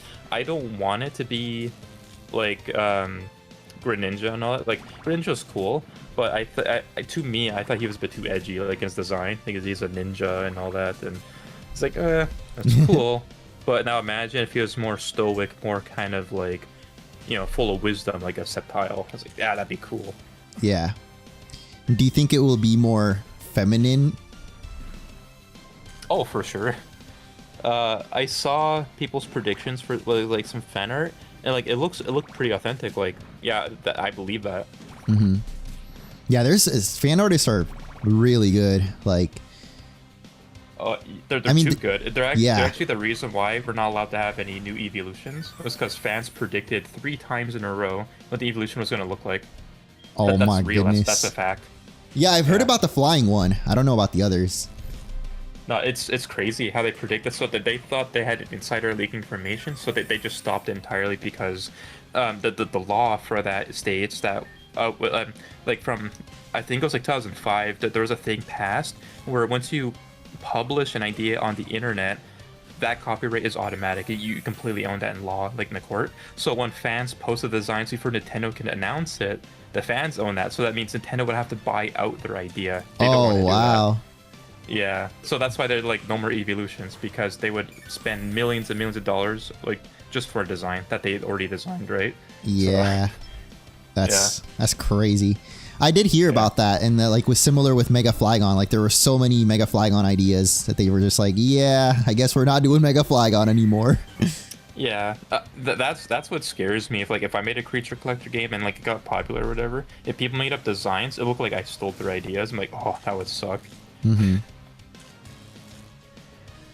But I think when it comes to the designs, right, like with Pal World, for example, if they're not exactly too close, like there's no, like legally distinct is the meme that people say, right?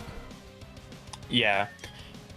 That's the hard part, because when you're talking about like the actual legality of it, like if you could take it down to details, it's like music. It's like how much of the song, for example, how much is it copying another song? That actually counts. That there's a threshold. It's like 3 notes. The same thing with art. Like how many similarities there are, right? Like that they'll literally do like Pictionary. Like they'll put things side by side. They'll count like, this design looks much like this. This looks like that. When it reaches a certain score or a certain point of indexes, that's when it starts like, okay, this is illegal now, so like you can't do this. But if it's just below a threshold, legally they can't do anything.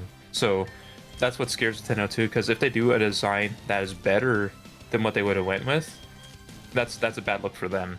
Yeah. And that makes it tough, which is understandable. Like you own Pokemon, and you have to be the forefront of it. You have to be the one pushing the revolutionary designs. The fans can't, even though it'd be cool.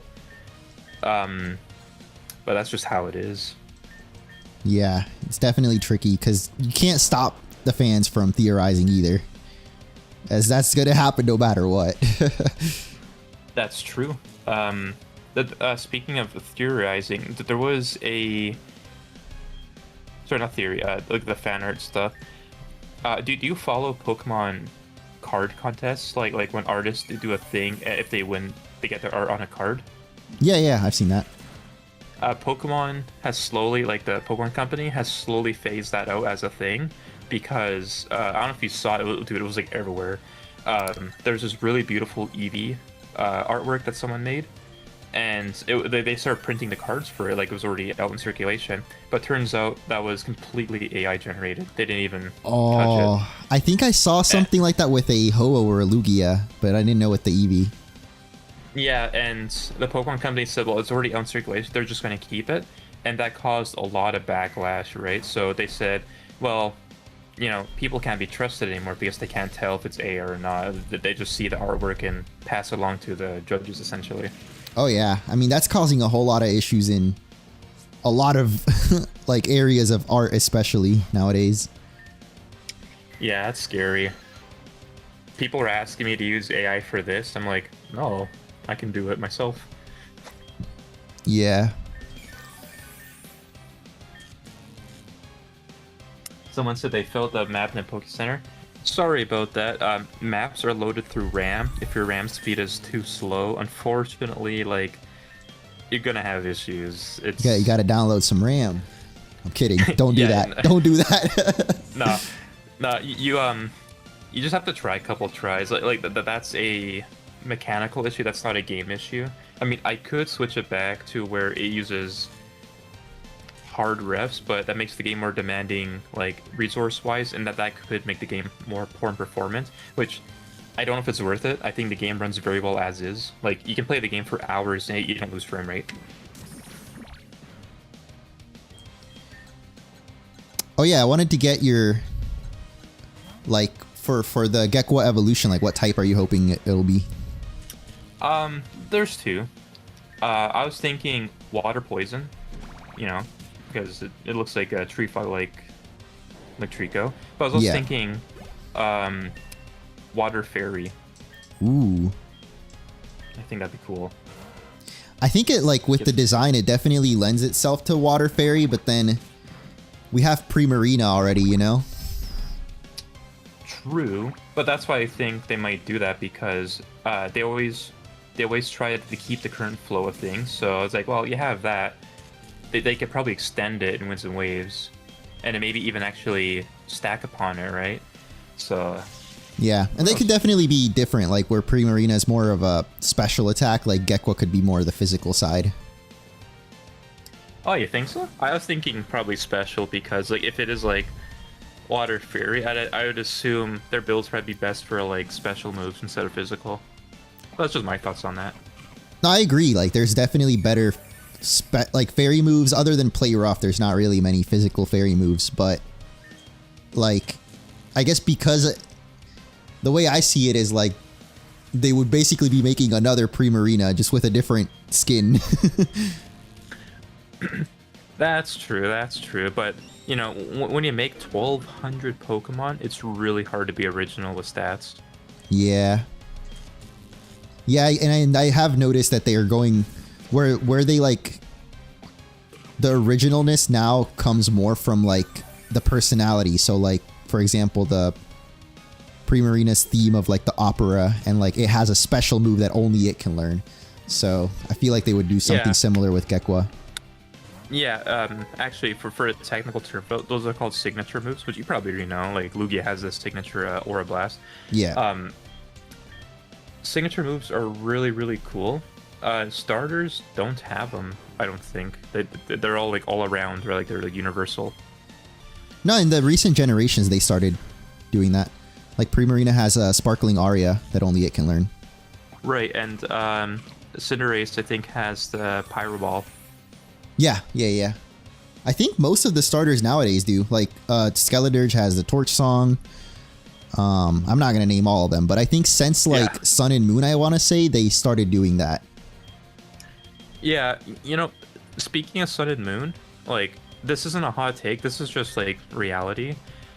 I remember playing the game.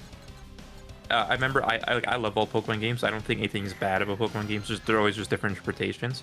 But I don't remember anything from Sun and Moon. Like, it's not memorable. Like, am I weird for thinking that? No. I mean, I think maybe at the time it came out, and then like the game itself, I think just I remember the region and the regional forms, but I can't really tell you much else. Well, that's the thing. Like, I beat the game. I think I beat the Pokedex, but I don't remember a single thing in a story. Yeah, the story was not my favorite either. Like, when you talk about Emerald or like Sinnoh region stuff, I can tell you all the story, like, beat for beat. Like, those are super memorable. The Sun and Moon, I don't remember. I want to say, like, I can't speak for everyone, but for me personally, when Sun and Moon, I think especially Ultra Sun and Moon, though, I was so burnt out at that point, and I think that was a big factor of it. But I don't think, like, I mean, there was a lot of good themes in there, like with Lily and her mom, so there was good moments to it. But like overall, there was a lot of stuff that, like, with the Tapus and all, and the Ultra Beast, they could have definitely, I would have liked them to dive more into the lore of like the Ultra Beast especially. Now, this is a hot take, which I really like the idea of the Ultra Beast and all that, but I think they made the Ultra Beast purely for marketing, because like they never expand further, I don't think, right? Like, I mean, they have things here and there, but that itself could have been like a whole new game of just Ultra Beasts, right? Like, yeah. Now I was thinking that too, Spirit Snails. Like I think also like that when Sun and Moon came out was like, I think X and Y was the last game where I think I would still say I had like a kid-like mind. But it's not to say that I can't put myself in that space when I play games now, because I still have that wonder when I explore. Like with Legends Arceus, I definitely had that mindset just going through Hisui for the first time. But well, see, I sort of agree too. Like, yeah, I think I was like 8 or 9 when Emerald came out, and so it was very impactful on me. But I'm the kind of person who obsesses over story stuff. Like, one, I enjoy a story, I never forget it. And Sun and Moon, I remember playing it, but I don't remember enjoying it enough to like be like, oh, I know exactly where this point in the game happens. I could tell you, like, I can't do that. So I was thinking, it's just a hot take, right? It's like I don't know if I like Sun and Moon that much. Yeah, not everyone will have their least favorite. I'm sure there's some kid out there that Sun and Moon is their favorite, you know? Yeah, that's true. Some people's first Pokemon game is Scarlet and Violet and things like. In Sword and Shield, have you ever experienced those crazy bugs? Like, I couldn't play more than 3 minutes without getting like a crazy bug. You mean in Scarlet and Violet? Both Sword and Shield, Scarlet and really? Violet. I don't think I ever had any bugs in Sword and Shield, but Scarlet and Violet, absolutely. If I remember later, I can see some footage I saved on my Switch. But when I was playing Sword, wherever I went, the game's logo was chasing me. Like, they have like a 3D model of it just in the sky. I guess for like the background. What the heck? Menu. And yeah, so there's a giant logo that's like Sword, and it's just following me everywhere. And it was so obnoxious. Like, that's crazy. I go in a Pokemon Center and I can see it clipping through the top of the camera. I'm like, why is this here? That is wild. I have it saved with OBS. You got the so angry sun from Mario and Sword and Shield. Oh, that's like nightmare fuel. No, and another one was in Sword, I would find a shiny and it would not be a shiny. And that actually happened in BDSP. I have the footage of it. People thought I was crazy. They're like, nah, you misremembering. Like the effect would pop up, or no, the color. So what the heck? In BDSP, I was in that like the cavern area where like, you know, it's like the dripping water, things like that. I found a pink whooper. I was so excited. I started recording OBS immediately. I'm like hyped up. I'm standing up like, let's go. And then I touch the like the second I get right in front of whooper, it turns blue. And then the battle started and it was just a regular whooper. Oh no. And I have it on camera too, and that's why I show people that. I'm like, I love BDSP, but this ruined it for me for a while. I stopped playing it for like 2 weeks. I don't blame you, man. That's sad. Yeah. I had a similar thing. It wasn't a bug exactly, but my first shiny, I think I ended up getting it, but anyway, this Pachirisu pops up shiny, and it was in Scarlet and Violet. The Pachirisu and some other Pokemon spawn in the trees. I don't know if you know what I'm talking about. I think I know what you're talking about. You might have to explain more. Like, I vaguely know, but so like there's a standard Pokemon spawns on the ground, right, or in the water, or whatever. But there's some Pokemon like the little spider, Pachirisu. They can spawn in the tree, and like the squirrel Pokemon too. So you have to aim your Pokeball. Like you have to target it, I guess, and then you can throw your ball at it after targeting. So the Pachirisu spawns on the ground and then goes up to the tree, and it just would not let me like lock onto it. So I just have this shiny Pachirisu just stuck in a tree, and I'm just like trying to figure out whatever way that I can to get it. I soft reset, like I saved the game, of course, and I soft reset, and it's still in the tree. And so there's just no way I could get this shiny Pachirisu. But I don't remember if I ever I think I did eventually get it somehow. But yeah, that is wild. With the crazy bugs, I mean, that didn't stop me from enjoying the games. Regardless of those bugs, like I had a great time. Like in Scarlet and Violet, so Scarlet, you know when you can like ride on and you like just travel around really fast. It would never render for me, so it looked like I was Crazy Frog. I was just in motorcycle position, floating through the air. and it was so bizarre. And then I remember one time, since I couldn't see where Miraidon would be, there was this item in a hole in the ground, so you had to jump over Miraidon to land in it so you can get it. I think it was like a revive, but I couldn't fit through because I couldn't see if I was landing in it. So my guy started doing like the Gmod ragdoll physics. He spun around really fast, glitching, and I was laughing so hard. Like, I also have that saved. Like, dude, it was wild. Yeah, I remember that one a lot, because that one I think was in all the TikTok compilations of people doing the crazy frog. Oh, really? Oh, I didn't know that. Yeah. There was the other big one was that the character would just turn gigantic. I don't know if you ever saw that one. Oh, yeah, I did. I remember that. It was like snail eyes. Yep. Oh yeah, by the way, I had exactly enough money to buy Earthquake. Well, not exactly, but I'm basically broke now, but we got Earthquake, so now we can do this. Oh, nice. You know what's scary about that grass? For some reason, it's moving. That's not a thing that's programmed. Really? So it's like a ghost bug or something? Like you have no haunted gaming? Yeah. The slang is like phantom bug, where like it just happens, but there's no cause or reason, and it'll never happen again. That's funny. I figured it was just the wind. I mean, it makes it look like it's just windy in here. Yeah, no, that's really cool, but no, that's a bug. Well, yeah, now I can see it because randomly it just stops. Or it goes to a certain point in the route and then it just ends. Yeah, the game decided to program itself. Dang, I made those trainers pretty smart. Yeah. How difficult is it to do like the trainer AI?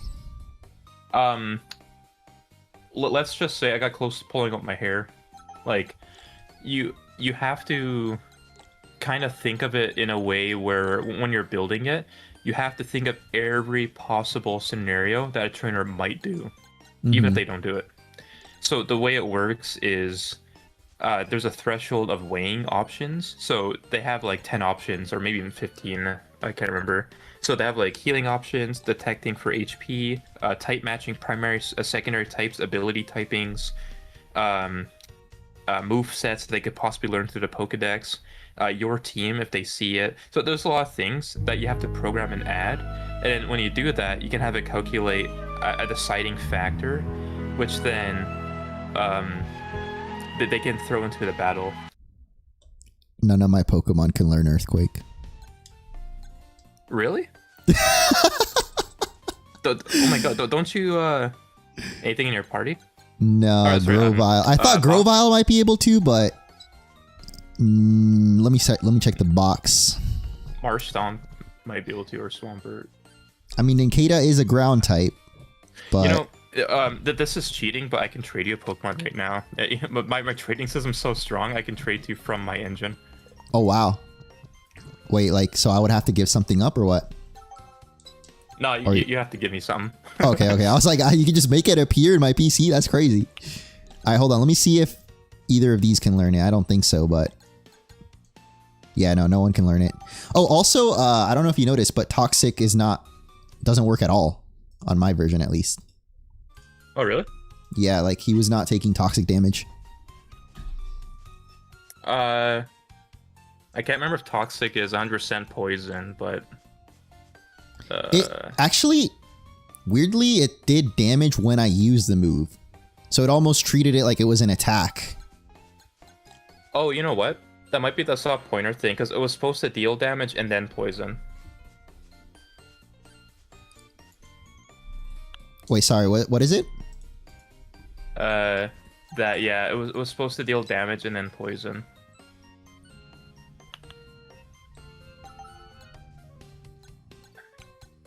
Which, jeez, I'm trying to think. Which Pokemon can learn Earthquake? I'll treat you one. I mean, other than like Marsh Tomp, I'm not sure. Like, you want a Marsh Tomp? That I've been able to catch so far. Yeah, I'm down. That was my starter in the demo. Yeah, well, the only way to get starters is by trading anyway. But yeah. It's just going to take a hot minute because I have to boot up my thingy. So while I do, I'm just going to grab a water. So I'm going to be gone with like 5 seconds. All right, no worries. Yeah, I was thinking Whismur chat, but wait, Loudred can learn it, not Whismur? Let me see. Looking at the list of Pokemon that can learn Earthquake right now. I don't see Loudred on here. There we I go. don't think Loudred can learn it either. There we go. Oh, wait, this is by level up. Anything that's primary or secondary typing as ground should be able to learn Earthquake. But it has to be in early access, right? So every Pokemon, even evolution lines up to Watson's Gym is in the early access. Oh yeah, Loudred can learn it. So if I just kept training up my Whismur, I'd be able to do it. Do you want to just trade me a Loudred and we'll just pretend that I trained up my Whismur? Yeah, we can do that. Just wait for my thing to respond. Oh, I guess it's already like that. Do I have a Loudred? All right, let me. I could have caught an Aeron too. I should have probably caught an Aeron earlier. What the heck? Yeah. Sharpedo can learn Earthquake? That's crazy. Wait, can it? I thought it has Levitate, doesn't it? Oh, no, it has Rough Skin, doesn't it? It does, yeah, but Earthquake like the move. Wait, what? Yeah, that's weird. Aeron. That's what I say. Aeron.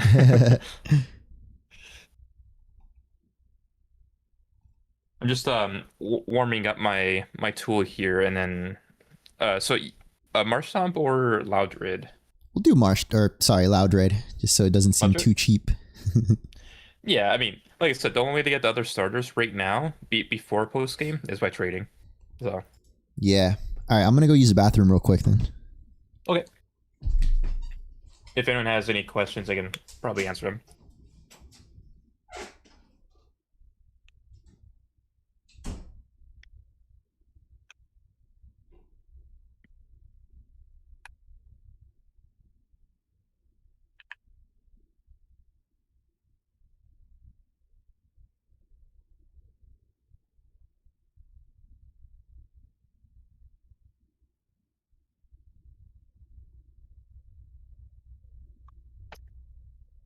Will Wally have Glade? I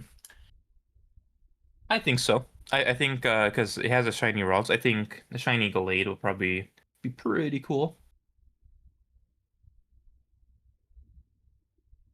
Most hype thing in Winds and Waves?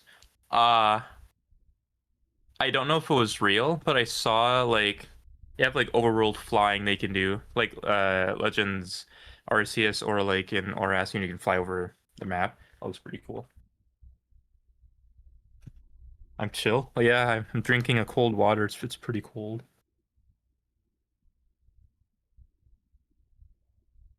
Is Evilite in the game? Don't know yet. Could be.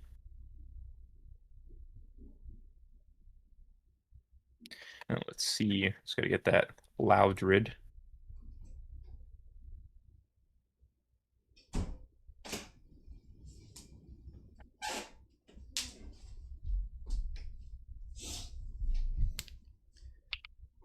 All right, I'm back. Welcome back. I have a Loudred ready for you. I preloaded it with Earthquake, but you'll have to give it other moves, so that's the trade-off. Sounds good. Oh, I just created this Loudred, but it has perfect defense IVs. Do you want something weaker? I don't mind. Wait, is it only perfect defense? Nothing else? Well, you'll see, but it's it has 30 IV in HP and 31 IV in defense. Its physical attack sucks and has 0 IV in special defense, so it's basically a tank. All right, sounds good. All right, so to do the trade, if you haven't done it yet, you talk to the lady on the right in the second floor of the Pokemon Center, and then we punch in a code. All right, cool. Let's do it. I guess you should put it in Discord so people don't. Oh, I have a video, like a tutorial on how to do it. I meant so because if you say the code out loud. Code. Yeah. Very, very true. So this should work. Hopefully no one's using that. Okay, let me not show it on screen, but even though it'll be instant, so. Oh. Okay, never mind. Oh, yeah, it was instant. Right away. Nice. I'll send you Pooch. So I don't got much to send you, but then again, you are kind of like a god in this realm, so I don't think it matters what I send you. No, I have every possible variation of every Pokemon in the game. Nice. There you go. You're set. Hell yeah! I actually really like Loudred. I think he's underrated. Yeah. So a great thing with trading too, it saves immediately. So if you were to get disconnected with trading, you'd still keep your Pokemon. Oh, cool. Does it have your OT? Let me see. It does. You're the first person in the community to get a Pokemon it does. from me like that. Nice. Yeah. We got the OT from Arceus himself. You can see, if you go down to the last option there, it shows you like great meta Pokemon. It says Slayport Poke Center. That's really so funny when you show people. Yeah. Gotta make sure not to lose my save file now. Yeah. Alright, let's see what else we can learn. Is Earthquake, but I mean, that's all he's gonna need if we're being real. Yeah, I don't know if he's like a sound type Pokemon, which they should just honestly make like a sound type. Yeah. So you're preaching to the choir on that one. I do like, though, that recently they've been doing, like, pseudo-types. Like, now there's, like, wind pseudo-type as well. I don't know if you noticed, like, there's, like, Wind Rider, Wind Power abilities, and there's, like, certain moves that are, like, not every flying move is a wind move, you know? Right, yeah. I didn't know the intricacies of it, but, yeah. I wonder if they'll do a sound type in Wind and Waves, though, because, like, they already announced that it's, like, new generation of Pokemon, so really, really good time to introduce a new type. Yeah, I know, for sure. What would be, other than sound, I know light is another one that's very popular. What's one that you would want to see? Oh, well, opposite of light, like dark. Oh, I guess dark. I meant, like, that's not a good example. Void type. Void type, yeah. Let me think. Let's see. Alright, I'm gonna be fighting Wattson while we talk. We'll see how much easier Earthquake makes this. Yeah. When you think of typings, it's usually elemental stuff, right? So when they start doing like fairy types, that kind of creates a branch for fantasy typings. But when you think of fantasy typings, those are just elementals.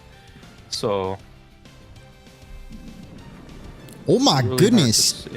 The Earthquake animation! What? That was crazy. I knew you. Like, I tried to make it look scary, like intimidating. That's like a precipice blades. That's crazy. Yeah. In the OG games, like Gen 3 to, or not Gen 3, Gen 5 to Gen 8, I think. They made it so that the ground cracks kind of like fissure. I'm like, nah, fissure should just be fissure, and earthquake should be like, you know, the ground eroding. Yeah. Yeah, it's giving like Stone Edge or Precipice, the Groudon signature move.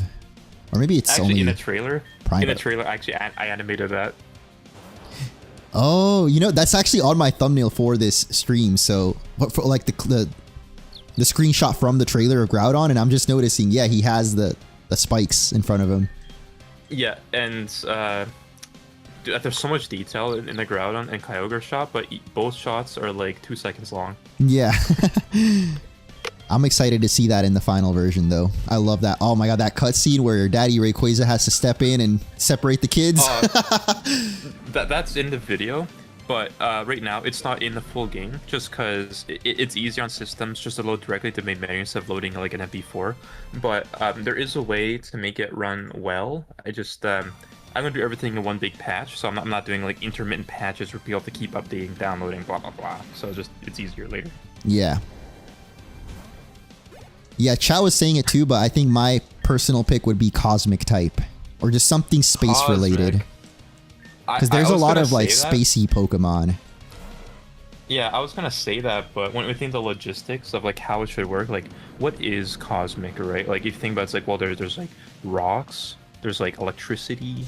So it is, if you think of it statistically when you're actually programming it, what exactly would it affect? Like what would it be immune to? What's its resistance? I think whatever it is, they just need to make something that counters fairies at this point. But I don't know what the like technical counter to fairies would be in like you were saying, in a fantasy setting. I mean, I think that's why they made steel good against them, because it's like the sword. If you think about like medieval, and that's I guess true. poison is more like the nature kind of way of beating a fairy. But fairy types are kind of a little crazy now, even with steel and poison. So maybe Cosmic could somehow beat fairies. Like aliens are stronger than fairies. I don't know. Honestly, yeah. Speaking of fairies like that, again, sorry to bring up ZA, but I don't know how to pronounce her name. I say Cynthia. Like, I don't know if that's the pronounce her name, but her whole music, all the fairy types, you know, Chef's Kiss, that was like a perfect balance of character design. Yeah, I say just synth, but even that's probably wrong. Oh, I guess I thought it was French, right? So it would be like it's just Cynthia or something like you know, Cynthia, because it has the E at the end. Yeah. For that, but I could be wrong. I'm just. I know people were trying to tell me when I was streaming the game. People told me, but I forgot. Dude, someone said gun type. That'd be awesome. You but can't... no, that's Digimon. That's true. I was gonna say that's Power World. You can't do it now. Power World's scary. You see their orca with glowing lines on it that looks strikingly similar to Kyogre. Yeah, it's Kyogre with Arceus's arc or arch. Yeah. But I don't know. I mean, we'll see if they do another type. Oh, for the other starters, do you have any predictions? Or you don't care about them? I did care about them, but I saw so many versions of predictions. I don't know if I have any original thoughts on it. Like I'm the same for Ponbon. Yeah, everyone's just like, he's gonna explode. He's gonna be fire fairy and he's gonna explode. Well, actually, I saw a thing that people are getting scared about, because, like, you know, in Incineroar, they're like, oh no, what if this cute puppy becomes like a muscle man? Oh yeah. So I was like, well, that's very true. They could easily do that, but I don't. Definitely. Like Incineroar was like that because of the region. It was like a reference to the style. So Ponbon is in Winds and Waves, and I believe, don't quote me on this, but I'm pretty sure Winds and Waves is based like in the Philippines, I believe. So it would have whatever style is there. Yeah, I actually have a video breaking that down. It might have a little bit of Philippines, but it's more Indonesia and Southeast Asia as a whole. Oh, really? Because yeah. I know it's like the islands and stuff, but I don't know my geography that well. Yeah, if you look at the well, I mean, I'm looking at leak stuff that might not end up being true, but if you look at just the trailer and like the housing and the islands and like the nature and stuff, it looks a lot like Indonesia. Gotcha. Oh, that's really cool. But Indonesia and Philippines are like right next to each other, so, you know, it'll probably have influence from both. I wonder if they're gonna do things like scuba diving, you know, like in Gen 3, but like, or like Oras even Gen 6. Like, what if you can just like go underneath that water? Because when they showed that water, it looked immaculate. That water looks so nice. I want to dive right in. Yeah. Well, I mean, in the trailer, they show a underwater scene that almost looks like Pokemon Snap. So I feel like that's them hinting like you'll be able to swim or somehow I thought so. Go underwater. I thought they were showing off their environmental stuff, right? Because in game trailers, it's very common to show environment work. Like, it's like, oh, look how much life it is in this area. But like, most of the time you can't even access it, so I'm hoping you can like dive down. Yeah, I mean, I guess in this case, like, I know what you're saying, and especially with Pokemon, that's been the case a few times, and I would know because I've overanalyzed ever since like Gen 6. I've been overanalyzing the trailers, so I think with this case, it's kind of like, how would you otherwise get those Pokemon that are down there unless they specifically made that scene just for the trailer, you know? But like, if those Pokemon are deep down underwater, you wouldn't be able to reach them from the surface. Yeah, that's a good question. So I'm leaning more towards that you actually can go underwater, but you know, we'll see. Unless they have like a whole fishing thing, because yeah, if it is like Indonesia or whatever, they have like a whole fishing mechanic they can add. Oh yeah, I didn't think about the fishing rods, but yeah. We haven't had a fishing rod since Sword and Shield, which I guess isn't that long ago, but it would be cool to have a more interactive fishing. from my perspective, I only ever cared about fishing when I was completing the decks, right? Like, I never actually sat there just to fish. I Yeah. don't think like that's a thing people do, but that's just from my perspective. All right, I tried the bullet seed way. It's time. It's time to earthquake. He has 2 super potions and 1 regular potion, I believe. So you have to kind of try to one shot him. But the paralysis though. Okay, hold Oh. up. I might need to just heal this paralysis first. But he's probably just gonna thunder wave me again anyway. But I think I did go through the 2 potions already, so there is that. Yeah. You know, I have the engine open. Let me just double check because I might have made him too hard. But I mean, that's the point.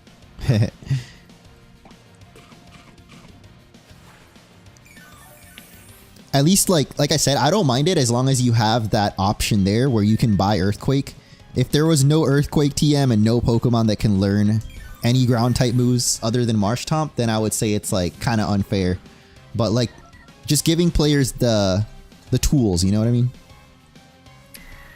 Yeah. So he has 2 super potions and 1 regular potion. So I don't know what he used. I think he used already 2 super potions. We'll see. Then if he hasn't used his potion yet, he shouldn't have any items left. So he should be like the end of his rope. Okay. Yeah, the only issue... 1 HP, come on! The only issue I was going to say is that I'm not doing that much damage, but... Oh my god, and then Magikarp's going to get 1 shot, so I have to just... Super Potion. Yeah, you might have to, You might need like a revive. No! I was praying I wouldn't get paralyzed. That was the big thing that I wanted to do.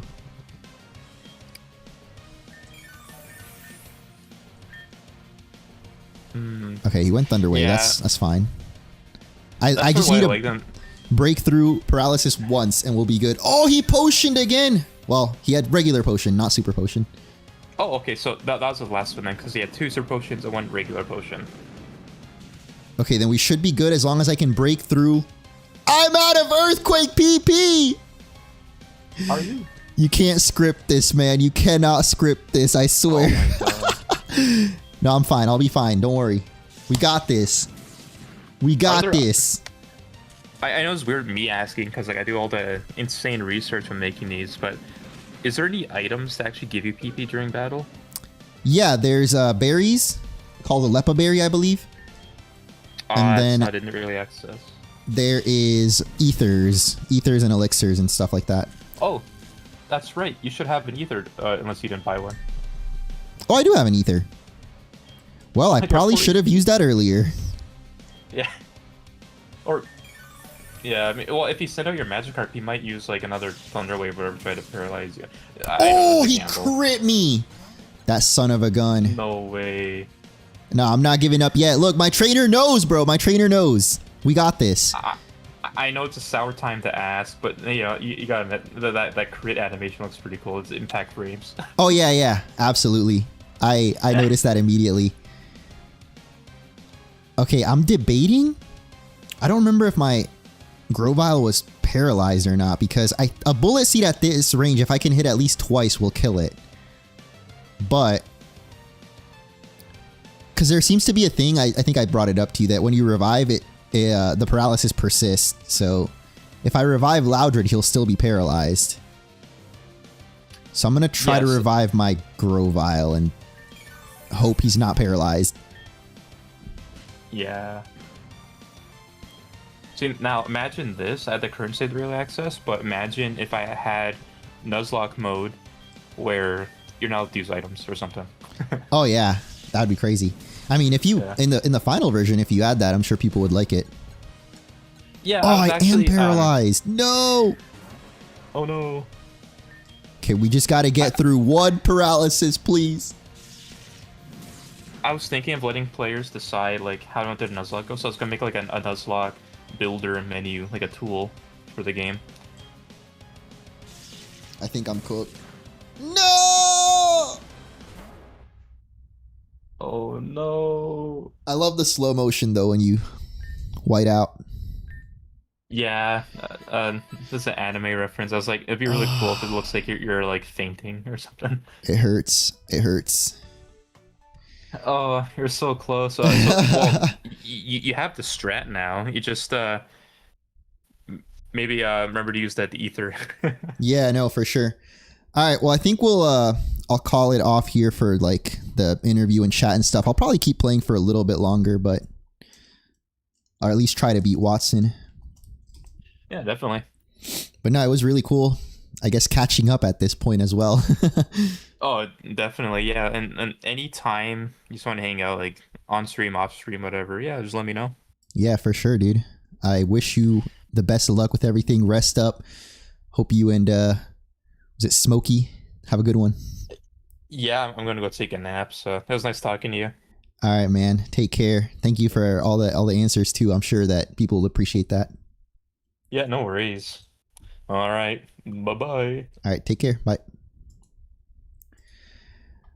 Yeah, long interview. I'm gonna have to cut that down a bit, but it will be cool to upload it like a type of podcast because I had also really good answers in the first interview that we did.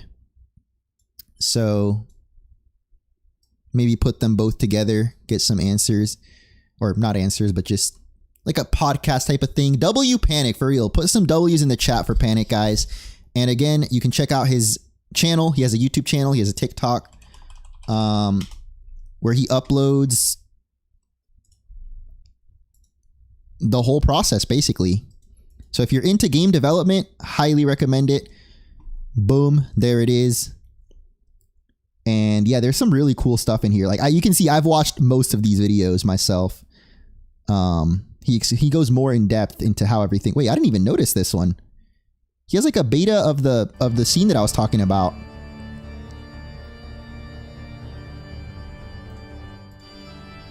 That is so cool. The music.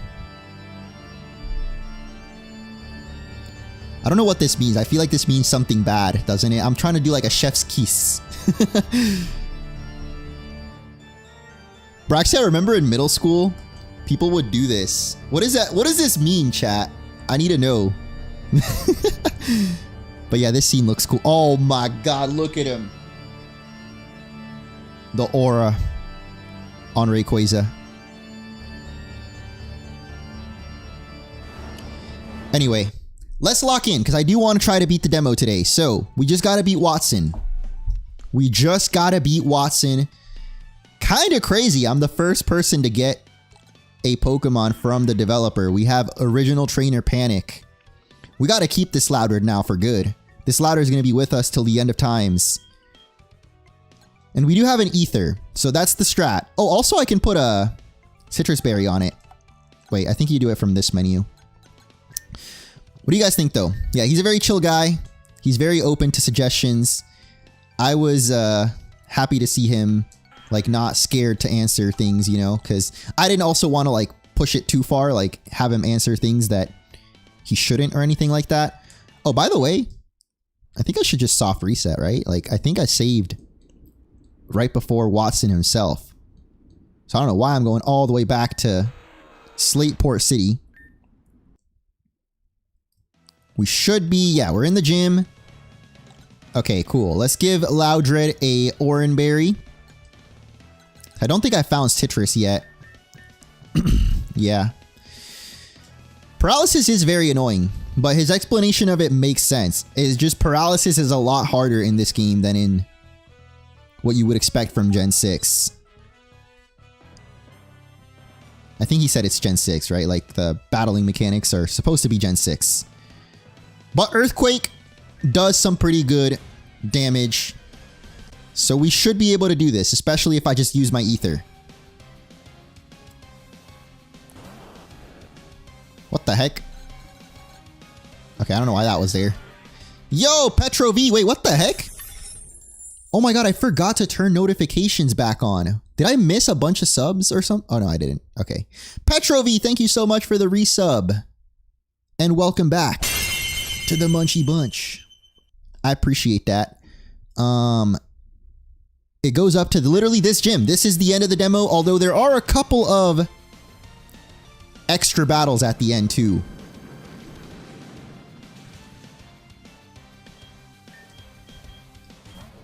We got to try to beat Panic himself, or at least his OC.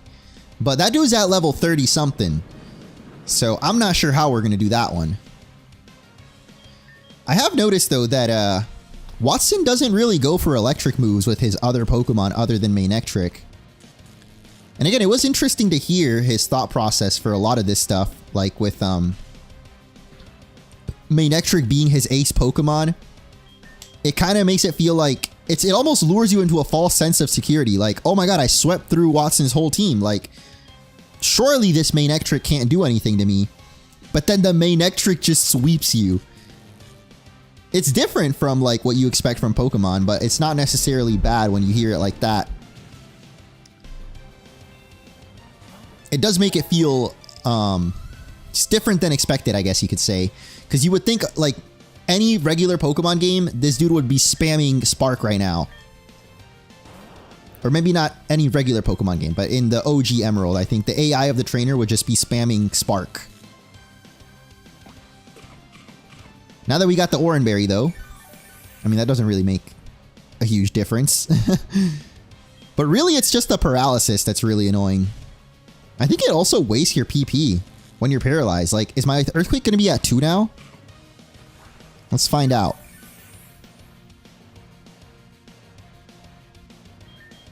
Oh yeah, so, okay, is that how it works in regular Pokemon? If you get fully paralyzed, does your PP still get consumed? Because we definitely lost an Earthquake PP right there. And we just lost another one! Oh my goodness. Beats returns. Yeah, I was trying to nickname him earlier into Beats, but I can't nickname other trainers' Pokemon. Oh my goodness, bro. This is not good. We're out of PP already. I think I'm just gonna switch to Grovyle. Grover here and finish it off with that. I'm getting kind of hungry too, so I'll probably end off the stream after this, and maybe you'll have to tune in for the special final video. Not stream, but I'm gonna make like a review type of thing. Just giving my thoughts on the whole experience. Or like a recap, I guess. A heavily edited version. And in that one, I'll probably include the special battles if I can get strong enough to beat them.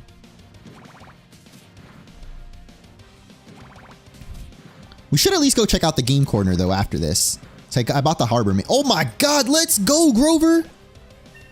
That's crazy. You know what? We're staying in, bro. My batteries still have power. I feel a surge! Is he referencing Lieutenant Surge? No! Paralysis is crazy, man. I forgot what he said, but I think it's a 30% chance that you can attack through paralysis, but it calculates the RNG every single turn. So I guess like if we get paralyzed 5 turns in a row, it's not like an insane odds that that could happen. It's like it's a 30% chance each turn. So yeah, pretty tough, I would say. It does make the game harder. I'll give him that. Toxic doesn't work, unfortunately. I don't think it's implemented properly or something's up with it. But last time I used Toxic, it wasn't doing any damage. I know I saw a couple of you guys mention that, but I can try. Just since we're paralyzed, it would waste a turn essentially. I'll try with another Pokemon though, after Grover goes down. If Grover goes down. I realize I'm also being stubborn because I could just use a Paralyze Heal right now. But I feel like he's just gonna Thunder Wave us right after I use it. I mean, we can test. Let's see. Does he just immediately... You know what? Nah, bro. I'm not wasting my time. We're gonna heal up Loudred. We gotta use the Ether too at some point. What's up, Kueji? I don't know how to say your name. I'm sorry. No, we actually were just talking to the developer, and he is very confident that there will be no legal issues. And that was actually maybe the coolest part, or like most insightful part of the interview, was learning about like Nintendo and Pokemon and how they handle fan games. Because, you know, I've had my theories for a long time. I forgot to freaking do the ether, bro. I don't want to get paralyzed, so I'm going to switch over to Freed and use the ether. Yeah, I had a feeling he was just going to immediately Thunder Wave too. Alright, hold up. We're going to ether up. I don't remember when I got this ether anyway. What I find interesting though is the AI for Wattson for some reason doesn't just use Spark on Talo. Oh, never mind. I spoke too soon. That's happened quite a few times in this playthrough, hasn't it? Alright, alright, alright. We just gotta hope we get through the paralysis. Like, come on! Beats! I believe! Thankfully, it didn't even go for Thunder Wave that time, but oh my god, that Spark did a little too much damage, bro. Oh wait, our critical hit! Let's go! We gotta hope for a low roll on the Spark here. Otherwise, Loudred just dies. Oh wait, I forgot he potions up. At least we're not paralyzed, though. At least we're not paralyzed. Oh, and we eat our... Okay, wait. I don't know why we ate our berry now. Should have eaten it last turn, but... Now we can survive a Spark for sure. Unless he crits. That's some pretty big damage.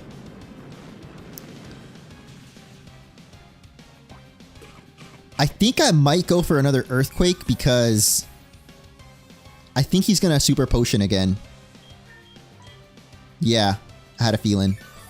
Come on, Loudred. Big crit with a... Oh my god, he went back to full HP? Nah, that's crazy. He's back to full HP. There is a chance that he goes for a Thunder Wave here, though. So I'm just going to keep spamming Earthquake. Nope. He decides to kill me. Alright. That's fine. I still have my revives. I just don't have the greatest of Pokemon still alive.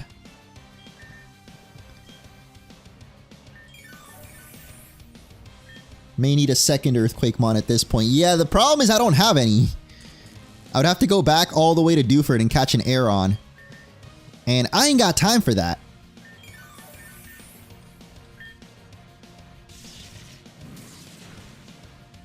We got Loudred at full HP though. I think we can do this. I believe. We just gotta hit 2 Earthquakes, I think. Okay, he goes for Spark. I'll take that. Oh my god, it did more than half our health though. Bro. Honestly, just to guarantee... Oh wait, but he might go for a potion, like a regular potion. Yes! That's fine. That is totally fine. Crit! No crit, but he's almost done. He's almost down. Oh wait, what the heck? Okay, so that's definitely not normal. I already used my berry, but I guess because I revived Loudred, the berry came back. But you know what? I'll take it, bro. If it means we win, I will take it. All we gotta do is get through one more paralysis. 1 in 3 chance, please. No! Come on, 1 in 3 chance, buddy. 1 in 3 chance. Of course he crits me there. Of course. Why wouldn't he? Oh my god. Okay. We get one more chance basically because Loudred stays paralyzed, unfortunately. Because of a bug. Yeah, he's paralyzed still. We could use a paralyze heal though. I think I still have one more paralyze heal. But is it worth it? Because like I feel like he's just going to Thunder Wave me anyway.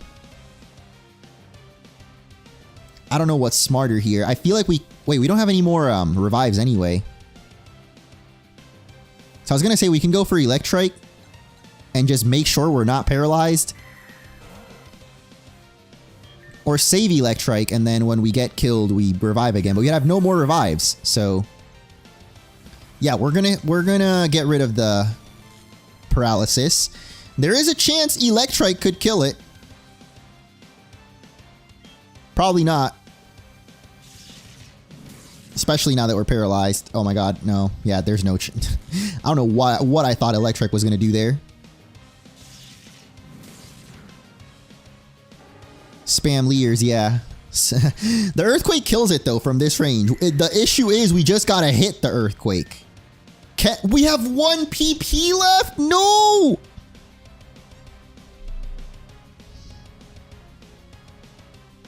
Please, Loudred, please.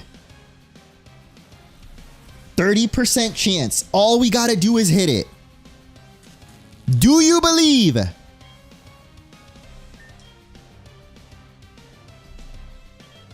We didn't hit it. Oh my god. Again? I don't even think Rock Throw kills it from this HP is the other issue. Bro, we cannot hit. Oh, no. Paralysis is too broken in this game. Paralysis is too broken, man. Chad, do we go one more try? I feel we have to finish it, man. I don't want to end it off like we did the previous stream. But you know, I'm gonna get a snack though, because I need something. I need some sustenance.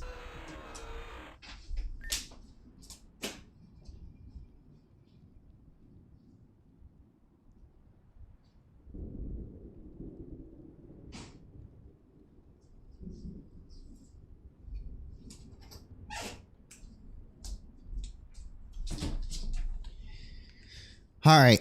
Yeah, I think they do. There needs to be some adjustment to paralysis. 30% is kind of low. Maybe 50-50. It feels a little too difficult. Or too much luck, basically. It's too luck reliant. But then again, that is kind of a lot of Pokemon. We're not ending on an L. Yo, the prediction is live. Will we beat Wattson? Wait, where is it? It's not on the screen. What the frick? It should be. Hello, what the frick? Where are the predictions? Ah, prediction is gone. Honey, if you guys are on Twitch, you can predict. Will we beat Wattson? Dude, this is twice in a row. I can't open this beef stick or turkey stick, whatever it is. There we go. I'm gonna save my Earthquake PP too.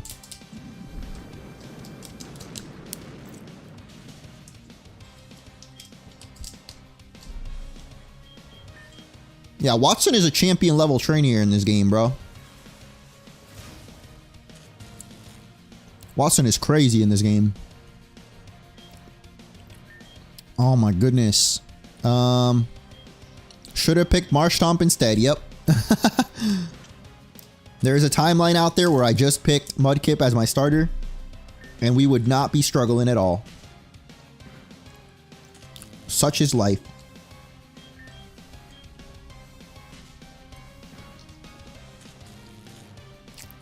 It's literally just paralysis, though. Like, if it wasn't for paralysis, we'd be fine. There we go. We hit one.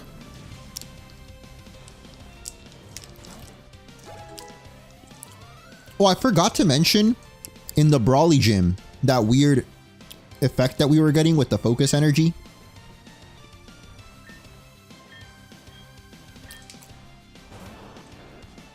I should have switched to someone else. I'm not going to waste more Earthquake PP though.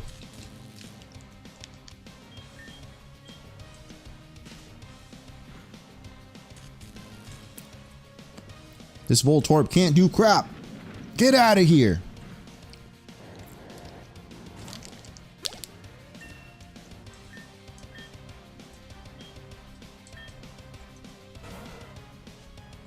Yeah, I have potions. Oh, I should have switched again. Bro, I keep forgetting to switch.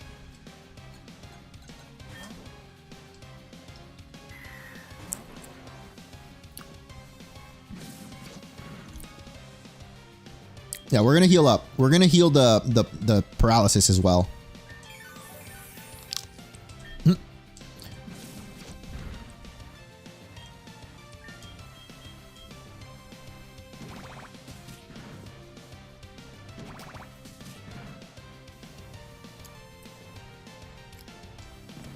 at least know you are not the only one, Izakrellas. Because yesterday someone was like, why can't I fast forward the stream? Or they said, why can't I ×2 speed? Dang, the critical hit with Bullet Seed. Okay. We need to keep healing Loudred. We need to at least heal the paralysis, but since Grover is not paralyzed yet, we're going to stay in. We're going to go Toxic. Even though it doesn't work, I mean, I'm curious. Maybe it was a one-time thing. But then again, maybe we shouldn't Toxic him because we could paralyze him instead. You know what? That might be the strat, is paralyzing his main Ectric with our own Electrike. What the heck? He used his Citrus Berry at full HP. I mean, that's good, right? That means he basically wasted it, I think. Is this the one? I hope.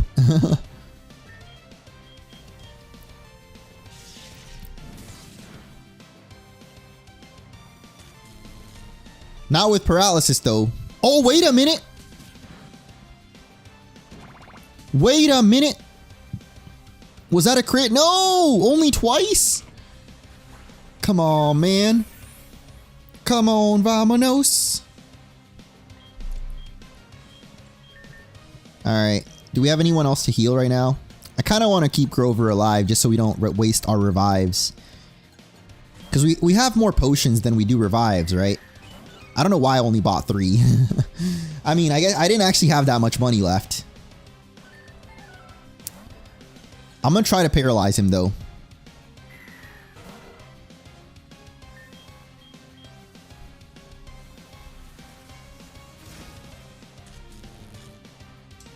Come on with me. We got him paralyzed! Wait, this is huge. I'm gonna hit some Leers now too, even though we're also paralyzed. This might look a little bit silly right now.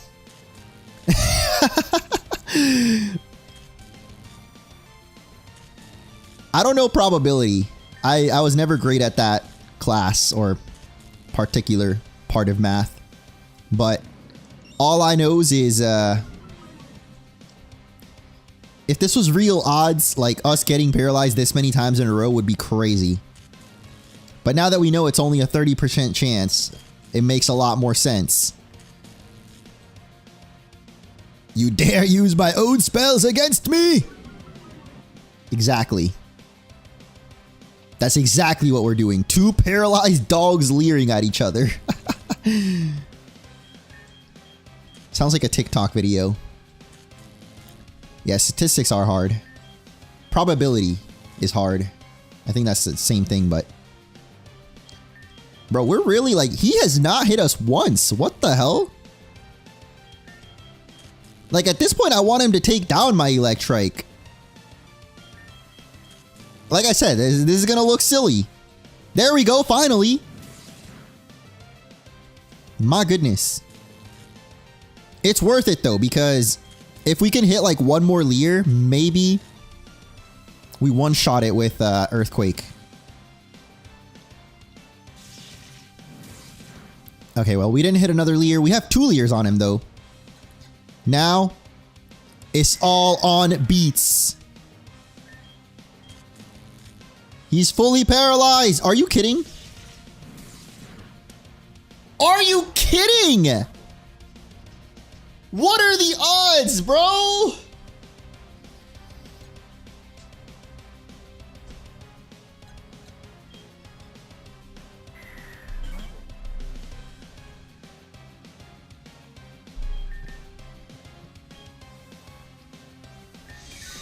This man is not real. Wattson is not real, bro.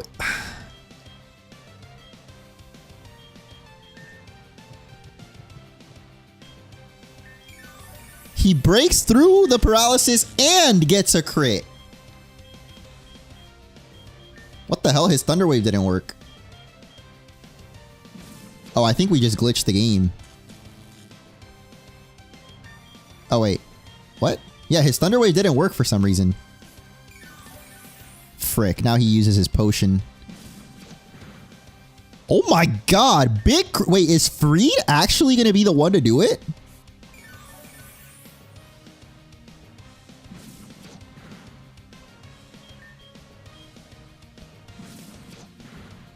Is Freed actually the chosen one?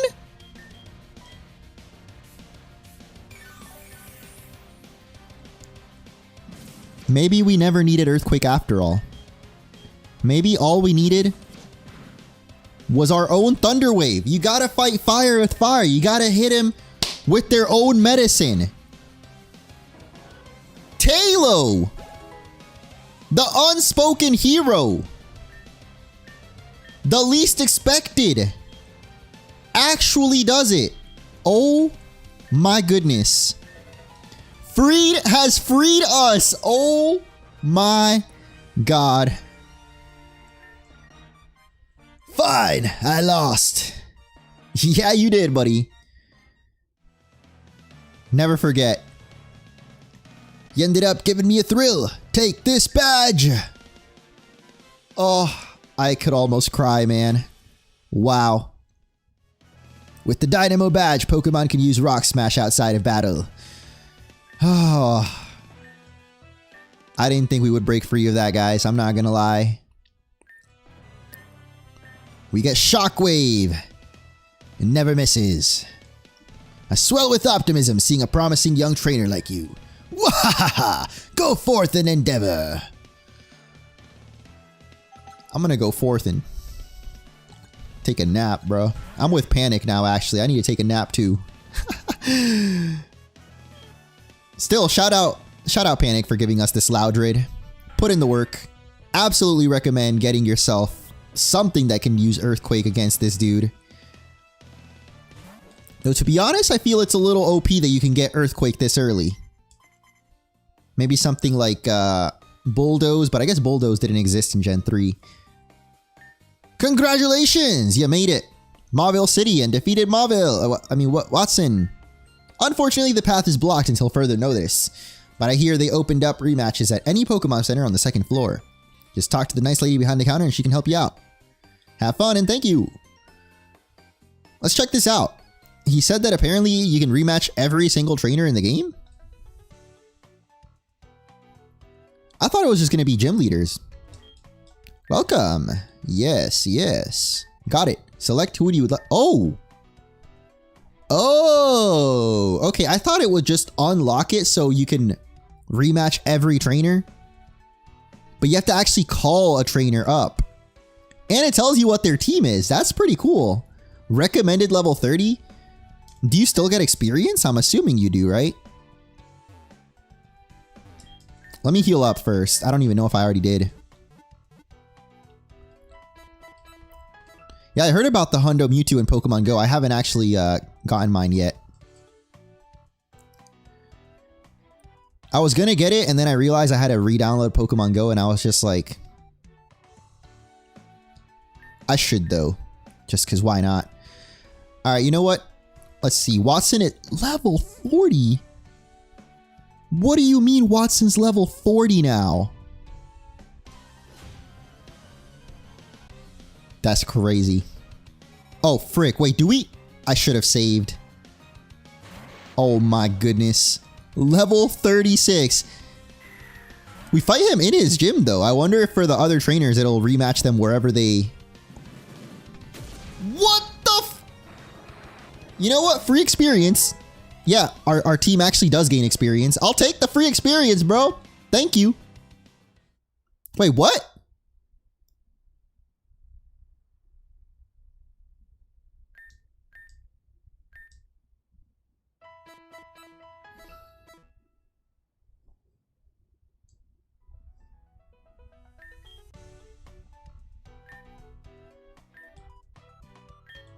Well, I mean, we can make a lot of money. Sorry, we'll lose a lot of money. But we'll get experience that way. We got final splashed. That just said self-destruct, though. Why does self-destruct wipe out my whole team? All right, look, surely we can at least beat Roxanne on the rematch, right? With Grover. Wait, let me swap you up to the top. What level is Roxanne? Okay, wait, she's actually, oh my god. Never mind, I didn't realize. I thought they were all going to be around, well, a little bit higher than they were the first time, but it looks like they're all around the same level.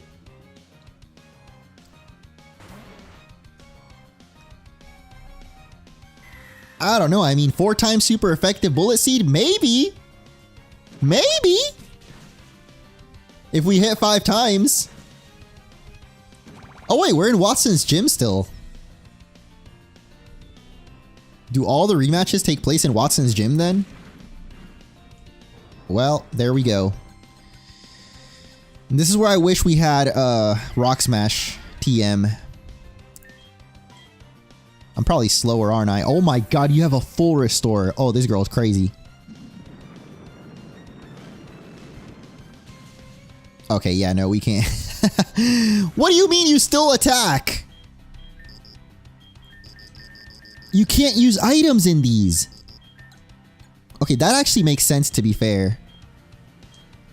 Can we at least Toxic you? Yeah, Toxic does not work how it intended. It just does damage. And it does poison it, but it doesn't keep doing poison damage each turn. Yo, what if we get the final splash on him, though? Or maybe we're just slower. Okay, well. Final splash would be the only thing that saves us at this point. I'm just gonna lose 6k for no reason, man. I should have saved the game before I did this. Oh, man. Come on, Meryl, I believe in you. The water gun will save us. Even the traitor died to that self-destruct. That was crazy. Oh wait, that Mewtwo can be shiny. Shiny? Yo, hold up. I'm downloading Pokemon Go right now.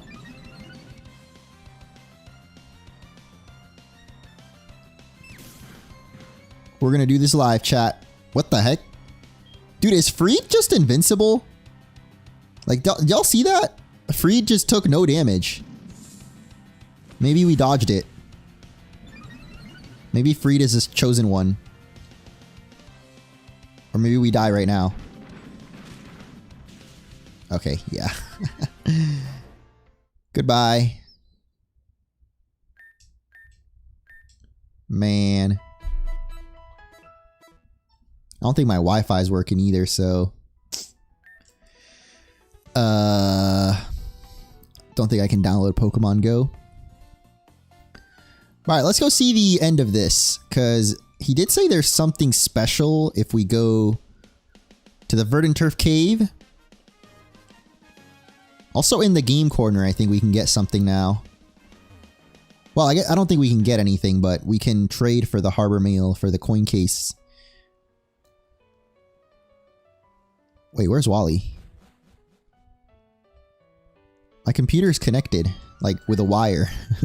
So it doesn't matter if my Wi-Fi goes down. Boy, there's something wrong. That boy ain't right. Maybe it's not just the environment. It could be Pokemon that are giving the boy hope. What? I thought for a second he was saying Wally has the Pokerus. I lost to you, Munch, but I'm not feeling down anymore. Because I have a new purpose in life. Together with my Ralts, I'm gonna challenge gyms and become a great trainer. Please watch me. I'm gonna be stronger than you. When I do, I'm gonna challenge you to another battle. Believe it! I believe in Wally. I'm excited to see if he does have a Gallade in the final battle. But I actually forgot what he said though. Something about Rusturf Tunnel after we go through it. There's something on the other side. Break it! Oh my goodness! You shattered that boulder! To show how much I appreciate it, I'd like you to have this HM. Wait, is that Surf? Oh, it's Strength. If a muscular Pokemon were to learn that, it would be able to move large boulders. Wanda! Now I can see you anytime! Wonderful. Wally and Wanda. Are they related? Does Wanda live in that house? Oh, timer balls and quick balls. Okay. So if you wanted to like 100% the dex, that's a good strat. I don't think I'm going to do that though.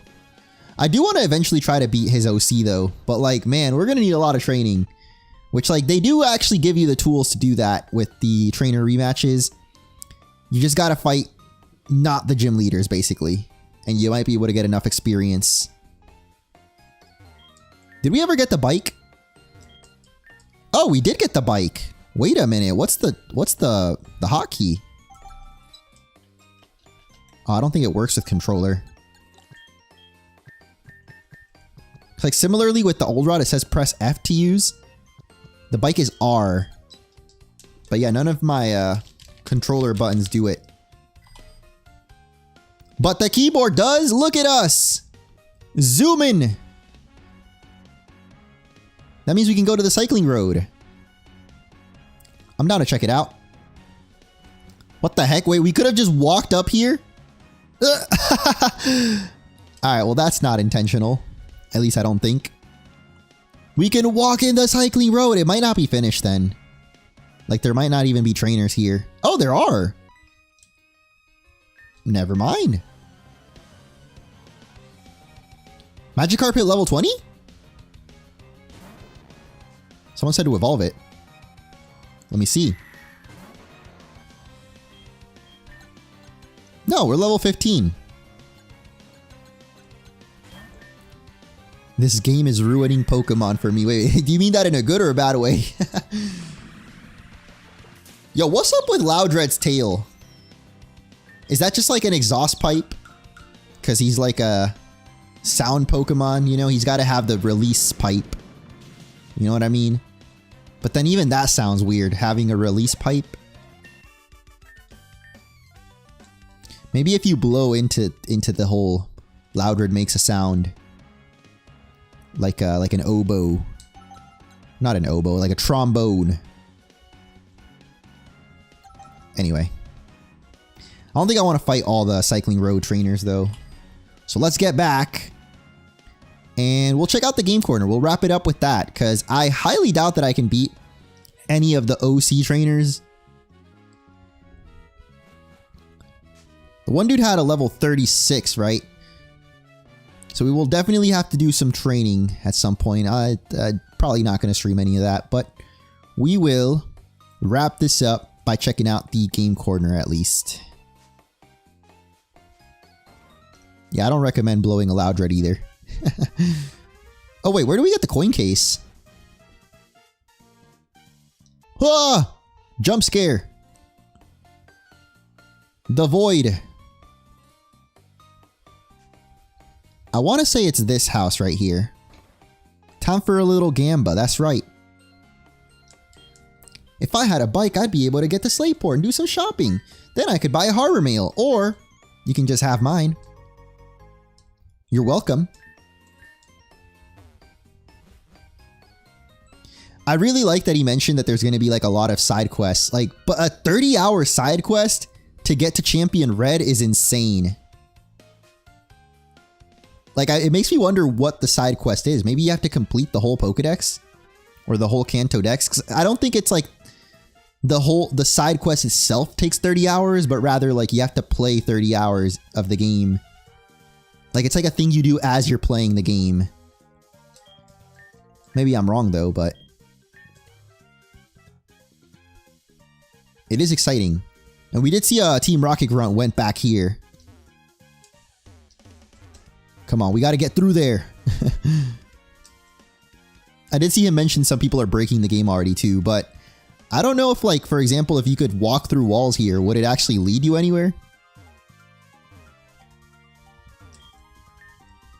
Anyway, we got coins now. I don't even got any money to gamble with, bro. Let's do it. Z to add bet, X to remove bet, C to start. All right, I'm gonna put my whole life savings into this. Or not. Wait, what? Wait, how much can you bet? Oh, is this how many coins I'm putting? All or nothing, baby. All 150 coins? Wait, there has to be a like a controller key to do it. I guess not. We're putting it all in, baby. This is it. It's gonna take a minute.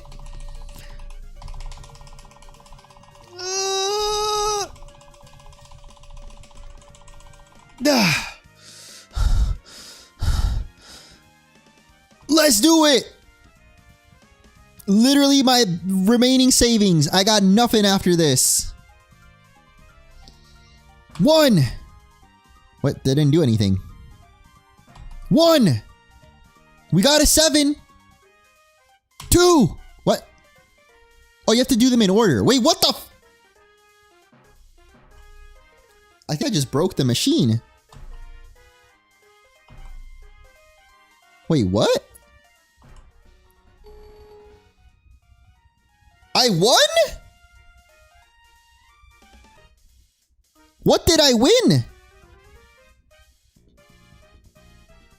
Did I just glitch the machine? Like, hold up. Can you guys see my mouse cursor? Oh, you can't even see my mouse cursor. What lined up? Oh, the 3 low tads! We got the 3 low tads! I thought nothing lined up. I was so confused. Alright, we go in again, baby. Oh my god, but you have to put one... Like, you can only put 1 coin at a time for some reason. Bro, this is how you know they don't want you to gamble.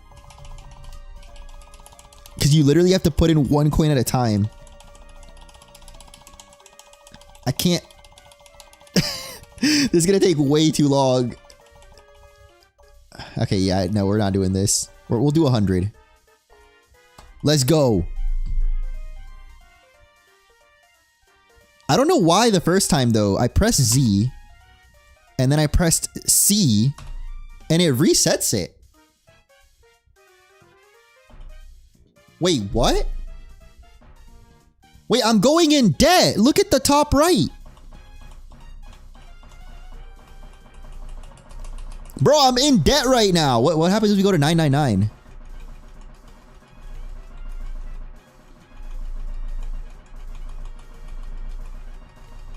Yeah! It just goes beyond.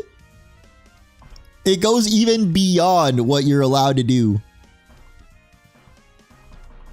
Oh my god, now I want to go to past 99999.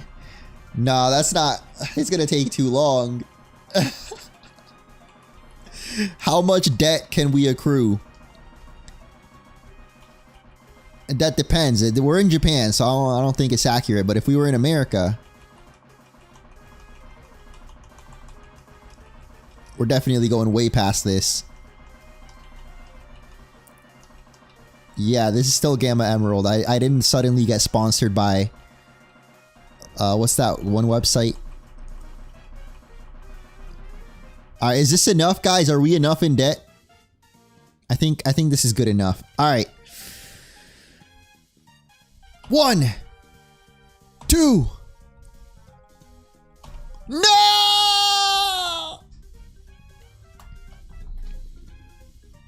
I'm $36,000 in debt. I don't even know how to get out of the minigame. I legit don't even know how to get out. None of the buttons do anything.